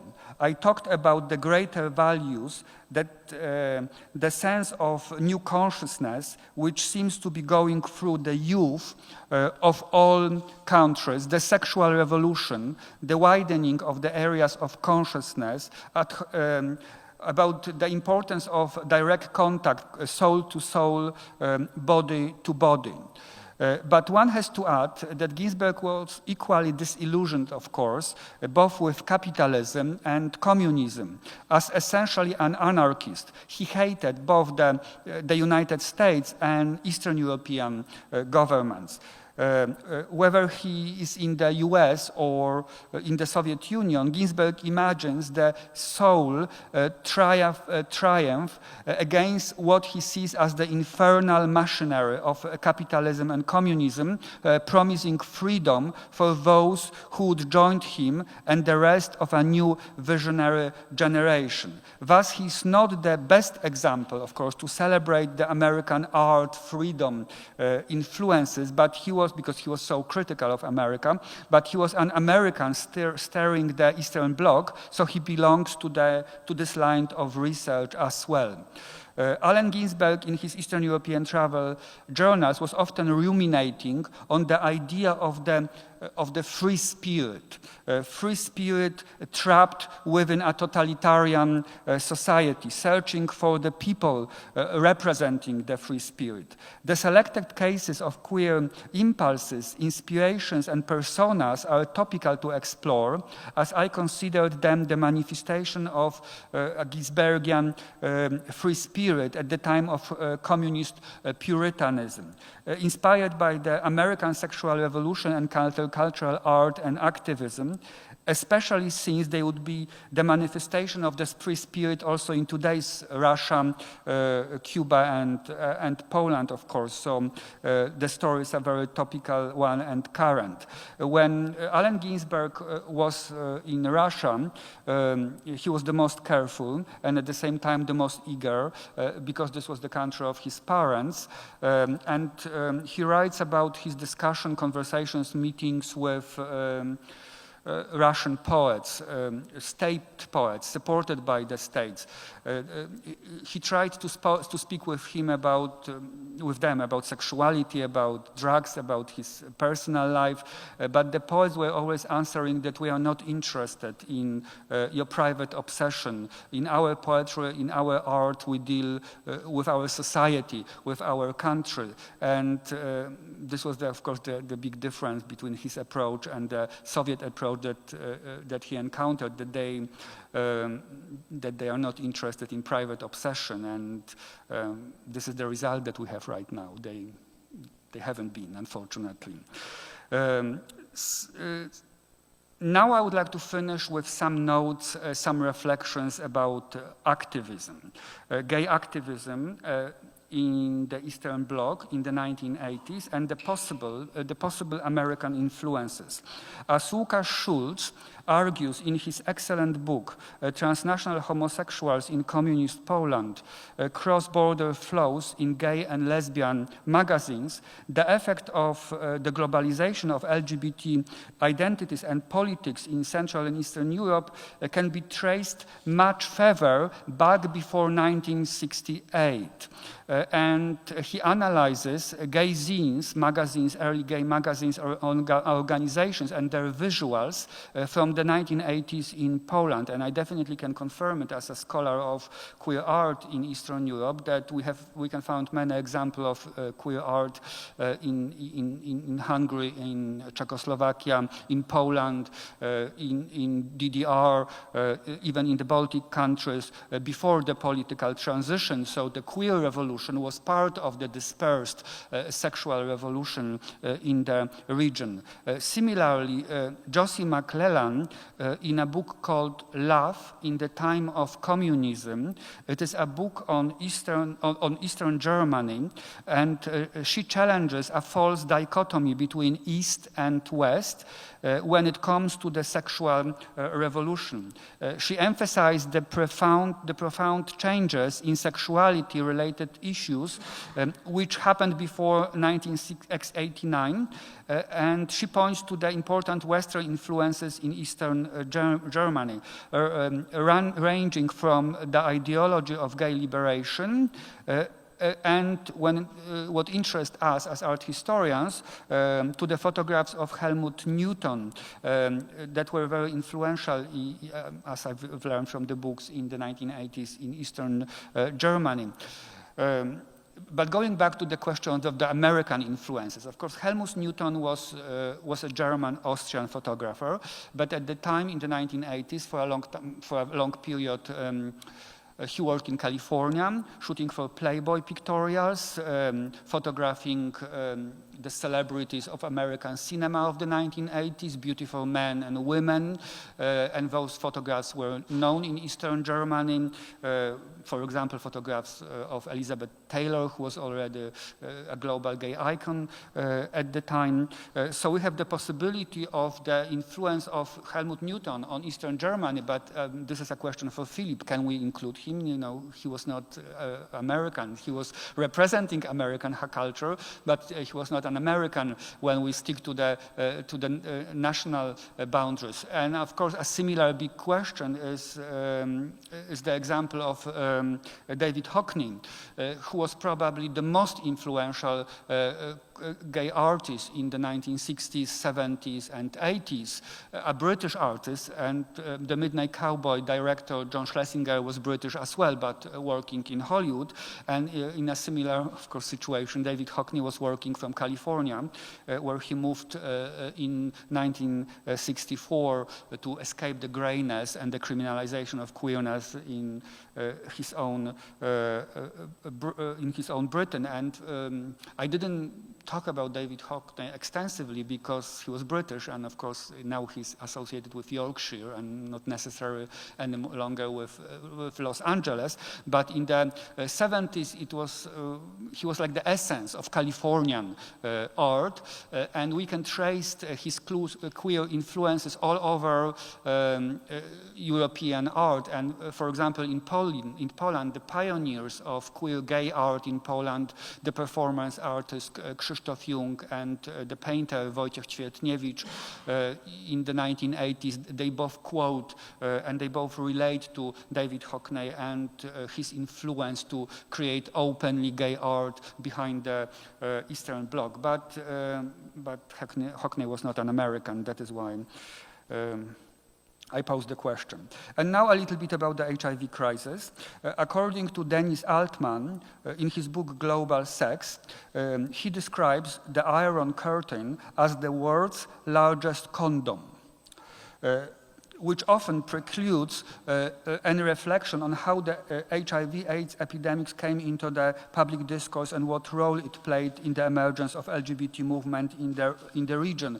So the first cases of HIV in the Eastern Bloc there are very few that are registered. They are from the mid-80s, but they actually had influence, the epidemic had influence on the repressive politics of the socialist states. For example, in Poland, the organization by the militia, by the police of the Hyacinth action between 1985 and 87, one of the excuses for organizing the action of rounding up and listing homosexuals was the HIV crisis. But I'm talking about this, first of all, because I like the fact that Altman described the Iron Curtain as the world's largest condom.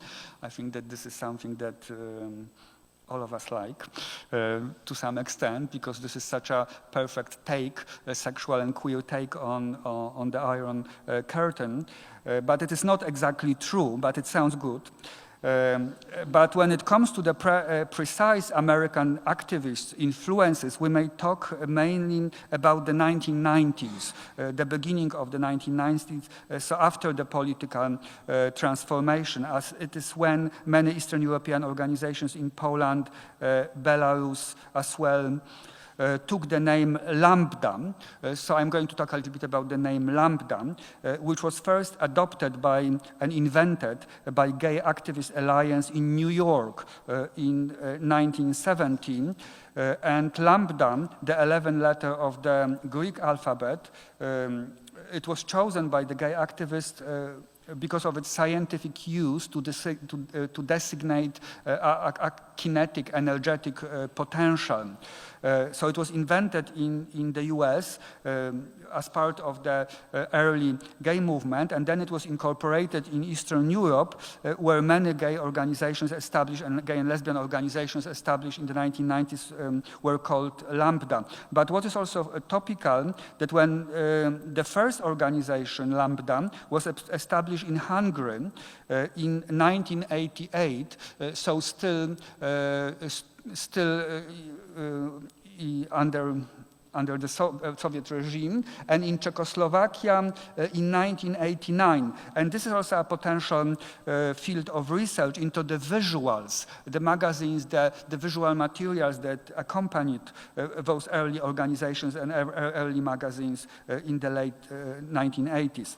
And I'm finishing. The activist reference to the 1969 Stonewall riots in New York, very often in the description of the history of the movement in the Eastern Bloc, we have the Stonewall mentioned, and scholars are looking for the local version, the Romanian, the Polish, the Serbian version of Stonewall.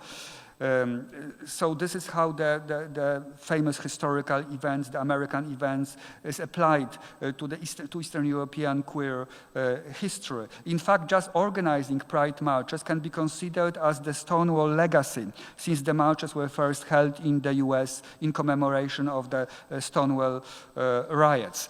So I am finishing. There is a lot of questions, a lot of potential areas of research. I am especially fascinating by following the traces that may lead to the early visuals connected with the activist organization in the 1980s in the Eastern Bloc, but also especially powerful can be the poster art, not only from Poland, but also especially from Czechoslovakia and Hungary, that advertise the countercultural queer cinema that was shown behind the Iron Curtain. So it was not a perfect condom, obviously. So thank you very much.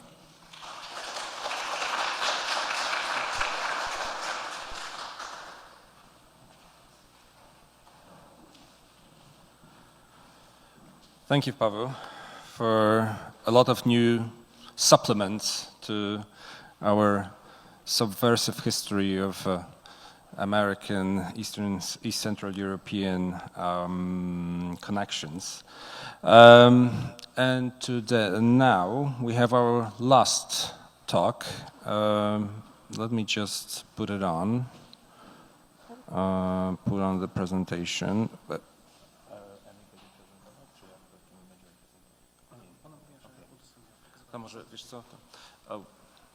So let's just first connect maybe with Amy.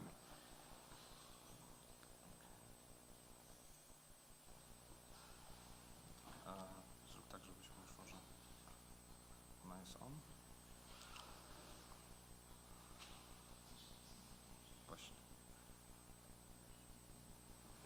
Yes?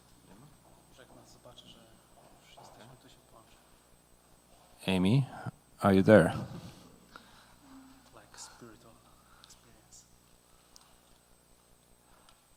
Oh, Amy's connecting. Hi, Amy. So let me first introduce you, and we are very. Can you say something that we make sure that we can hear you? Yes. Okay. Yeah. Good afternoon. Okay. Poznań. Fantastic. So, hi, Amy. Amy Brisgill is a teaching professor at Northeastern University in Boston. She's the author of 3 books, especially devoted to performance, Performing the East, Performance Art in Russia, Latvia and Poland since 1980, published in 2013. Mir Valdis Polis, Mir Valdis Polis, because it was published in Latvia. It's in Latvian in 2015. And performance art in Eastern Europe since 1960, published by Manchester University Press. This is an amazing book about a lot of different angles and related to performative art in our part of Europe. She's a member of Art Marges online editorial collective and the Arts and Humanities Peer Review Council and ASEEES Dissertation Grant Committee. Okay, thank you, Amy, for joining us, and the floor is yours. Thank you. Thank you so much, Philip. I'm going to try to share my screen now, so hopefully that's still okay. Yep, that's still working. Great. Let me just get everything up and running. So thank you so much, Philip, for the invitation to talk today. Thank you also for letting me zoom in from Boston. I've been listening since about the middle of Sven's talk. So if I repeat things that happened before that, I apologize. There is a little overlap with Pavel's talk, which I'm really delighted about. So thank you for that, Pavel. So I will start. And I also changed the title of my paper a little, you can see here. In East Central Europe, education in art academies was often limited to traditional painting and sculpture, and only very rarely expanded to include forms of new media and performance. Consequently, artists often learned about and developed their performance practice through their networks, both in the region and beyond. International exchanges, for example, supported by the Ford Foundation, encouraged by individuals such as Richard DeMarco, and events such as international symposia and performance art festivals, such as Performance and Body at the Labyrinth Gallery in Lublin in 1978, and the Zona Festival in Romania. In the following paper, I will probe the nature of these exchanges, considering the significance of these events and networks in the development of performance art in the region. And I should note that I've expanded this paper to include Romania in the 90s and after, because those who've read my book know that I don't really consider the 90s as this break. I see more of a continuity in the fact that a lot of performance art developed after that time. So that's why I've gone beyond the Cold War margins. So while performance artists in North America claim to have wanted to escape the institution, artists in the region often lacked official institutional support in the art academies and constructed their own institutional support through these exchanges, exhibitions, and meetings. That's my contention. So in 1974, Zofia Kulik and Przemysław Kejk, who worked together as Kej Kulik, established PDD-EU, the Bureau of Activities, Documentation, and Dissemination, in their flat in the Praga district of Warsaw. From 1974 to 1986, the artists organized 4 exhibitions of PDD-EU in their flat and held lectures and slideshows there, which lasted about 2 hours each. The artists would present their work to guests, both Polish and international, and discuss and explain the conceptual ideas underpinning it. In effect, they acted as their own archivists and art historians in the absence of anyone else archiving or writing about their work. When I asked whether these lectures were intended to have a pedagogic or educational function, Kulik replied that they were not. However, I think it's important to consider the impact of the 2 artists presenting and explaining the concepts behind their performative work, both in terms of disseminating it beyond the borders of the People's Republic of Poland, and also in terms of sharing ideas about these new artistic practices with other artists in the region. The pair welcomed individuals such as Peter Weibel, Giancarlo Politi, Roland Miller, and Alison Knowles from abroad, and artists such as Peter Stembra, Tomislav Gotovac, who you can see here, and Jiří Valach from the Eastern Bloc. Because of these lectures, I contend that Kulik's studio functioned as an informal academy, not only for Polish artists, but also for artists across the region. Kulik served as an important connection between artists across the bloc and beyond it. One interesting example of the introductions they made is between a group of artists from Prague. In May 1976, 3 Czech performance artists, Jan Luchok, Petr Stembra, and Karl Miller, visited Kulik's studio. When Jiří Kovanda, who was slightly younger than those 3 artists, visited Poland in August and October of that year, Kulik passed on Stembra's number to him. And Stembra commented this was quite symptomatic of our situation at the time, because artists worked within their own closed and clandestine circles. So there was not really an open or official network where they could get to know one another or exchange ideas. The Labyrinth Gallery in Lublin, Poland, is one official venue where performance art was able to develop and thrive.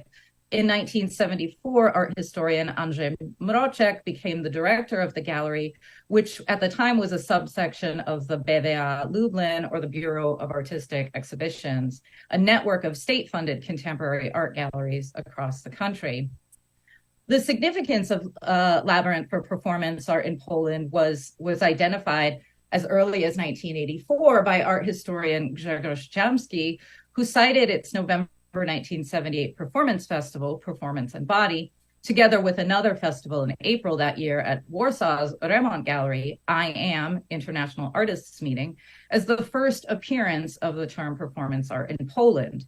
Aside from simply offering a space for artists to perform and present their work, the exhibitions and festivals organized by Labyrinth, such as Performance and Body, also served an educational purpose. The events at Labyrinth usually included lectures by artists and discussions related to the artworks presented or on view.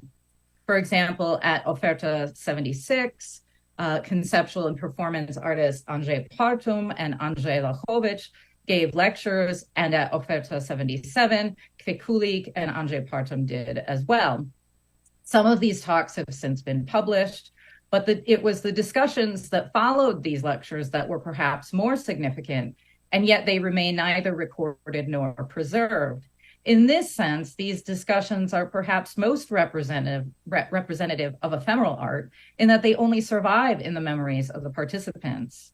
Jolanta Mederowicz, a curator at Labyrinth, remembers the meetings she attended as significant, saying that the participants were trying to, quote, change society through art, end quote. Labyrinth, like Kulik's studio, was also a space that enabled international connections to take place. Performance artists such as Balint Chombaty from Hungary and Stano Filko from Czechoslovakia had exhibitions in Labyrinth in 1976 and 78, respectively. Klaus Groh, author of Aktuelle Kunst in Osteuropa, the first anthology of contemporary experimental art from East Central Europe, traveled there in 1975, and British performance artist Roland Miller participated in Performance and Body.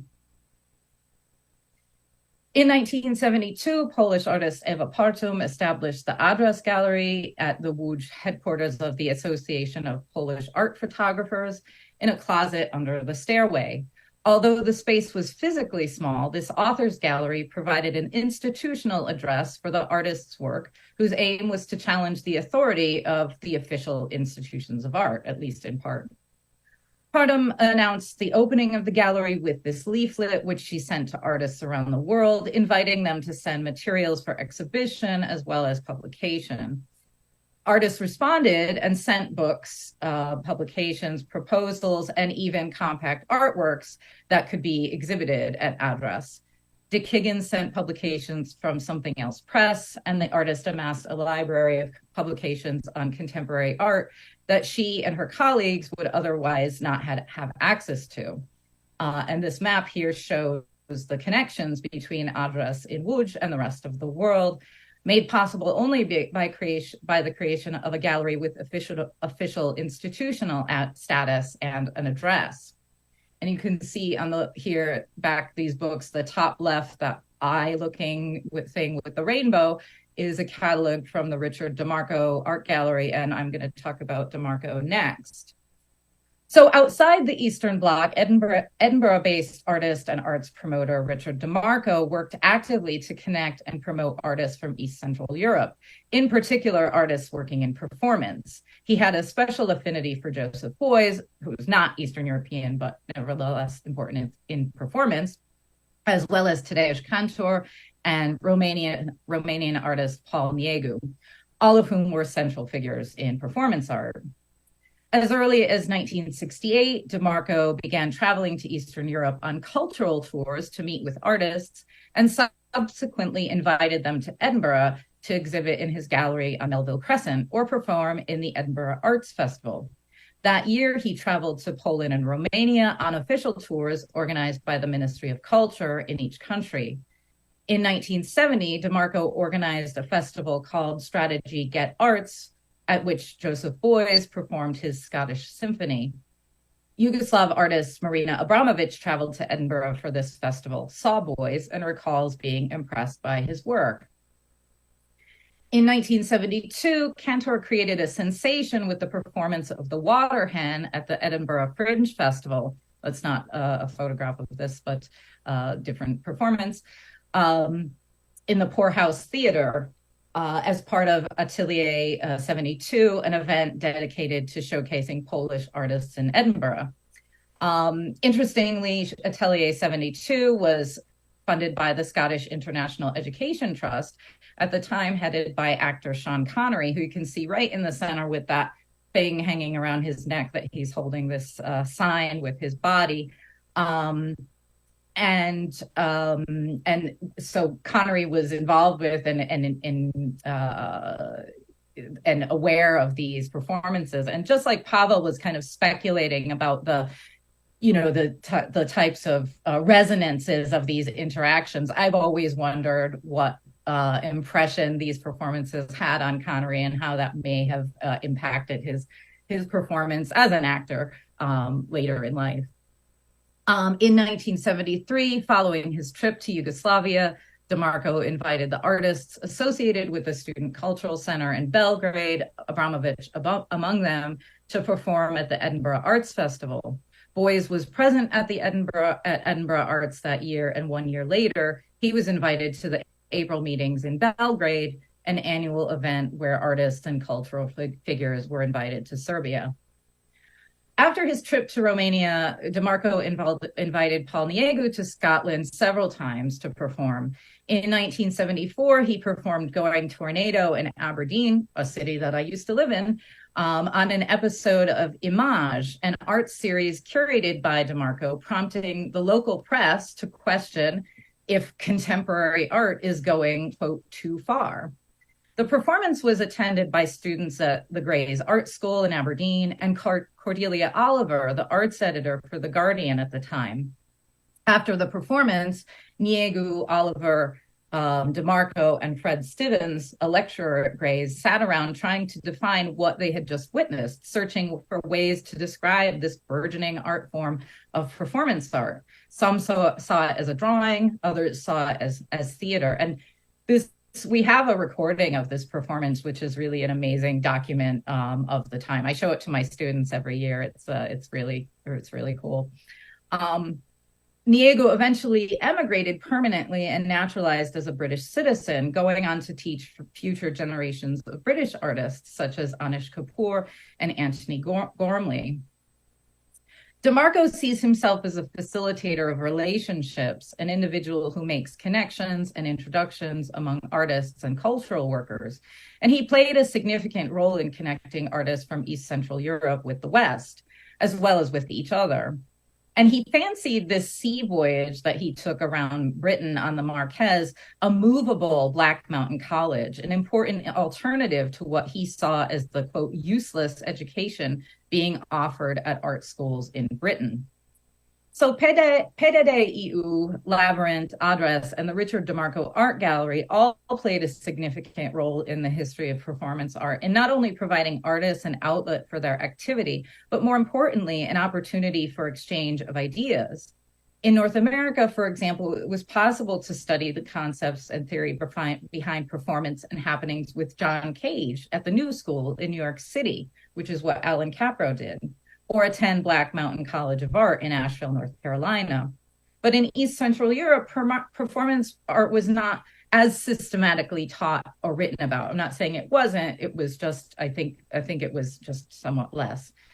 There were, of course, some professors who were sympathetic to contemporary experimental art.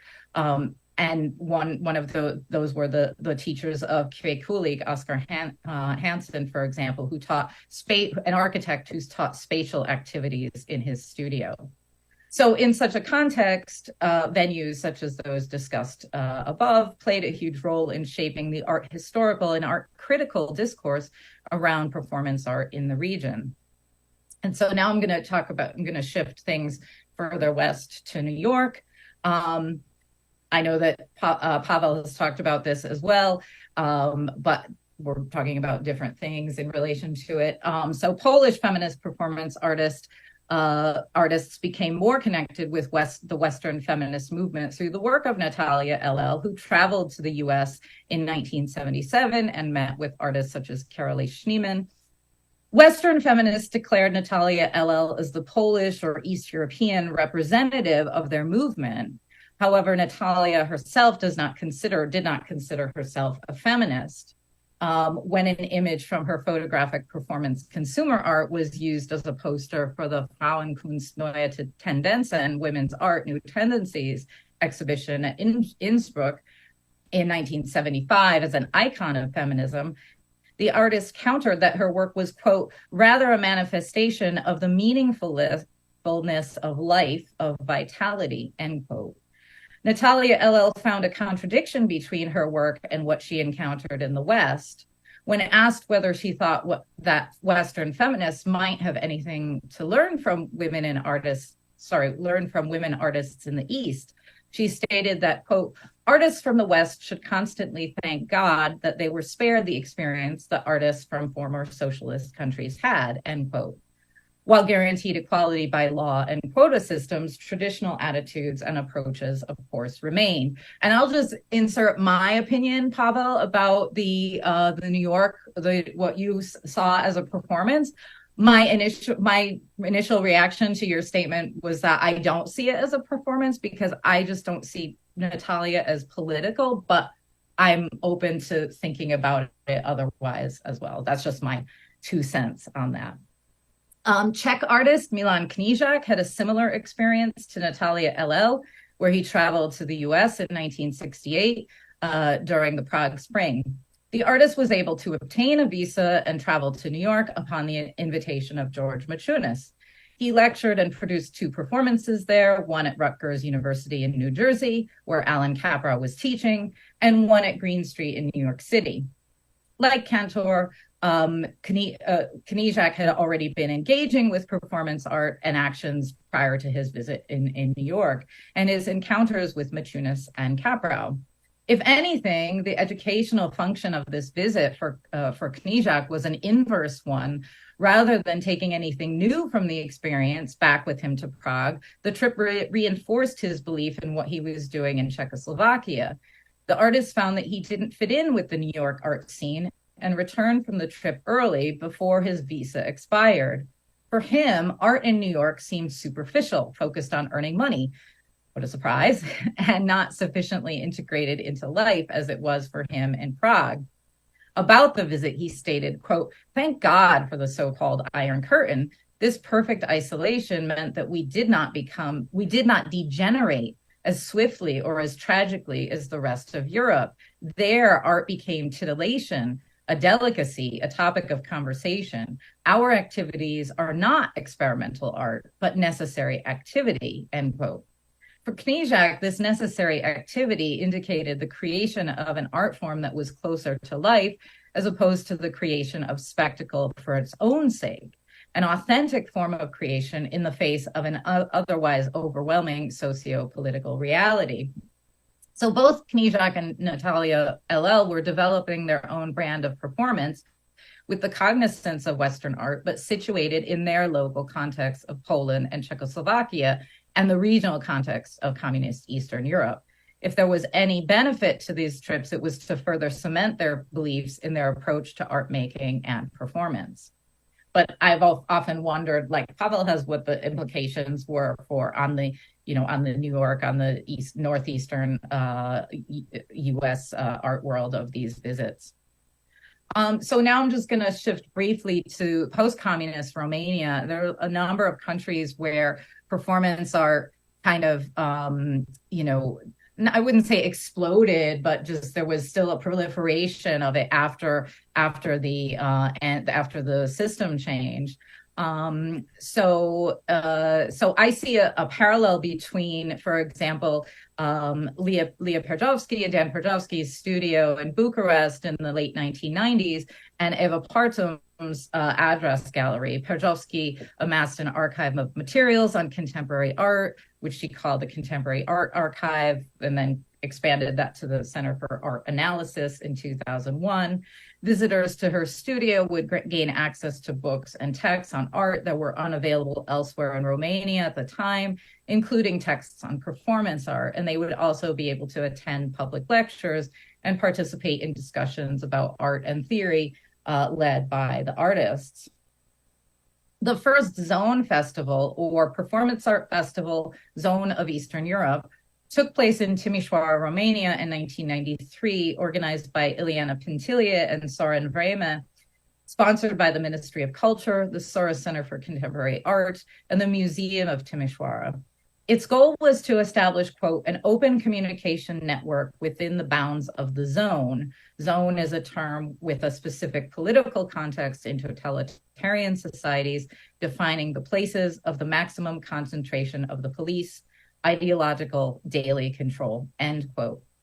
It also aimed to, quote, create an opening for types of experimental art which were banned in the past, end quote. And we know that performance art wasn't banned, but in Romania, this, quote, ban was what existed in the form of fear, as performance artists in the 70s, such as Ion Grigorescu and Jeta Brătescu, for example, mainly performed for the camera in the private spaces of their homes or studios. In other places further from the zone, including Timișoara, public performances did take place, but they were just somewhat more rare. That changed not only after Ceausescu's assassination, but with Zona, which offered a platform for Romanian artists to perform and witness performances from artists abroad and vice versa. This was quite significant, as elsewhere, performance art as a genre had waned. Of perhaps more importance was in the discussions and roundtables that took place, much like at Labyrinth, offering for perhaps the first time in Romania an open public forum for discussion and education with regard to performance art. And I've looked through the catalog, some of the catalog essays for Zona, and the people, Western participants and viewers were commenting on how exciting it was that performance art was still happening, because it wasn't really happening in other places. So in some ways, this festival was kind of reviving performance art globally. So for example, in the catalog for Zona 4, Croatian art critic and curator Berislav Valušek discusses the manner in which performance art can be evaluated, and mentions the lack of valid criteria with which to assess a performance outside of the aesthetic. Those are his words. For Zona 2, several of the artists provided their own definitions of performance art, which were published in the catalog. Dan Perjovsky understood it as a, quote, irrepetitive act, if we think of it only in terms of its picture taken in order to turn it into documentary evidence. The performance becomes a vogue, an object for sale, end quote. similar to what Peggy Fallon thinks of performance and its documentation. However, Alexandru Antic and Jutta Brătescu did not see a significant distinction between performance and other genres or their other work, insofar as all artistic expression comes from the artist and all creation is in some ways performative for them. These discussions mark a significant turn in the codification of performance practices and the recognition of it as a legitimate genre, much like the discussion following Niegu's performance in Scotland. So we know that the development of experimental art practices in East Central Europe relied on grassroots efforts on the part of the artists. While there were some institutions that offered varying forms of support, artists had to find ways to get information about performance and disseminate it. Artists made use of the porous nature of the Iron Curtain to travel, meet other artists, and view art abroad, and also share developments from their own countries. They circulated significant texts, which were precious commodities in the region. It is interesting that these methods continue to have impact on the development of performance art in the region after the system change in the 1990s. The fact that performance art developed in this manner in East Central Europe gives us pause to consider the role of art academies and traditional training with regard to art education. Rather than a singular experience, it is the sum total of a range of influences that can have an instructional function.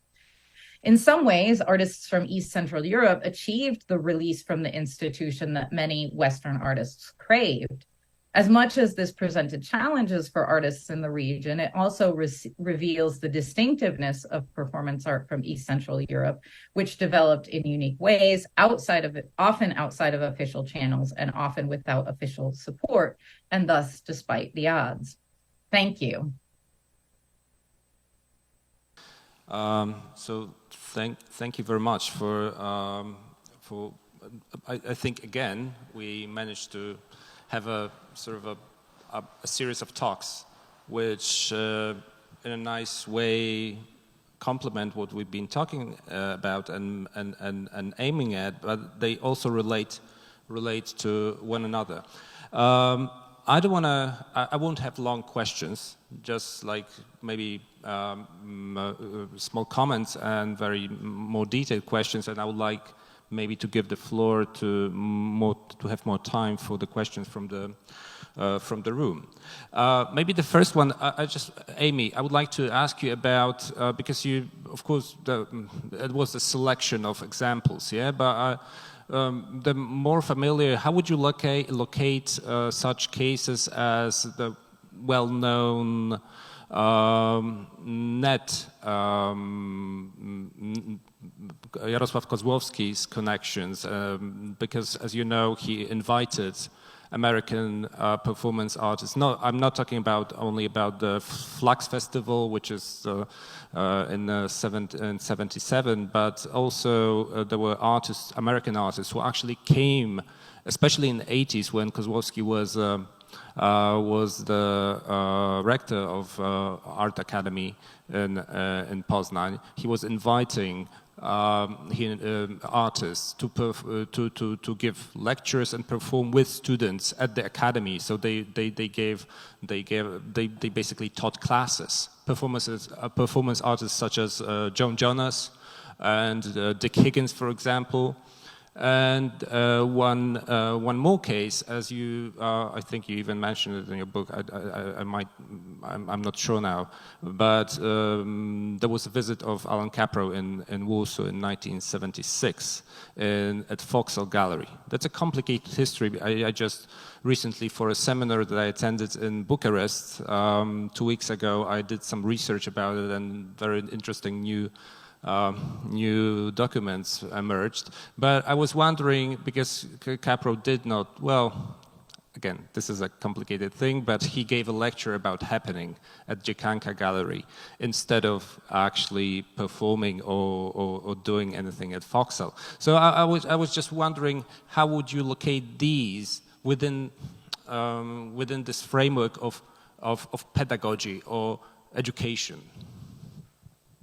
Yeah, thank you. And I was going to talk a little bit about net But I took it out because I knew that I figured that you were going to be talking about this. I was trying to bring in what might have been less familiar, but of course I would consider that, in this sphere. And this is an area I should have mentioned that this is like, this is kind of like a project that I started, after my book, and then COVID happened, and I haven't really had the chance to expand my research. So this is really, like Pavel called his paper notes. That's how I kind of feel about this. I was just bringing in some examples, and I'm just trying to workshop these ideas. So, but I would consider those in that realm. And you're right, there's also complexities to them. DeMarco is a really controversial figure just because of how he interacted with people. People felt that a lot of artists felt that he let them down. So like all of these figures, and, Boys as well, like his trips to Belgrade where he stayed at the Hotel Moscow and, had these, very specific approach to, kind of like do what I say, not what I do in terms of performance art. So yeah, those are absolutely part of this research. So thank you for mentioning them. Sure, thanks. Now, just a quick question for Sven. The title of Centuby's action or performance is Sit Out. And I don't know, maybe I missed it, but apart from the reference to Bobby Seale, there would be also a reference to sit-ins, which were the popular actions in during the civil rights era in the United States, of the African American sit-ins at restaurants, or disconnection. You don't think it's valid, and I was also thinking about the fact that this politics, the official politics, supporting and being a platform of critique of the United States related to American racial policy sort of started in the very early on, because as we know, even in the 1950s, there were a lot of, artists like Charles White, for example, were traveling to Eastern Europe, and they were very welcome because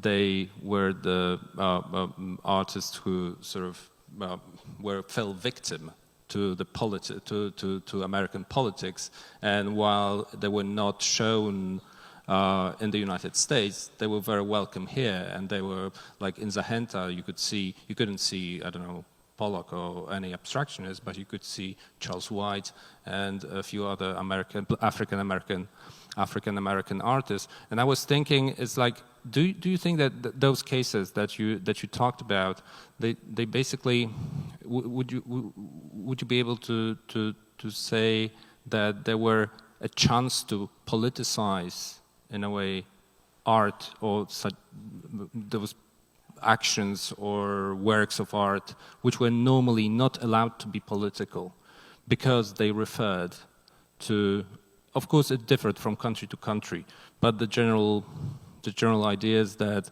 artists could do a lot, especially in Poland, but without political references.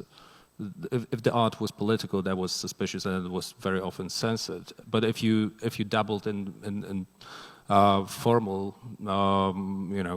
experiments, that was just fine. But if they actually did a political kind of an action referring to, for example, race and civil rights, that was sort of acceptable, or there was a chance to sort of like sneak in the political aspect into their art. I don't know. That's something that just came to my mind. Answer now? Or? Okay. Can I be heard? Yes. Yeah, that's actually a super interesting question. I won't pretend that my answer to it is the only one, but in my talk, my idea was that, yeah, you're precisely right. It is an effort to politicize, but the racial aspect is precisely the one that I was trying to call into question. In other words, precisely to the extent that these actions or these demonstrations, as I called them, became political in the context of Eastern Europe, they also became deracialized. In other words, deracialized. At the same time, universalized. Exactly. That's exactly the point. They became universal. Let's say in St. Jobi's case, the action became, the demonstration became about, you know, the freedom of speech, freedom more generally, or the absence thereof, and so forth. In other words, universal values, which also, of course, happened to be the one that were touted in the West at the same time. In other words, the values of liberal democracy and so forth. So my point was, in a sense, that this went at the expense of the politicization that would have been in the foreground had these actions purely focused, let's say, on Bobby Seale, on the Black Panthers, on, you know, Angela Davis, and so on. So that was a little bit my point. Not to devalue it in any way. You know, it's still obviously, you know, a very interesting action. But you know, we tend to our inclination is to kind of to say that, you know, ambivalence, when we're dealing with a lot of different meanings, that's a good thing. I was, I guess, trying to say that it can also be something where then something else is lost. In other words, whenever you make something more ambivalent, there's also a danger that you're losing something. So that was a little bit my point, in fact. Yeah, but what came to my mind, would you call it a kind of a slightly cynical attitude? That's kind of, because there was like, they basically took advantage or jumped at the opportunity to do something using, you know, the platform of color, so to say. That's a possible conclusion. I wouldn't, personally, from knowing Klaus's and or Wolf Refeld's work well, St. Jobi's less well, but I mean, I know it.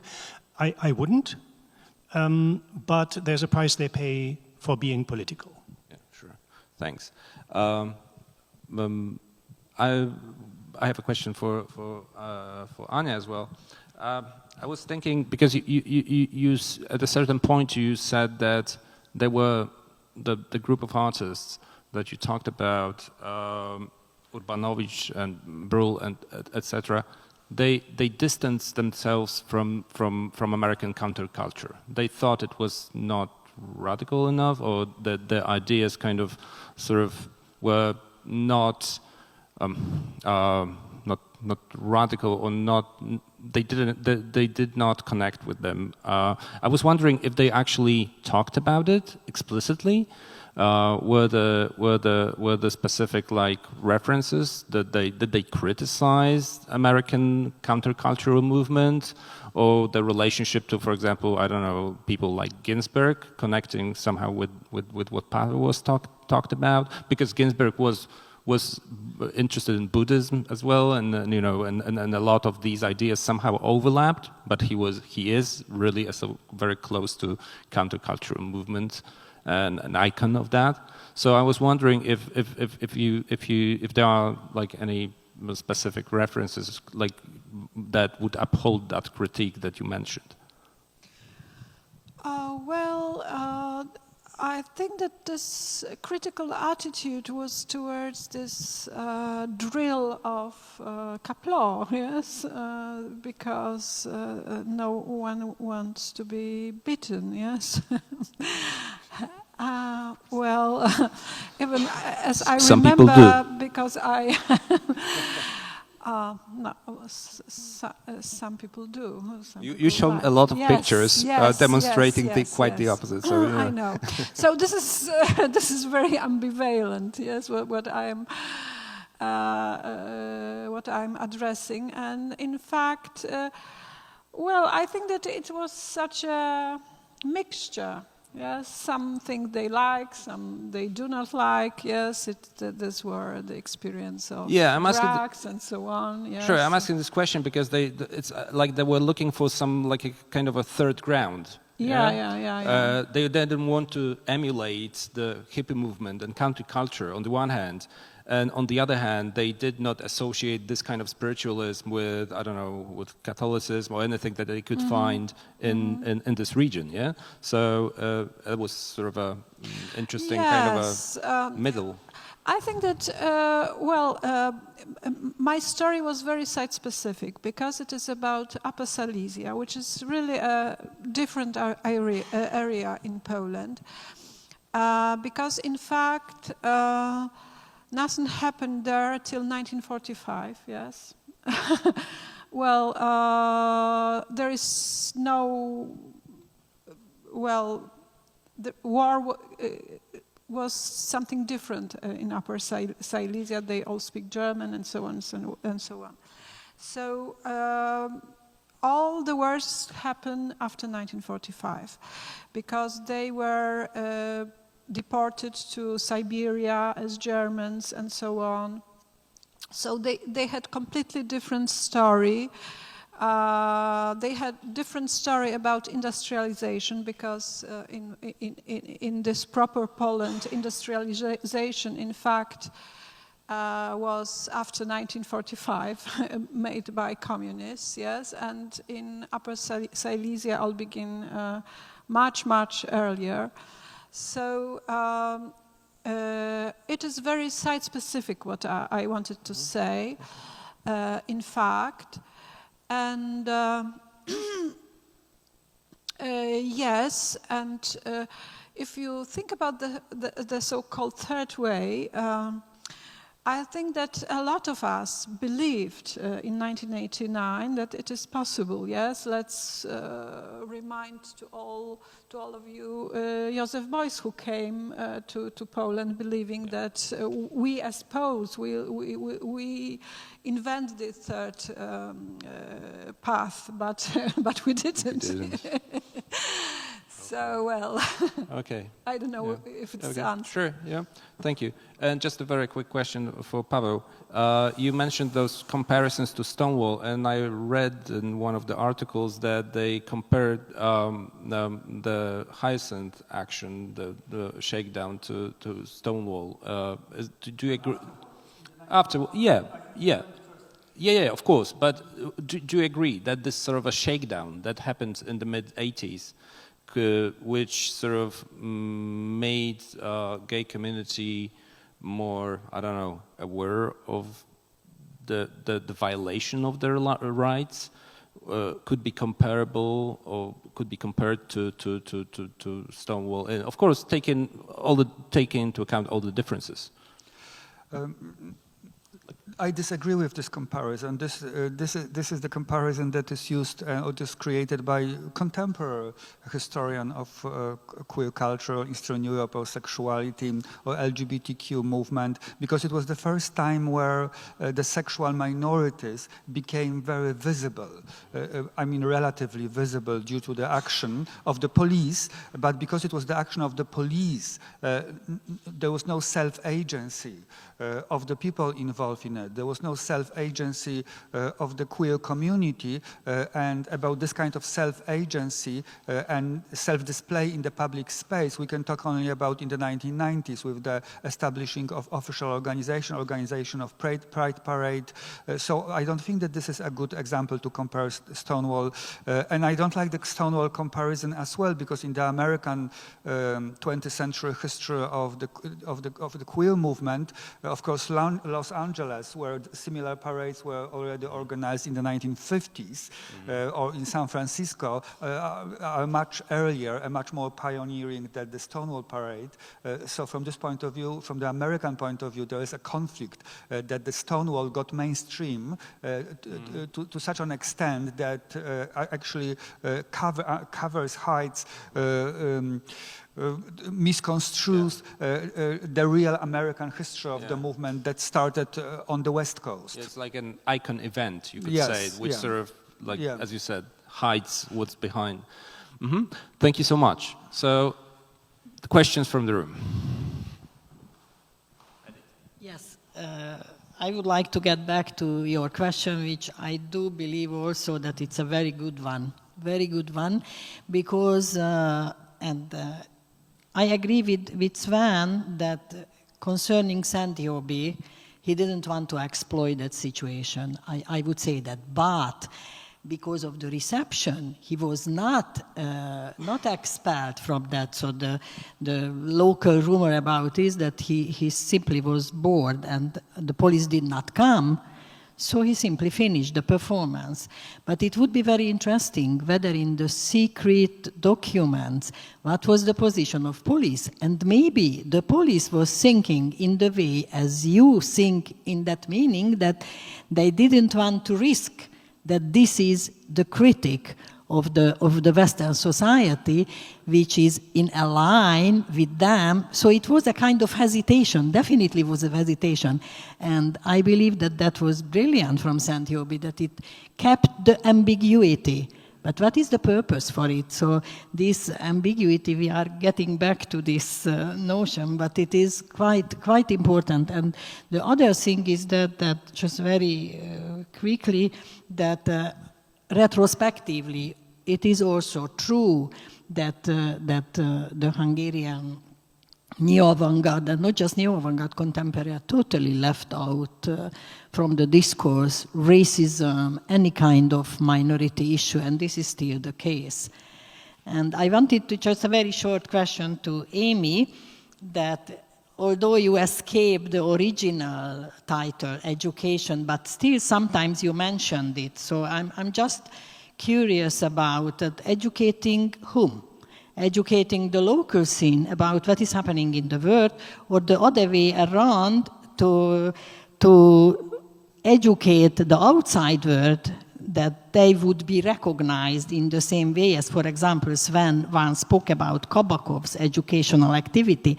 And as if I remember correctly, Kabakov also was very aware about to teach the outside world about their own peculiar practice. So educating whom? This is the question. Did you want to go first, Sven, since it was the first, you were asked first? Okay, I can go. I'll go. No, I mean, I think, is that Edith that was speaking? It sounded like Edith. Yeah, it was Edith. Yeah, anyway.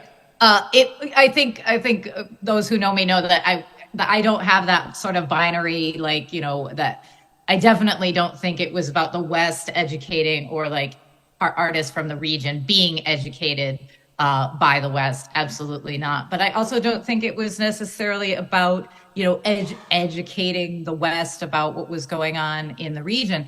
It's a more, I think it's more nebulous. It's more about how, like, there was such a desire for, you know, to talk about these things. Like you don't, like in North America, when you go to art school, you work on projects and you have critiques. And those things didn't really exist. So that I know that there were artists, you know, in Russia in Soviet Russia who would talk about exhibitions as being like the discussions that took place there as being art history taking place. So I don't think it was any sort of direction either way. It was just more a general artists enriching themselves about their own knowledge of what they're doing by discussing, you know, how we all advance our knowledge by discussing and thinking about things. So I hope that answers the question. It was more about just advancing knowledge just generally as a result of, or an unintended consequence or an incidental consequence of these exchanges and meetings.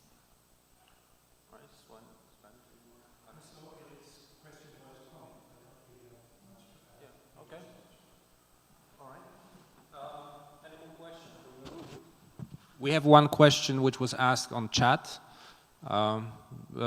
Julia, could you read it, maybe? Thank you. So we have a question to Anna Markowska from Mateusz Kapustka. Did those artists that you showed in your presentation apply any kind of artistic visual transformation of the koan, the way of misleading the mind with unanswerable tasks? Actually, the only element of the Zen practice that matters, because the visual level of the Jung-like esotericism, the bondage stylistic, and also the usual fascination for the void remains pretty far from the writings by Suzuki, Kaplo's teacher. This is a very specific one. I don't know if you have any comments on that.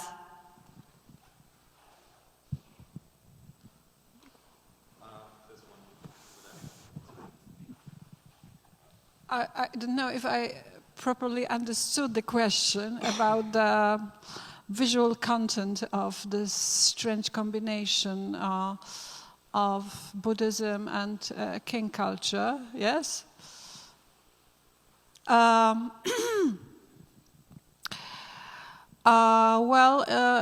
I only began my research, so obviously it must be much more complicated.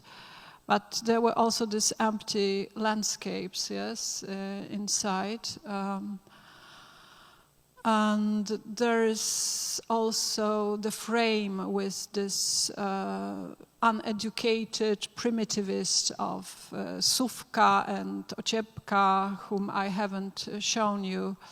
So it is a very strange combination, which doesn't appear anywhere else, like only in the Upper Silesia, yes. I didn't catch the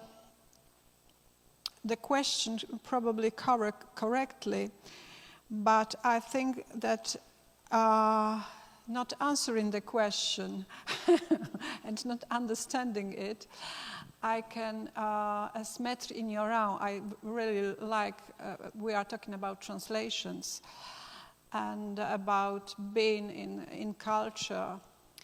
I think that these people were just drifters, yes, and this changing visuality is about drifting, not planning, yes, because we are all involved in this culture of planning, having aims, and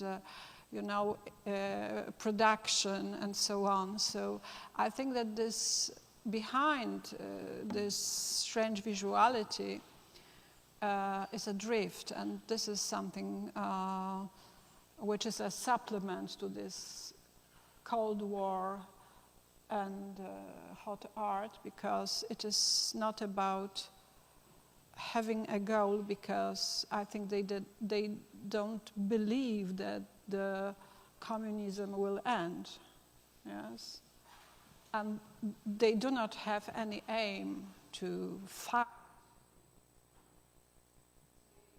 drifters. Okay. I promote this, this All right. idea. Thank you. Thank you so much. If there are no more questions, unless they are, oh yeah, okay. The last question. Last question. There you go. Thank you very much. Thank you very much for your talks. I learned a lot, but I have very quick questions, so I can to Professor Markowska, because in the 80s, at least in Poznań, there was a big following of a Buddhist group, and now it was, I think, Dalai Lama. Some of my friends were involved in this, so when you were searching the group that you presented, did you also come across his influences? And to maybe Pavel, the question about the movie Hyacinth. I mean, have you seen the movie? Yeah, okay. Yeah, I know, contemporary. I mean, what's your take on it? If you think about the presenting of the problem to contemporary Polish people. Thank you. Thanks.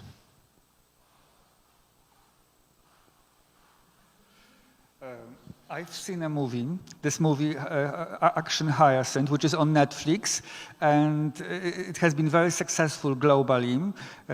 People watch it as some kind of Soviet noir, Soviet erotic noir. This is how it is perceived, because it shows the situation of gay men in People's Republic of Poland in the 1980s, at the time when they were being rounded up at the cruising spots in big cities in Poland between 85 and 87.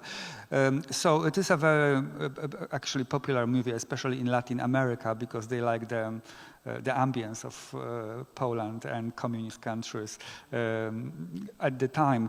But having the microphone for a sec, I use this opportunity to emphasize that Philip, when he invited me to this conference, he kind of pushed me to look into the American direction. But the American direction is different than the Western influences, because the Western influences are not only the American influences, even though they are quite often associated with the American influences, but when it comes to queer culture in Eastern Europe and in Poland particularly, the American influences were not the most important one. The most important one were the Western European influences, especially the Italian cinema of Pier Paolo Pasolini and the German cinema on Fassbinder and Luchino Visconti in Italy. All those movies were shown in Poland under communists, and I believe that probably in Czechoslovakia and definitely Hungary as well, because these were the most liberal countries sexually. And the Polish School of Posters produced a stew of wonderful posters advertising Pasolini's and Visconti's and Derek Jarman's movie as well in the 1980s, and Fassbinder and Jean Genet plays that were presented via posters in Poland as well on the street. So the American influences are not the main one. The main one are Western European on Polish queer culture.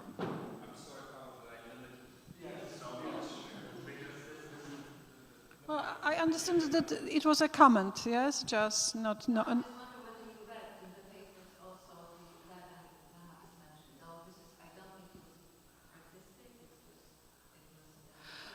Well, I am not so much involved in the research about Buddhism, but in fact there was an exhibition in Muzeum Sztuki Łódź some months ago by Kuba Banasiak, who plunged in the spirituality during the transformation time. And it was a moment when it was thriving, all different kinds of spirituality. And it was a very short time because Catholic Church felt somehow that this is a predicament, yes, this is the ordeal, and this time of freedom, spiritual, religious freedom was very short during the transformation. So I think that we all didn't do this research because somehow we accepted that Polish are Catholics and so on, and I think that this research must be done in future, yeah? So this is my answer.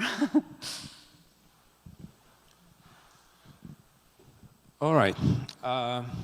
We have to conclude, unfortunately, maybe fortunately for today. So thank you very much to all our guests, speakers, to the public, to the people who dealt with the technical questions. And I have special thanks to the person who actually made it work, to Julia, for perfect organization and assistance. So give her a big round of applause.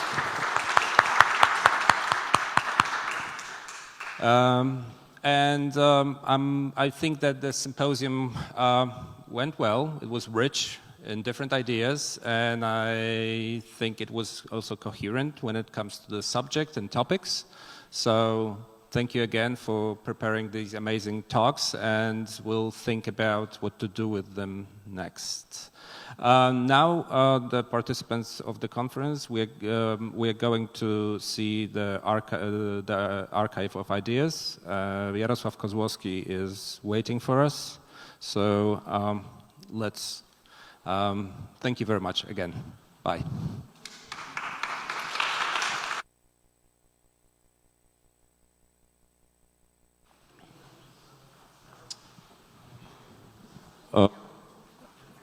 Będziemy musieli tu jeszcze we still need a few minutes to, to